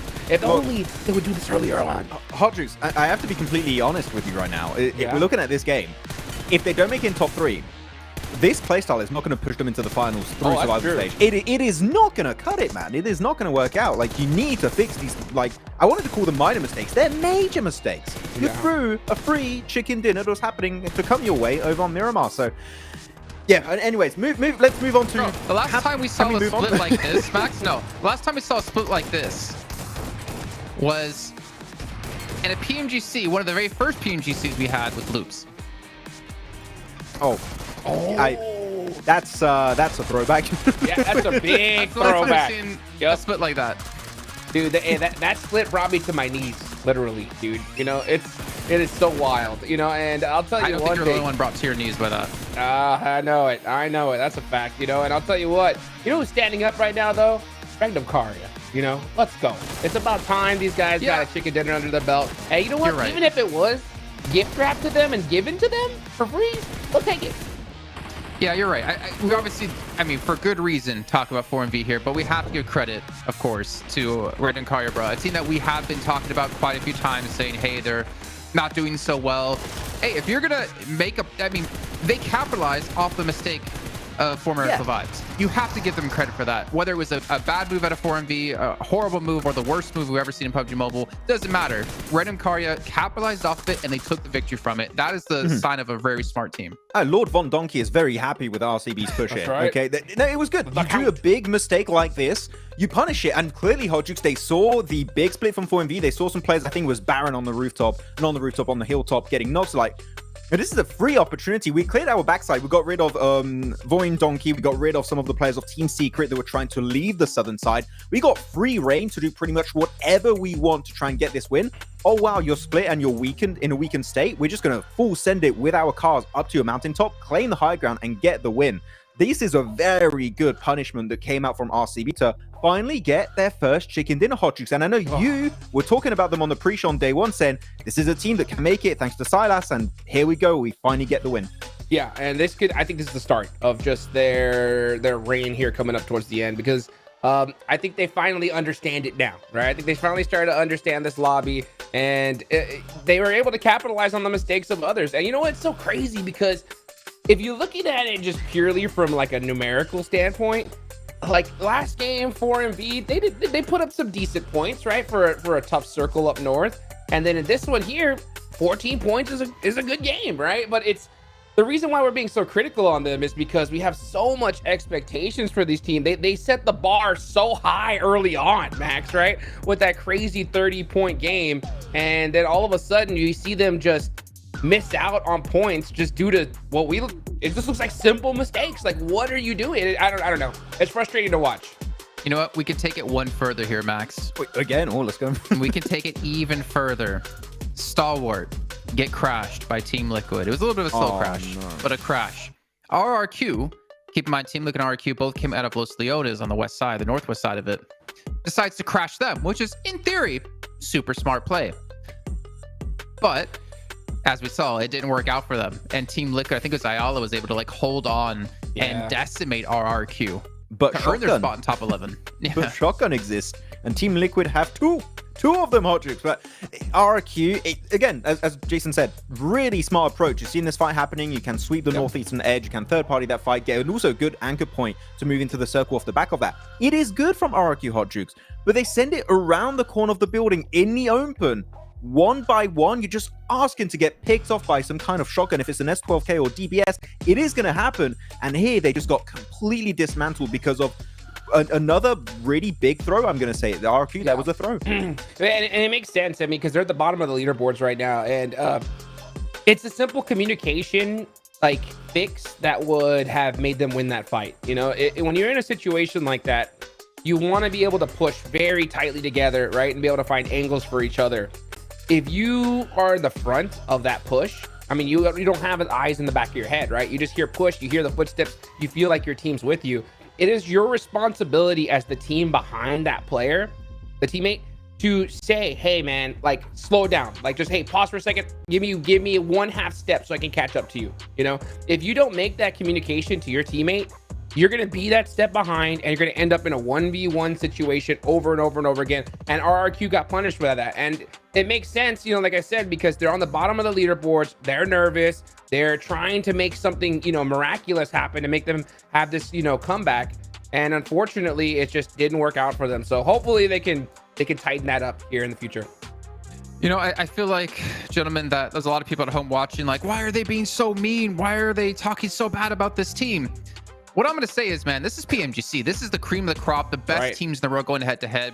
I understand some mistakes do happen, especially at this high level of play. But if you want to be the best team in the world, if you want to take home that trophy over in London in December, you can't be making simple mistakes like this. You can't be having these errors, or you're just not going to be the team to lift that trophy, to get potentially some sweet little golden jackets, which I would love, by the way, if PUBG Mobile ever decides to make those for talent. But yeah, so I mean, we're obviously being a little bit harsh here, but you know, RCB, at least for them, able to, you know, propel themselves out of the bottom 5. It took a chicken dinner for them to do it, but they're going to be starting to move up the leaderboards here on the climb. And we can even see, like, when it comes to Miramar here, I mean, 22 eliminations for Team Liquid, 5,200 damage. We know this team can put work here on Miramar, but then you cannot. I don't know, RRQ, you should have lost that fight, but we can move on past that, to be honest. It happens. It happens. You know, you make those missteps. Those are the games that, you know, your coach looks back with you and be like, hey, this can never happen again, you know, and as long as you're able to make those adjustments for the future, you know, it's not bad. It's just to see that mistake happen at PMGC. That's why we're harping on it so much, you know, and you know, I'm just thinking, right, because I'm still like thinking about like why Doc, you know, because the doctor is out for sure.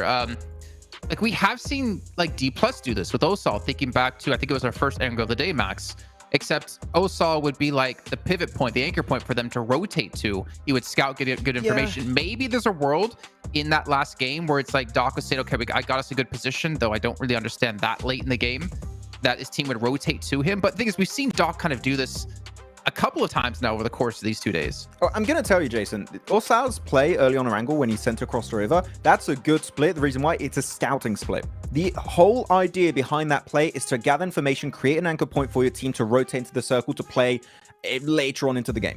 That is the whole idea. Here, the thing is, they had a game-winning position. That was just a greedy position from Doc. That's all it was. It's as simple as that. It was a greedy play. He wanted to get nade range because Doc does what Doc does best, which is chuck nades at people and eliminate them. Unfortunately there, he creates a lot of weakness points for the rest of his team and it doesn't work out. Splits are good for scouting or when you have major control of the circle. In this case, you had Team Liquid and I think you had Fury of Brute Force up north. You had players south. There were too many angles for that split to be impactful the way 4MV really wanted, Jason. So yeah, you split only when you have big control of the circle, which in this case 4MV just did not have whatsoever. Yeah, and you only split for a little while too, you know what I'm saying? Like you split to just get as much information as you can. It really depends on the terrain, and you know, when that circle 4, you know, passes, you got to usually have to group back up with your squad and get ready for those engagements. Because, I mean, to see them lose that fight, it just hurts to watch, especially like I mentioned earlier, after watching them play so well grouped up, you know, because Doc, you know, we need to see at least like 3 or 4 nade eliminations from Doc. I think he needs to get warmed up with some nades. What do you think? Yeah, I think so. I just want to... I'm looking back at these games and looking at the 2 mistakes we had this game, right, from RRQ and from 4MV, and I'm kind of happy, Hot Jukes, that they're taking this kind of slap to the face in a way, because they took a big humble pill on this one. I'm like, oh, okay, we can't get away with like just doing whatever the hell we want and try and get the win and qualify to PMGC. No, as Jason said, right, it's PMGC. We're not going to reward these like average plays and big mistakes. No, you need to be top tier from start to finish. So I hope that this game is going to be a bigger slap back to reality for these guys and just, okay, we can't get away with it for free. I really hate that we're going so in on them, but I feel like it's so valid. And thinking back to this year, like Max, you and I were lucky enough to do the watch parties for CSA. We have seen and been talking all year long about how good 4MV are. When we get to these global stages, PMWC, a letdown. PMGC, going to the first air and go 32 eliminations. You and I are cheering like, they're here to claim the trophy. Yeah, exactly. Vindication and everything. But then they have plays like this. I don't know. And I'm really curious, actually, you know, maybe it would be really cool to talk to like East at some point one day. Because, you know, obviously now with Falcons, who was previously on 4MV, like, was this always like what the team was kind of like, where Doc would go for these like crazy plays? In my memory, I don't remember that happening last year or at PMGC last year. But I'm really curious, like, what the decision making is, because Doc does this a lot when we get to, or at least in this event. I feel like he's did that a little bit in fall as well, where he feels like he's too big for his britches and he feels like he can take on the whole world, you know, 1v64. I mean, the thing is, he's eye-gelling too, right? So he's the one calling the shots on that. It's just like, it's not, you can say, oh, he's a fragger, he's just going to do like what fraggers like to do, which is get involved in fights and stuff. No, he's the one calling the shots actively on that too. So, you know what? Yeah, I don't know. After CSA, Jason, we didn't see these kind of big misplays happen, but it just happens at PMWC. Now, PMGC, I'm a bit confused too. You know what? I'm going to reset a little bit, okay? I'm definitely going to reset a little bit here because I'm going to play devil's advocate, you know, because I'm looking over here at the numbers, right? They are 11 points away from third place, okay? I think that I'll give them a little bit of a pass to play a little reckless, because if they got a 30-point game, we know it's in their repertoire, right? And the only way you get a 30-point game is you have to play a little reckless. You have to play just really aggressive, push fights, win them out, and go on from there, you know? They're not too far away to where it's worrisome to be like, hey, like, what are you doing? You know, with 2 days left, they have a little bit of that room. I'll give them 5 more matches. I'll give them 5 more matches as a pass to kind of play that little reckless style. Hopefully you get a good game in those 5.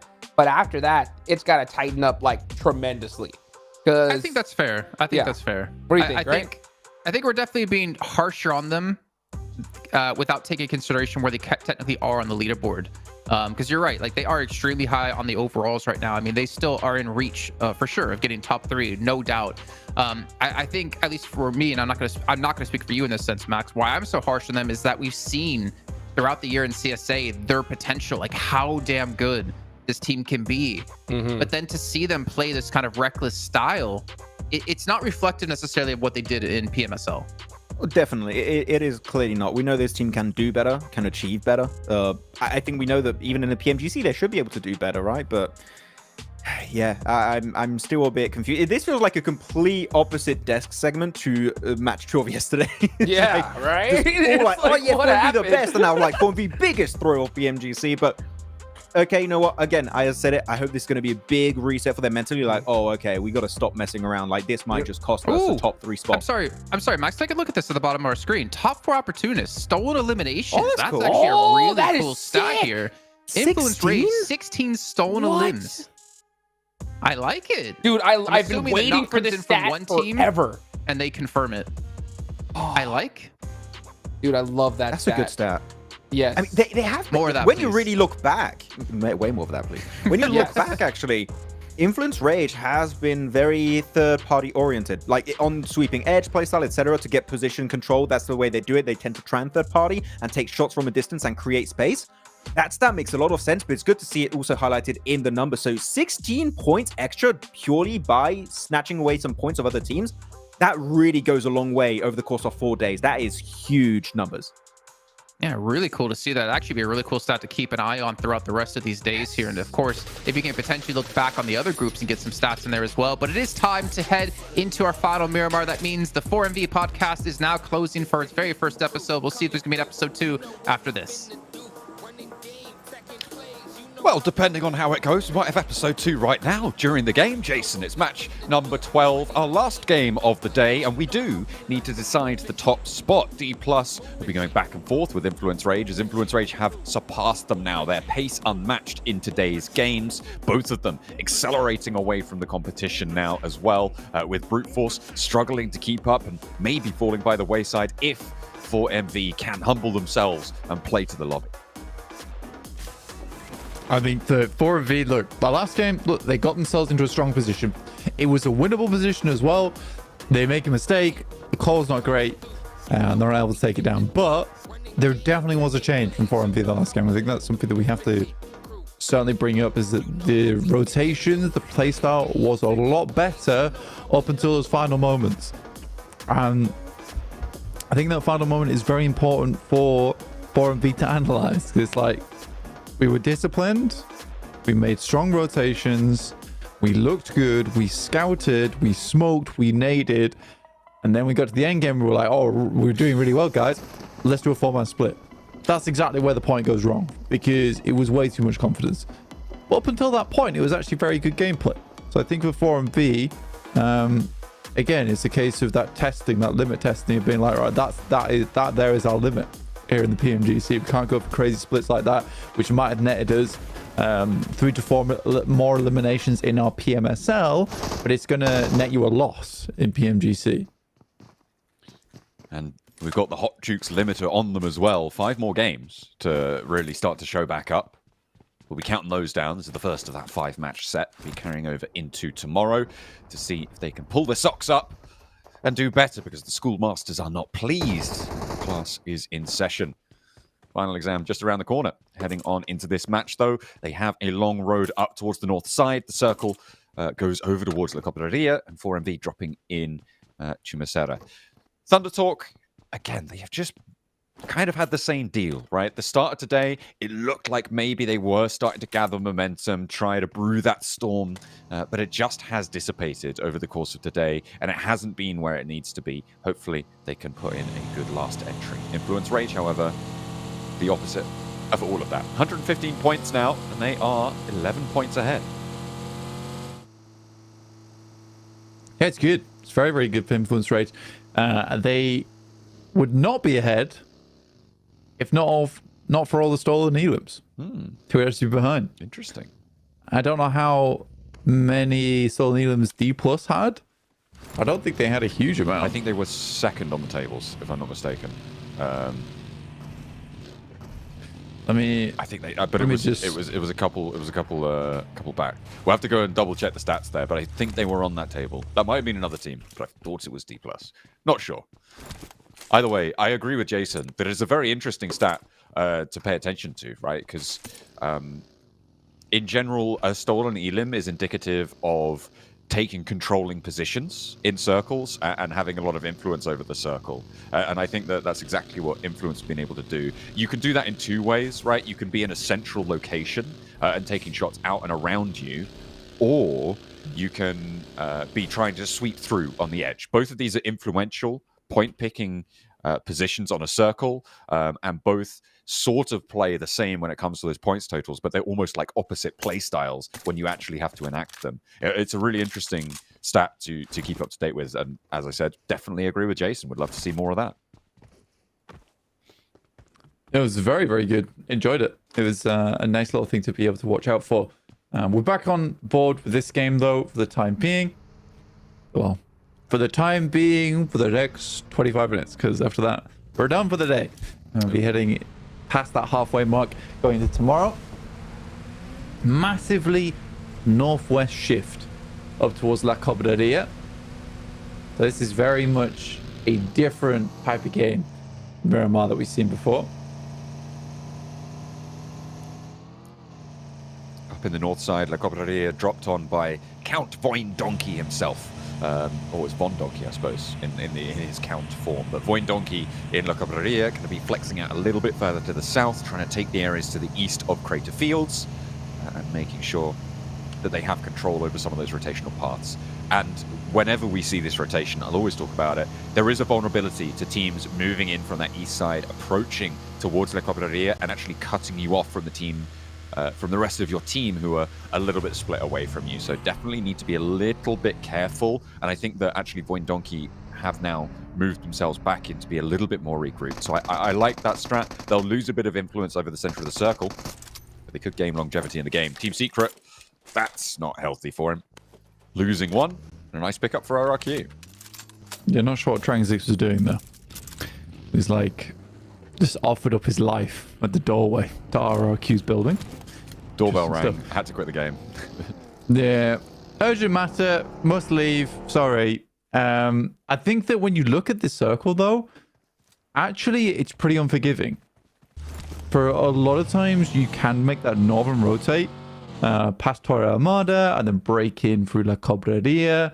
But because this circle shifts so far up towards the north and actually cuts in the outside of the map, like literally the borders of it, it means that this entire area is playable.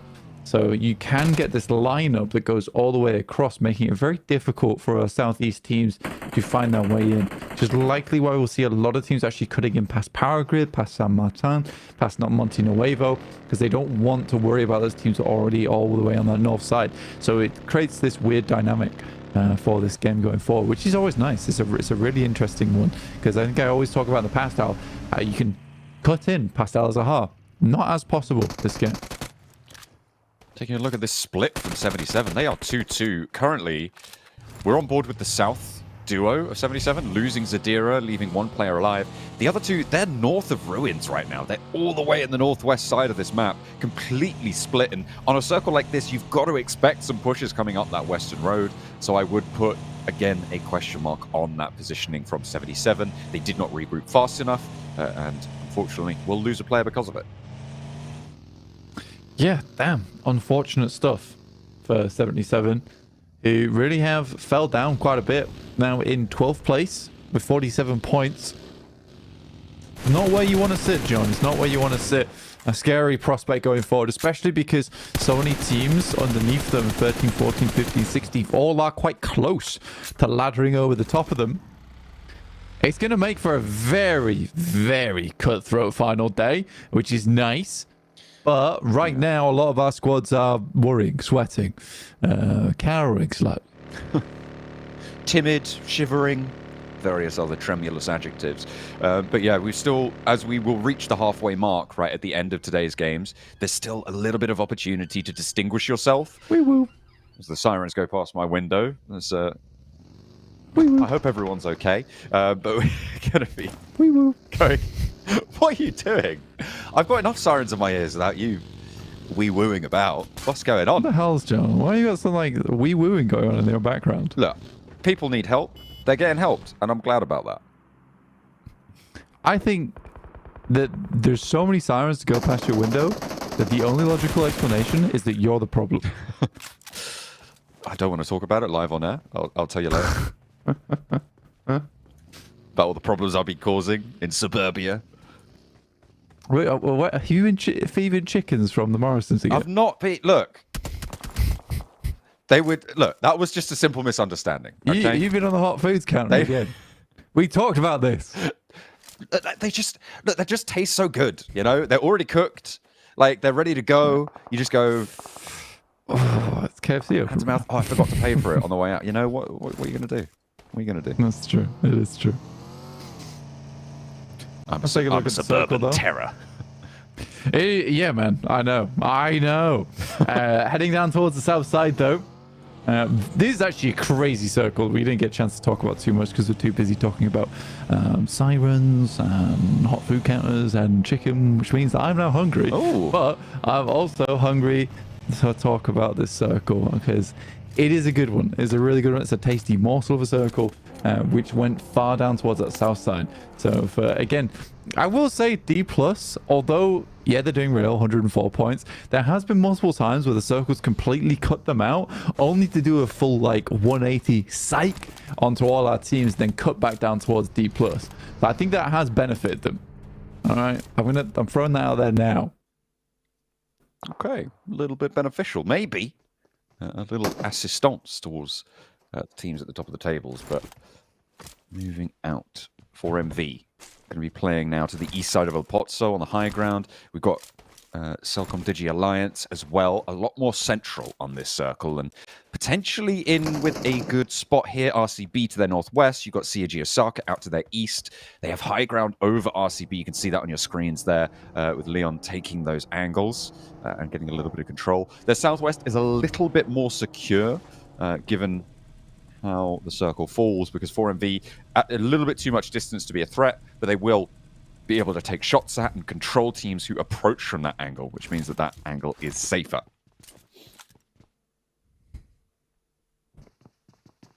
DRS on our north side. Trying their way in. Having a bad time so far. 16th place.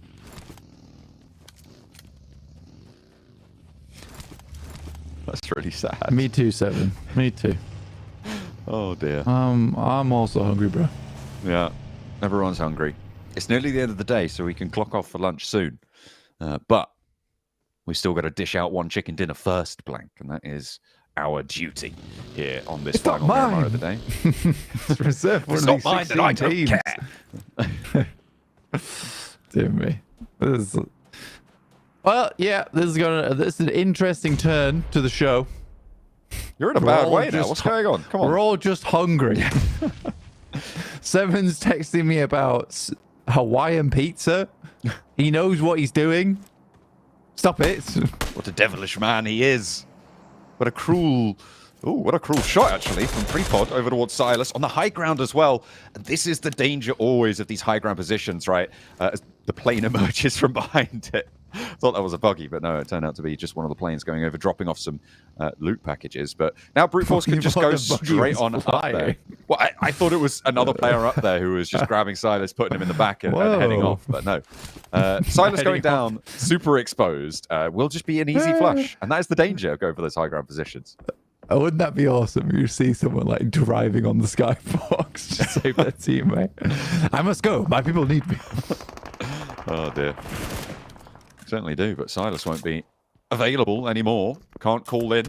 Team Secret going down on 5th place as well. Not great. Actually, the worst. Some might say the worst of place.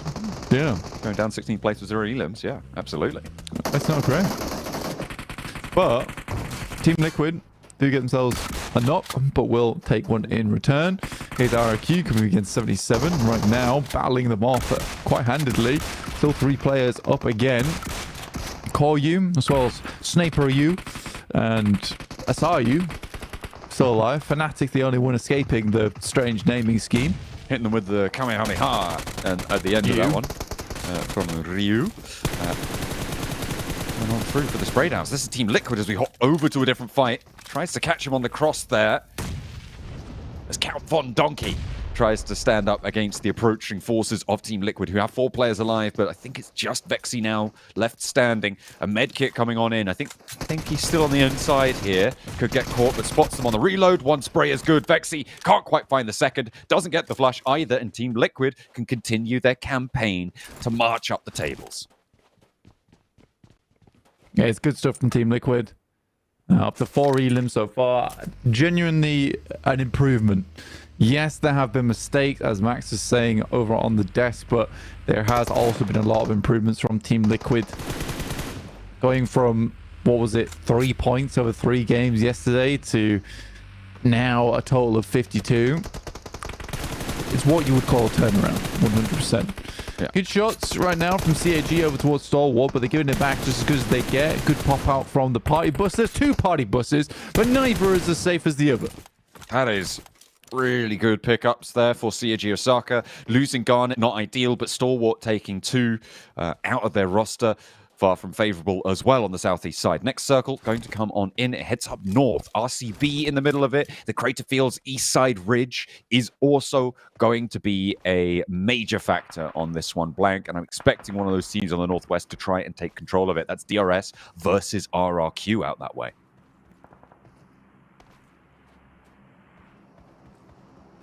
The Vicious and Brute Force over on the western edge of the map. Nice bit of high ground to play around with, but it does move over towards the east. It's just there's some real cruel circles here right now on Miramar. This one is not fun. It's like a whole map in of itself, this circle. There is the high ground off towards the western side with the dip on the road that travels down on towards the valley at the south. There's compounds on the east, and then a little portion just cut out on the ridge side on that eastern edge. There's a lot going on here. There is a lot going on here. So I wouldn't be surprised to see 6 to 5 teams over towards stage 8, stage 7. We'll wait and see. Wait and see just how aggressive these teams get. D+ have been out in the blue zone this entire time, Blank, and they're trying to fight their way in and actually maybe able to find success there. Fabian went down on the off angle. Nolbu is taken out as well. DRS going to be losing a player or two on the outside, and Killer goes down to Chips on the roll-up. DRS now knocked down to 2 as D+ Kia as well will be similarly dismantled, and the high ground from RRQ comes on in to shut them out of the match. One player now left standing, so not out of it fully just yet. DRS also suffering.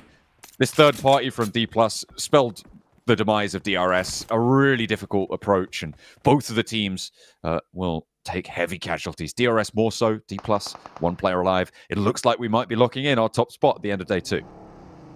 What happened?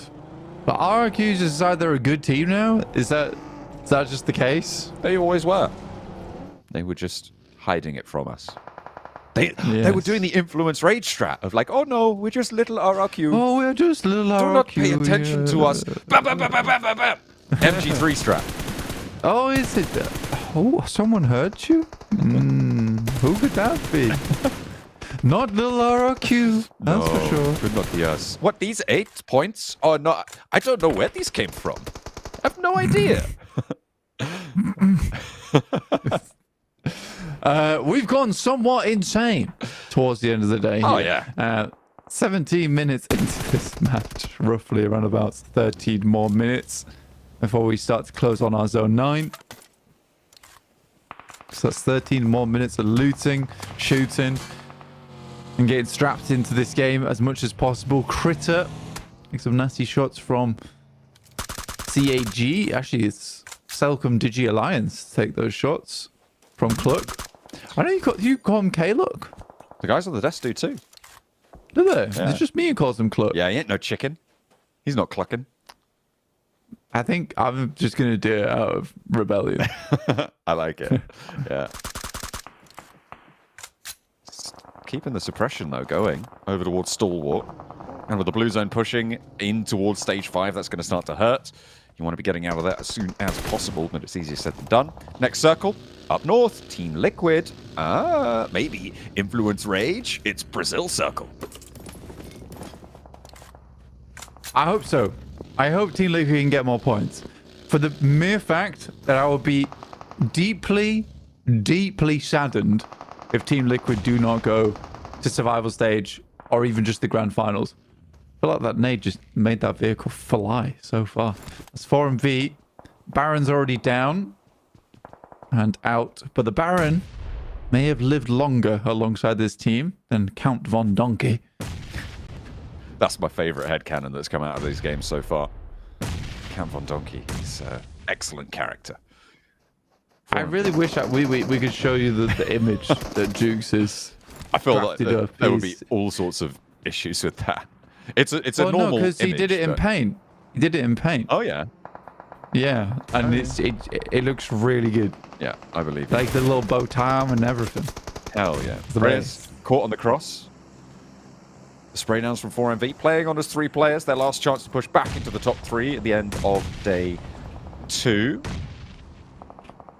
I try and bombard the Vicious out of position, but over the hill, you got Selcom Digi Alliance controlling their next approach. And I think that both of these two teams are just going to go down. The question is who goes first. Oh, maybe not. 4MV with a wild swing up the hill. Apex with the shutdown on the long angle, but David's there, not suppressed by Apex, and the shot towards the back of 4MV slows them down. Apex still going, though. Not for much longer, and indeed, neither team makes it out. Good shots from up the hill. Coming through from Cluck. I thought you called him K-Look. I do what I like. Oh, you gone backward, have you? Ah, you dare. I'm a maverick. Change your ways. Beholden to my own rules. Count Von Donkey. Oh, dear. Yeah, actually, no, that is true. I didn't ask the Count permission, so... You didn't, no. You can't go back now. You've committed. I committed to Cluck. I might be wrong. You could be right. Oh, dear. Not that it matters too much now. It's all over. The Count's already furious. I've done it. I've stepped in it. Oh, no. You've upset. You've slighted His Majesty. I'm so sorry. Donkeys are so good. Like, horses suck, dude. Hate horses. Donkeys, sick. Actually, that's okay. Well, actually, is it? Because now you're hating on Team Liquid. Wait, no.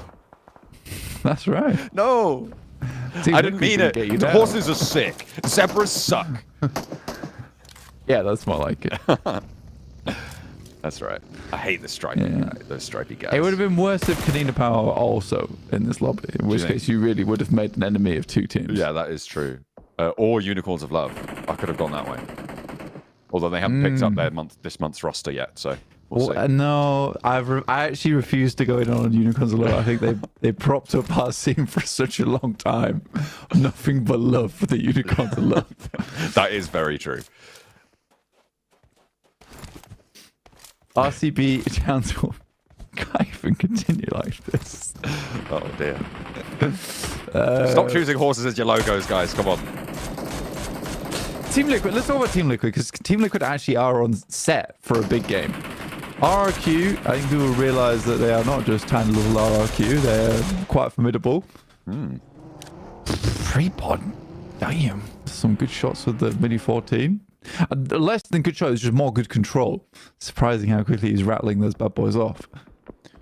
Team Liquid definitely in the center, in the driving seat of this circle, with the duo of RRQ going to slow down brute force on their approach from the west edge.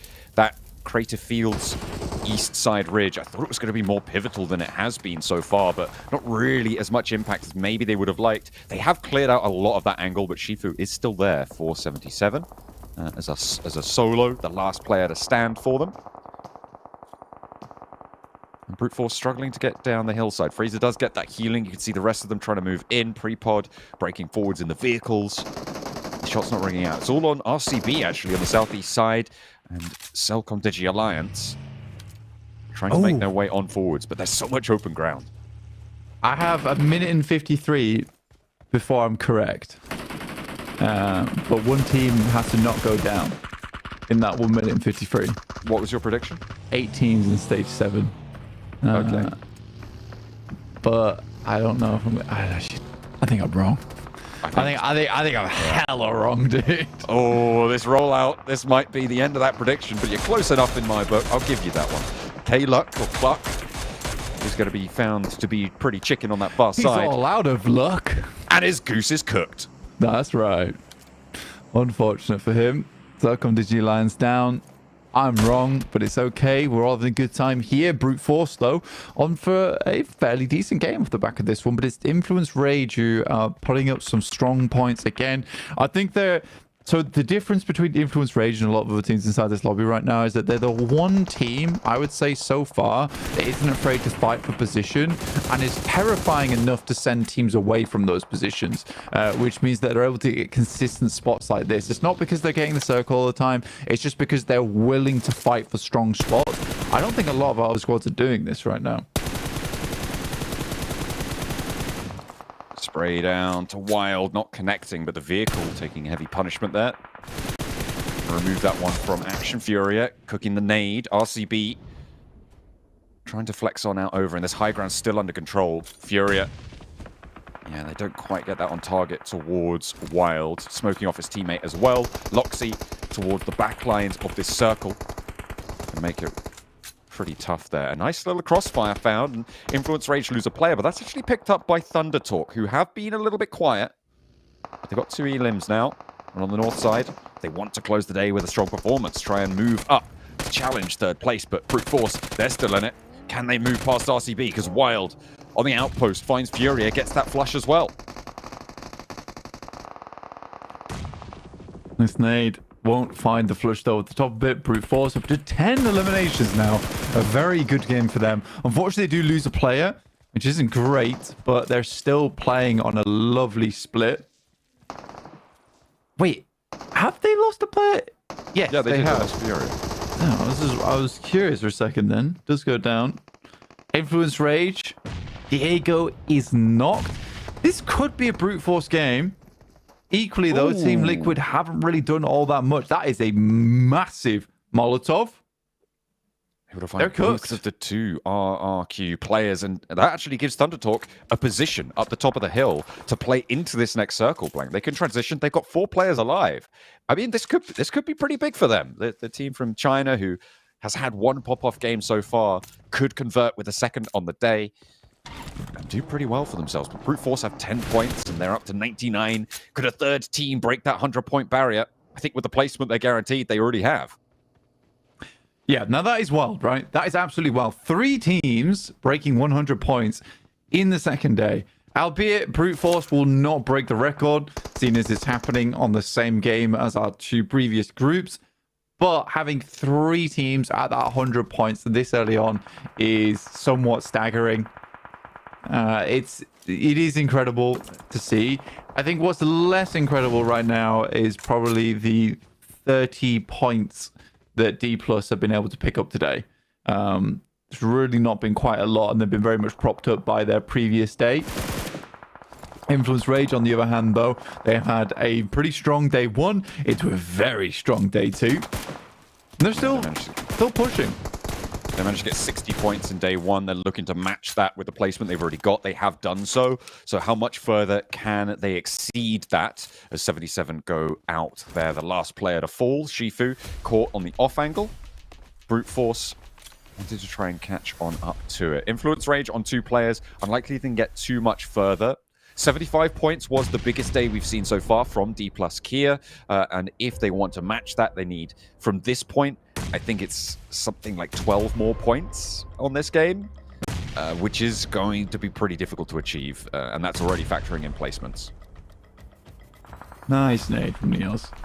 They are dropping a little bit short here, which is somewhat giving them a bit of false information. That one goes a bit longer. That actually looks on target. Yeah. Ooh. But I don't think they have many more nades left in the back pocket. I think it's you should push it. Just push it. Thunder Talk, though, in the meantime, they're using that shack position. There goes Influence Rage. 3 teams remaining. The high ground now under control by Thunder Talk. If they can play up to this ridgeline, they've got this little plateau. This is stage 8. The other 2 teams going to have to try and figure out how to leave. The concretes will be a tomb. If Brute Force go down on the off angle, I think this game is Thunder Talk's. Yeah, I would say so. It's an interesting circle because there's that small ridge in the middle. AJ's unable to pick up the first, which actually gives an opening to Brute Force now. They send 1 player close. I don't think they've got too many nades left remaining. Yeah, looking at Brute Force, even just on the graphic there, just 2 nades left. Team Liquid sat underneath. They've done nothing, really, at this point, but it's been very difficult for them to get out from this position. That has to be said. Why everyone says, stop being mean to Team Liquid. I genuinely think this is probably their most reasonable play. Yeah, I mean, the circle allowed them to stay in this position that they took fairly early on. There's no reason to leave, and they've got a 3rd place guaranteed off the back of it. Most likely a 2nd place. But Brute Force moving Niels there. I mean, the fact that he was able to get across, right? You highlighted it. Couldn't quite connect the spray from AJ up on that high ground for Thunder Talk. And that is going to be a massive benefit for them. King looking to get the vehicle, but this roll down is now even harder because they've allowed Niels to play close. They can't just take suppressive fire over towards brute force and step in that way. They have to go for the fight, and a multi-flank fight as well. This crossfire established, and one player goes down to it. Freezer now trapped behind the tree, and up go Team Liquid. They're trying to move to the top of the hill, and Thundertalk need to hold them off. Getting rid of brute force here, that has been done, but now Team Liquid put the pressure on. They start to try and squeeze Thundertalk out of the top of the hill. King goes in, a 1-for-1 trade. AJ needs to hold his nerve up the top, and is able to do so. Now it's just up to Cardozo. AJ still has the high ground, and a one player is going to try and fade away, get this healing done, but it's one player either side, and AJ's looking to heal too. Dude, surely he has some nades. Come on, Cardozo, just toss a couple. You have to at this point in time. They know what's happening up there. Have all information with Team Liquid, the rest of the squad passing that back. Zero nades though, dude. That's sad. That's sad. Have to drop some smokes. There's one more nade available. Ooh. This is an approach and a half. The res can come through, though. I think if they have enough lead time on the circle, 2 weapons is better than 1. He's got another P90 in hand as well for Thundertalk. Cardozo not going. He's holding back. He's waiting for them to peak. The res has now come through. The heals can start to establish. The smokes have bloomed. Cardozo's not pre-firing either. There's a Molotov into the backlines that cuts off one of his flanks. It's going to force him into the fight. And there's nades in the back pocket from King as well. Cardozo now under so much pressure, and Team Liquid may have slowed down a little bit too much. The horse stumbles at the final yard, and over the top they go with Thundertalk to try and take it back and close down the final game of the day. But Cardozo's out for the fight, not quite able to convert, and it is Thundertalk to come back on in, steaming in for the victory. Man, that's a gross ending. I didn't like that at all. If you're Cardozo in there, the rest of your team's up top. They're able to provide all the information you need, whether he's peeking or poking over the top. You throw some smokes down, you play off the back of that, because you could run out as soon as he tries to go for that res, but you need to get up towards the top. So I don't know, man. It felt like he just resigned at the end of the game, essentially. Yeah, but great stuff from Thundertalk to close down day 2 with a chicken dinner, adding up a bunch of elimination points as well. That's going to give them the platform they need to play into the later stages of Group Green. Well, day 2, match 6, the real day 1, match 1 here for the PEL teams, as Hot Jukes would say. Able to pull off a big win and do something similar to what TJB did back in our last group. Jukes. It's happening. It's happening. I thought you said Max in the last group. That's why I was like, oh no. But you're right. Back in the last group, we saw TJB do it, and now we're seeing Thundertalk make it happen here right at the end of day number 2. And it's right on time for them too, because, you know, we are seeing such point sponges over there at the top. Prior to this match, you know, you had D+Kia, 104, Influence Rage with 115. 4MV had 77 points. That's already a good solid gap between 4th and 2nd, right? So for Thundertalk, which was in 9th place with 56 points, to get a chicken dinner on here, I mean, that's some serious damage control, Max. Man, I mean, zing, that's just damage, not even with any control. Straight damage straight up. Look at that, 785 damage total this game. I really enjoyed the approach of Thundertalk Gaming this game, Jukes, because they were going wide to the eastern side, not really getting involved in too many skirmishes, just trying to stay at arm's length away from all the teams on the road, like your Team Liquid, like your Influence Rage. And then they see, oh wait, Brute Force is actually pushing down the mounting and actually trying to get engaged onto RCB, onto Alliance. Guess what? That means there's a high ground position available. We're just going to wide wrap north of Team Liquid, claim control of that high ground spot, and then just have all the information and all the high ground angles we would ever need to wrap up that win. So I think that Thundertalk were very aware of the situation of what the win condition was going to be, and just struck gold when Brute Force went downhill. Crazy game for Thundertalk. Yeah, I mean, it really, I'm looking over here at the map feed and just kind of like breaking it down a little bit, because, you know, it's so crazy to see the teams that we saw towards the end there. We saw Brute Force in the mix, you know, once again. These guys had one heck of a day today overall, which I was really, really impressed with. I wanted to see Regan and Karia actually finish out a lot stronger than what they did. They had that south side across the street there, but they just got caught in pinch between Brute Force and Influence Rage, and, you know, that's just going to happen sometimes. So it is what it is. At the end of the day, though, Thundertalk being able to win it out from Team Liquid, I would have liked to see, you know, the final Team Liquid player throw some smokes out a little earlier on, man. I mean, yeah, he didn't have any nades at all, but maybe he just forgot he had those 2 smokes. He could have thrown them up the hill, pushed up, and been able to make a 1v1 situation happen, but he just waited. it was kind of interesting because Karatozin, I think the rest of the team of Team Liquid were attempting to push uphill onto Thunder Talk Gaming, and Karatozin just stuck to the edge, down in like a dip.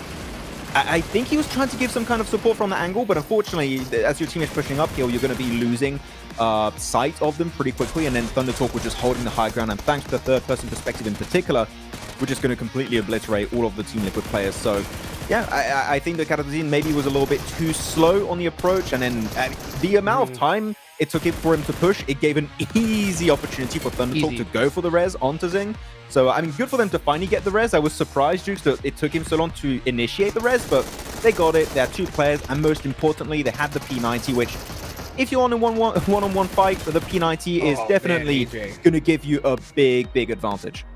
Dude, AJ with those plays, man, that 1v2 right there is what really kind of set that up. But, you know, there's so many different ways that, you know, Carlos and the rest of his squad could have made it happen. You know, he could have thrown that smoke. He could have had the teammates kind of crawl in front, because since there was such elevation downhill, his teammates could have crawled in front of that enemy player, and they would have had to spend some bullets on those thirsts. Carlos could have pushed up at the same time and maybe got a chance at that 1v1 opportunity. But regardless, I mean, Team Liquid, 13 points on the board, solid match. Brute Force with 18 is just awesome, man. These guys had one heck of a day today, and it's good to finally see Thunder Talk make something happen. It's about time.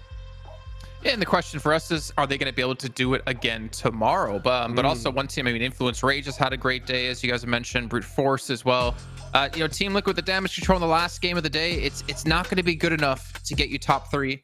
It might be good enough to get you into survival stage, but as we've been saying quite consistently here over the course of today, you don't want to be playing survival stage and last chance, because it gets so much more difficult there. If you're going to qualify out of Group Green, top 3 is the way to go. And well, unfortunately, you know, D+, as we did talk about the start of the day, having a great game, another chicken dinner on Sandhawk, they did definitely taper off, I feel like, towards the end of the day. Oh, definitely. It's been tough because you had other squads just step up so significantly. Like we talked about Brute Force. We had Team Liquid here, able to get himself some good wrap-ups. Regnum Karabra on the first Miramar. I think it was a hard day to stand out for some of the top squads, Hot Jukes, because then you had just other great Brute team Force games off with these 2 big chicken wins. dinners. Yeah, exactly. Brute Force, like they were almost nowhere to be seen day one, but here they're just, we're really good at the game, so we're just going to get 2 wins and almost try and go the entire way for a third today. Like, big pop they casually forgot that we're like actually really good at the game. We qualified to PMGC. Oh, good point. We can win this. I mean, it's crazy. It happens. It happens. It happens every single time. I mean, I told you, the second we saw Brute Force get that chicken dinner, I was like, it like opens up doors in your mind, and just you're like, hey, you know what? We could do this. Let's make it happen. And that's exactly what it did. I mean, regardless of whether they got blessed in that first game where they won, you know, once you get that win under your belt, it just, everyone after that is just so much easier. You got to break through that ceiling first, though. Well, they want to break free, and they've been able to do so here, as they got themselves into second place at the end of the day. But Influence Rage still be maintaining number 1 at 123 points with 68 eliminations, tying D+, who are our limb leader throughout both pretty much these 2 days of play as well. But Team Liquid, man, speaking of damage control, they're in 7th place. Wow. Crazy to see that they can just play like kind of well in 1 game a day and still be like top 8. That's just crazy. enough. Yeah, that's crazy. But you know what? It's still not enough though, right? Because what are they, 41 points away from 3rd place? So that's a good solid buffer. It's definitely not impossible, but tomorrow's going to have to be a big day for them for sure, because every single group so far, Max, has proven to us that the last match of the tournament is so unreliable, right? Yeah. So you want to put those points on there sooner rather than later. Oh, for sure. It's always going to be down to those last matches or 2, possibly to maybe push out of the bottom 5, or also maybe go in the top 3 to make your way to the Grand Finals over in London. Though looking on the second half of the leaderboards, not too big a movement around the cutoff point of 11th and 12th. It's still going to be Regnum Karabra and 77th, though. At the bottom, we have to say it, for ROQ, this was their best game. We have seen, what was that, a 2nd place with 8 eliminations. Before that, their best game was the very first game of Group Green. It was a 4th place with 6 eliminations. So good to see, at least a little step up in that sense, but we can still see them get decent eliminations. Look, they're 35. They're not far away from teams around them. But those placement points, Jason, they just go out so early in these matches. We need to see them survive. Exactly. That's exactly my point. We need to see them survive to get more of those invisible placement points. Yes. Those invisible placement points. I felt bad for Vicious, who's just consistently been falling down our leaderboard. I mean, they were a 4th place team for such a long time, and we've been quite surprised at how well they've been able to play, but today's been extremely quiet. But one person who hasn't been quiet, of course, is going to be Neos, coming from Brute Force, having one of the best days we've seen in the groups. And I mean, 455 average damage is nothing to scoff at, but he wasn't highest in average eliminations, which kind of blows my mind. He's only at 2, which means someone is much higher than him, which I'm kind of thinking maybe it's Osal. Oh, yeah. I agree. Yeah, I could totally see that happening. He had a really, really solid. Well, actually, I think this is on the day, right? So maybe it's someone from Influence Rage, actually. Not the whole event. Oh, you're right. Might be actually Influence Rage. I don't know. Though, talking about Neos real quick, I'm actually very surprised because when I was doing my prep looking at EMEA teams, looking at Brute Force in particular, I think the standout player was going to be Frieza going into this tournament, maybe Furia to some extent, but like the fact that Neos is up there shows that it's not just Frieza and Furia doing the work. There is definitely a lot of heavy lifting from the teammates. I mean, here, look at that. Prepod also, he's going to be top assist player here with 15. Oh, a 3-way tie, by the way, with Diego and Neos. Let's go. So, no, they're all helping out each other, getting eliminations on the board. So, Brute Force is looking really solid today. Big question, though. After a big pop-off day today, is that going to continue into tomorrow? Or are other teams that are going to start to be a bit more aggressive, possibly in the lobby, looking to overtake their spot, and Brute Force might falter? We'll have to wait and see. Yeah, you know what? This is a cool stat, but I would love to see like a graphic like this with elimination steals, right? Because that's been so huge. I'm so glad that we got to actually get a good little sneak peek at that earlier, Jason. Yeah, actually, I agree. See like which individual player's been able to do it the most, and also it'd be really cool to see like what's the percentage of elims they've gotten total have been from steals. Oh yeah. I mean, as we talked about throughout the first 2 groups with yellow and red, it can come down to those 1 or 2 points that separates you from getting to grand finals or not, or getting into survival stage or not. And every steal is massively going to count, which is why also, I mean, you don't hear us on the desk talking about it, but why we often say when watching the games, just go out to blue, because those points you give away do add up, and it can be the difference between you qualifying and not. Yep. And it's so sad. I mean, we saw the Falcons, right, come up just short to the last game, Max. Literally the last game of Group Red. If they would have won that match, we would have seen them get that big ticket, man. And you know, with how intense that survival stage is going to be, it is so brutal. So, I mean, Brute Force, I'm happy to see them make it happen here. Hopefully they can continue on. Yeah, hopefully they can do so. Yeah. Speaking of continuing on here, we are going to have an interview down on the stage with 7 Worlds Gaming, who's going to be talking to Prepod from Brute Force.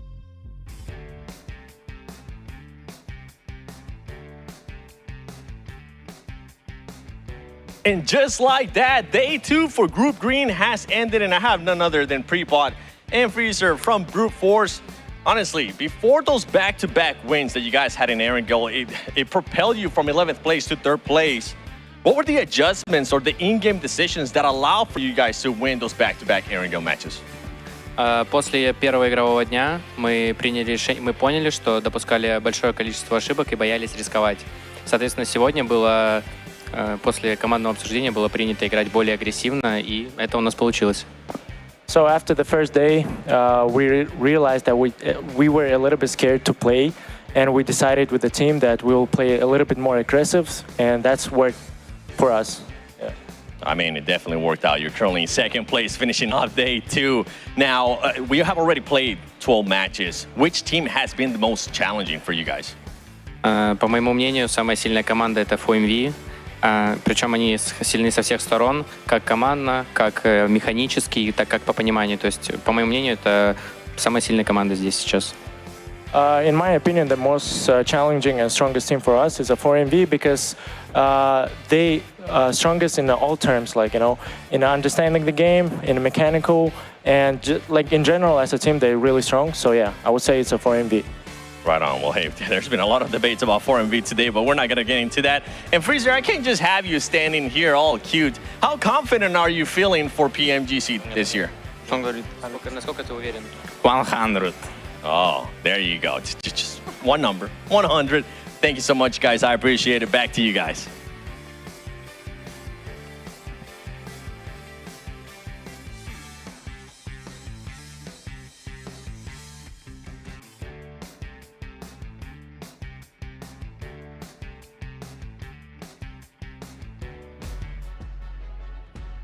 Well, hey, with the way they've been playing, I can kind of put them at 100% as well, especially if they can keep this up the next 2 days, which is kind of surprising to me, to be perfectly honest with you, too, because, I mean, Brute Force, we saw them win EMEA back in summer, and then we head into PMWC, and I was just kind of like, where's this team? Right?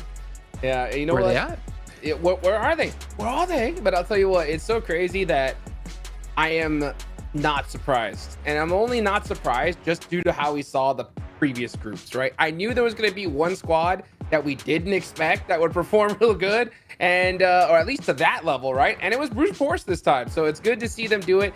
Any of these squads get in a good position, they can make it happen. But Brute Force, they really took advantage of it.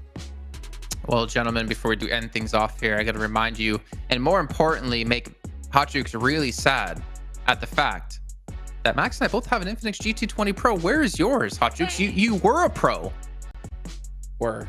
But Max and I are playing like the pros with his 120 FPS. I don't have that much FPS. I don't have that much FPS. What can I say? This segment started with like Max just like, ooh, like I don't have my phone. I'm gonna go get it, later. Never had the phone, and then he's like, ooh, I have my phone all the time. And now it's into like, haha, we have when you don't, Hotjukes. I feel bad. Jukes. I like this segment. This is my favorite segment. I love this. Yeah. More Jukes, tomorrow we can bully Max. How about that? Yeah. Okay, that sounds good.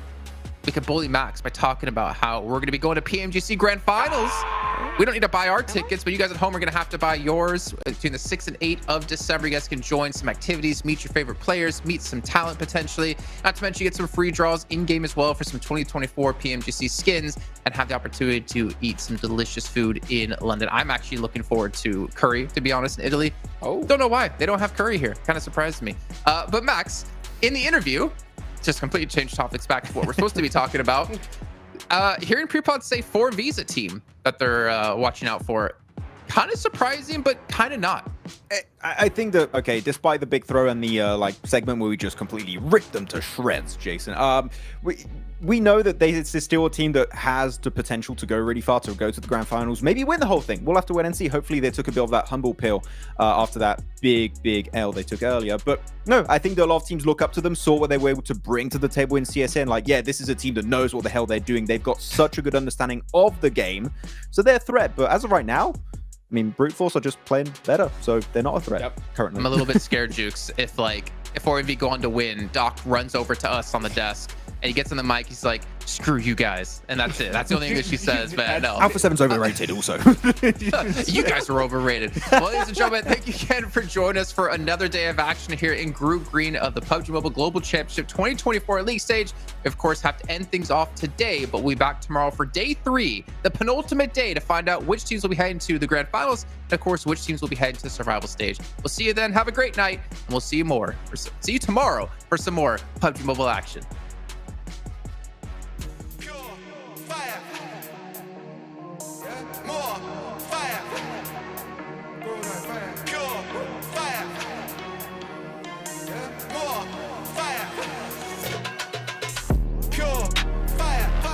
Come bring that fire, yeah? We could've gone lifted higher, yeah? Out of control, inferno, wild, more fire.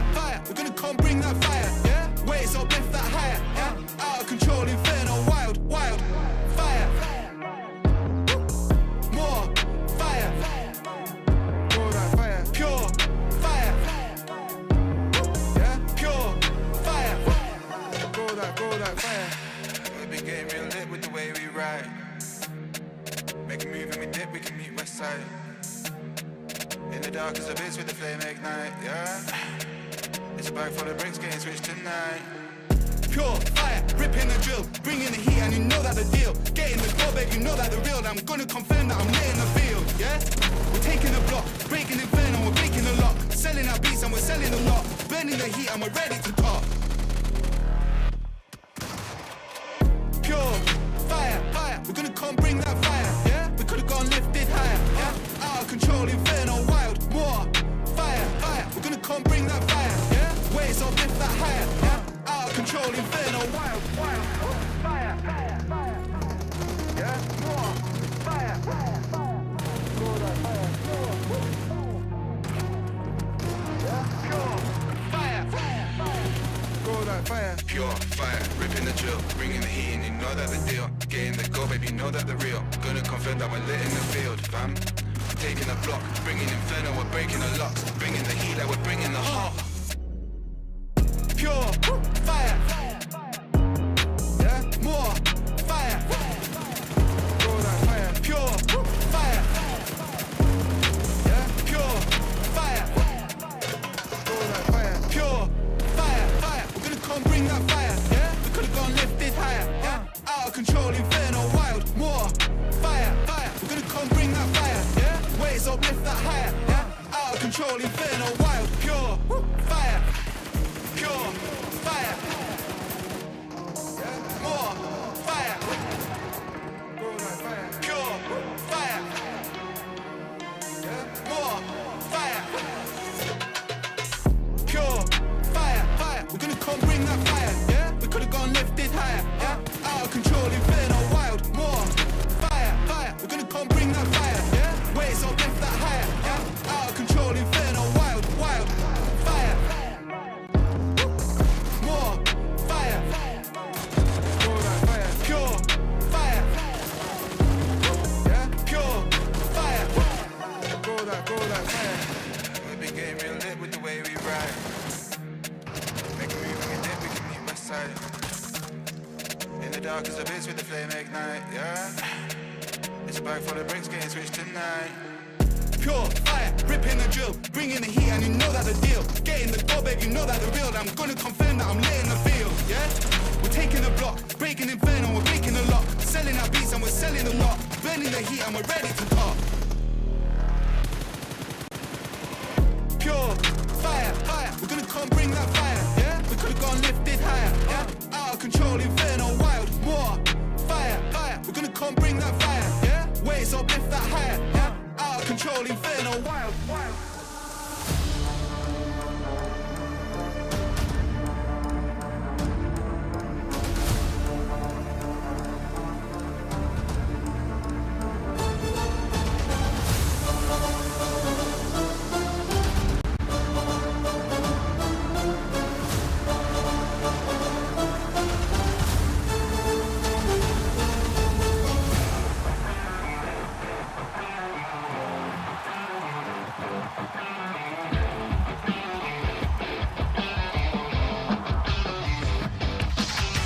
I saw a heap of airdrops down the lane. Searching the field, we need a plan. I got a feeling something's gotta change. Chasing the wind, no matter what it takes.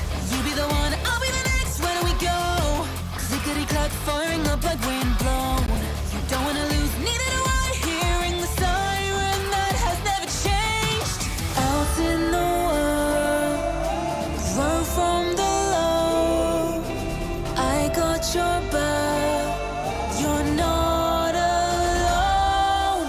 Flare up, even at the lowest step, nothing's bending us down. Dance up, blaze brighter with every challenge we face. Ignite, let the glow of my roar overshine all the darkness of all glory. Never thought of giving up, it's never ending. Some of us got too lost to find the path. Some of us had way too much pain. I understand, but hopelessness goodbye. Warriors are meant to rise and shine again. You're stepping down, I'm moving up, put on a show. Clackety click, last minute countdown. You wanna survive, just stay alive. Rising up in the zone, champion is for the top. With my crew strong, facing the storm. Standing as one, we carry on. Flare up, even at the lowest step, nothing's bending us down. Stand up, blaze brighter with every challenge we face. Ignite, let the glow of my roar overshine all the darkness of all glory. Never thought of giving up, it's never ending.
chasing the wind, no matter what it takes. You be the one, I'll be the next. Where do we go? Clickety clack, firing up like wind blown. You don't wanna lose, neither do I. Hearing the siren that has never changed. Out in the world, run from the low. I got your back, you're not alone. Flare up, even at the lowest ebb, nothing's bending us down. Stand up, blaze bright.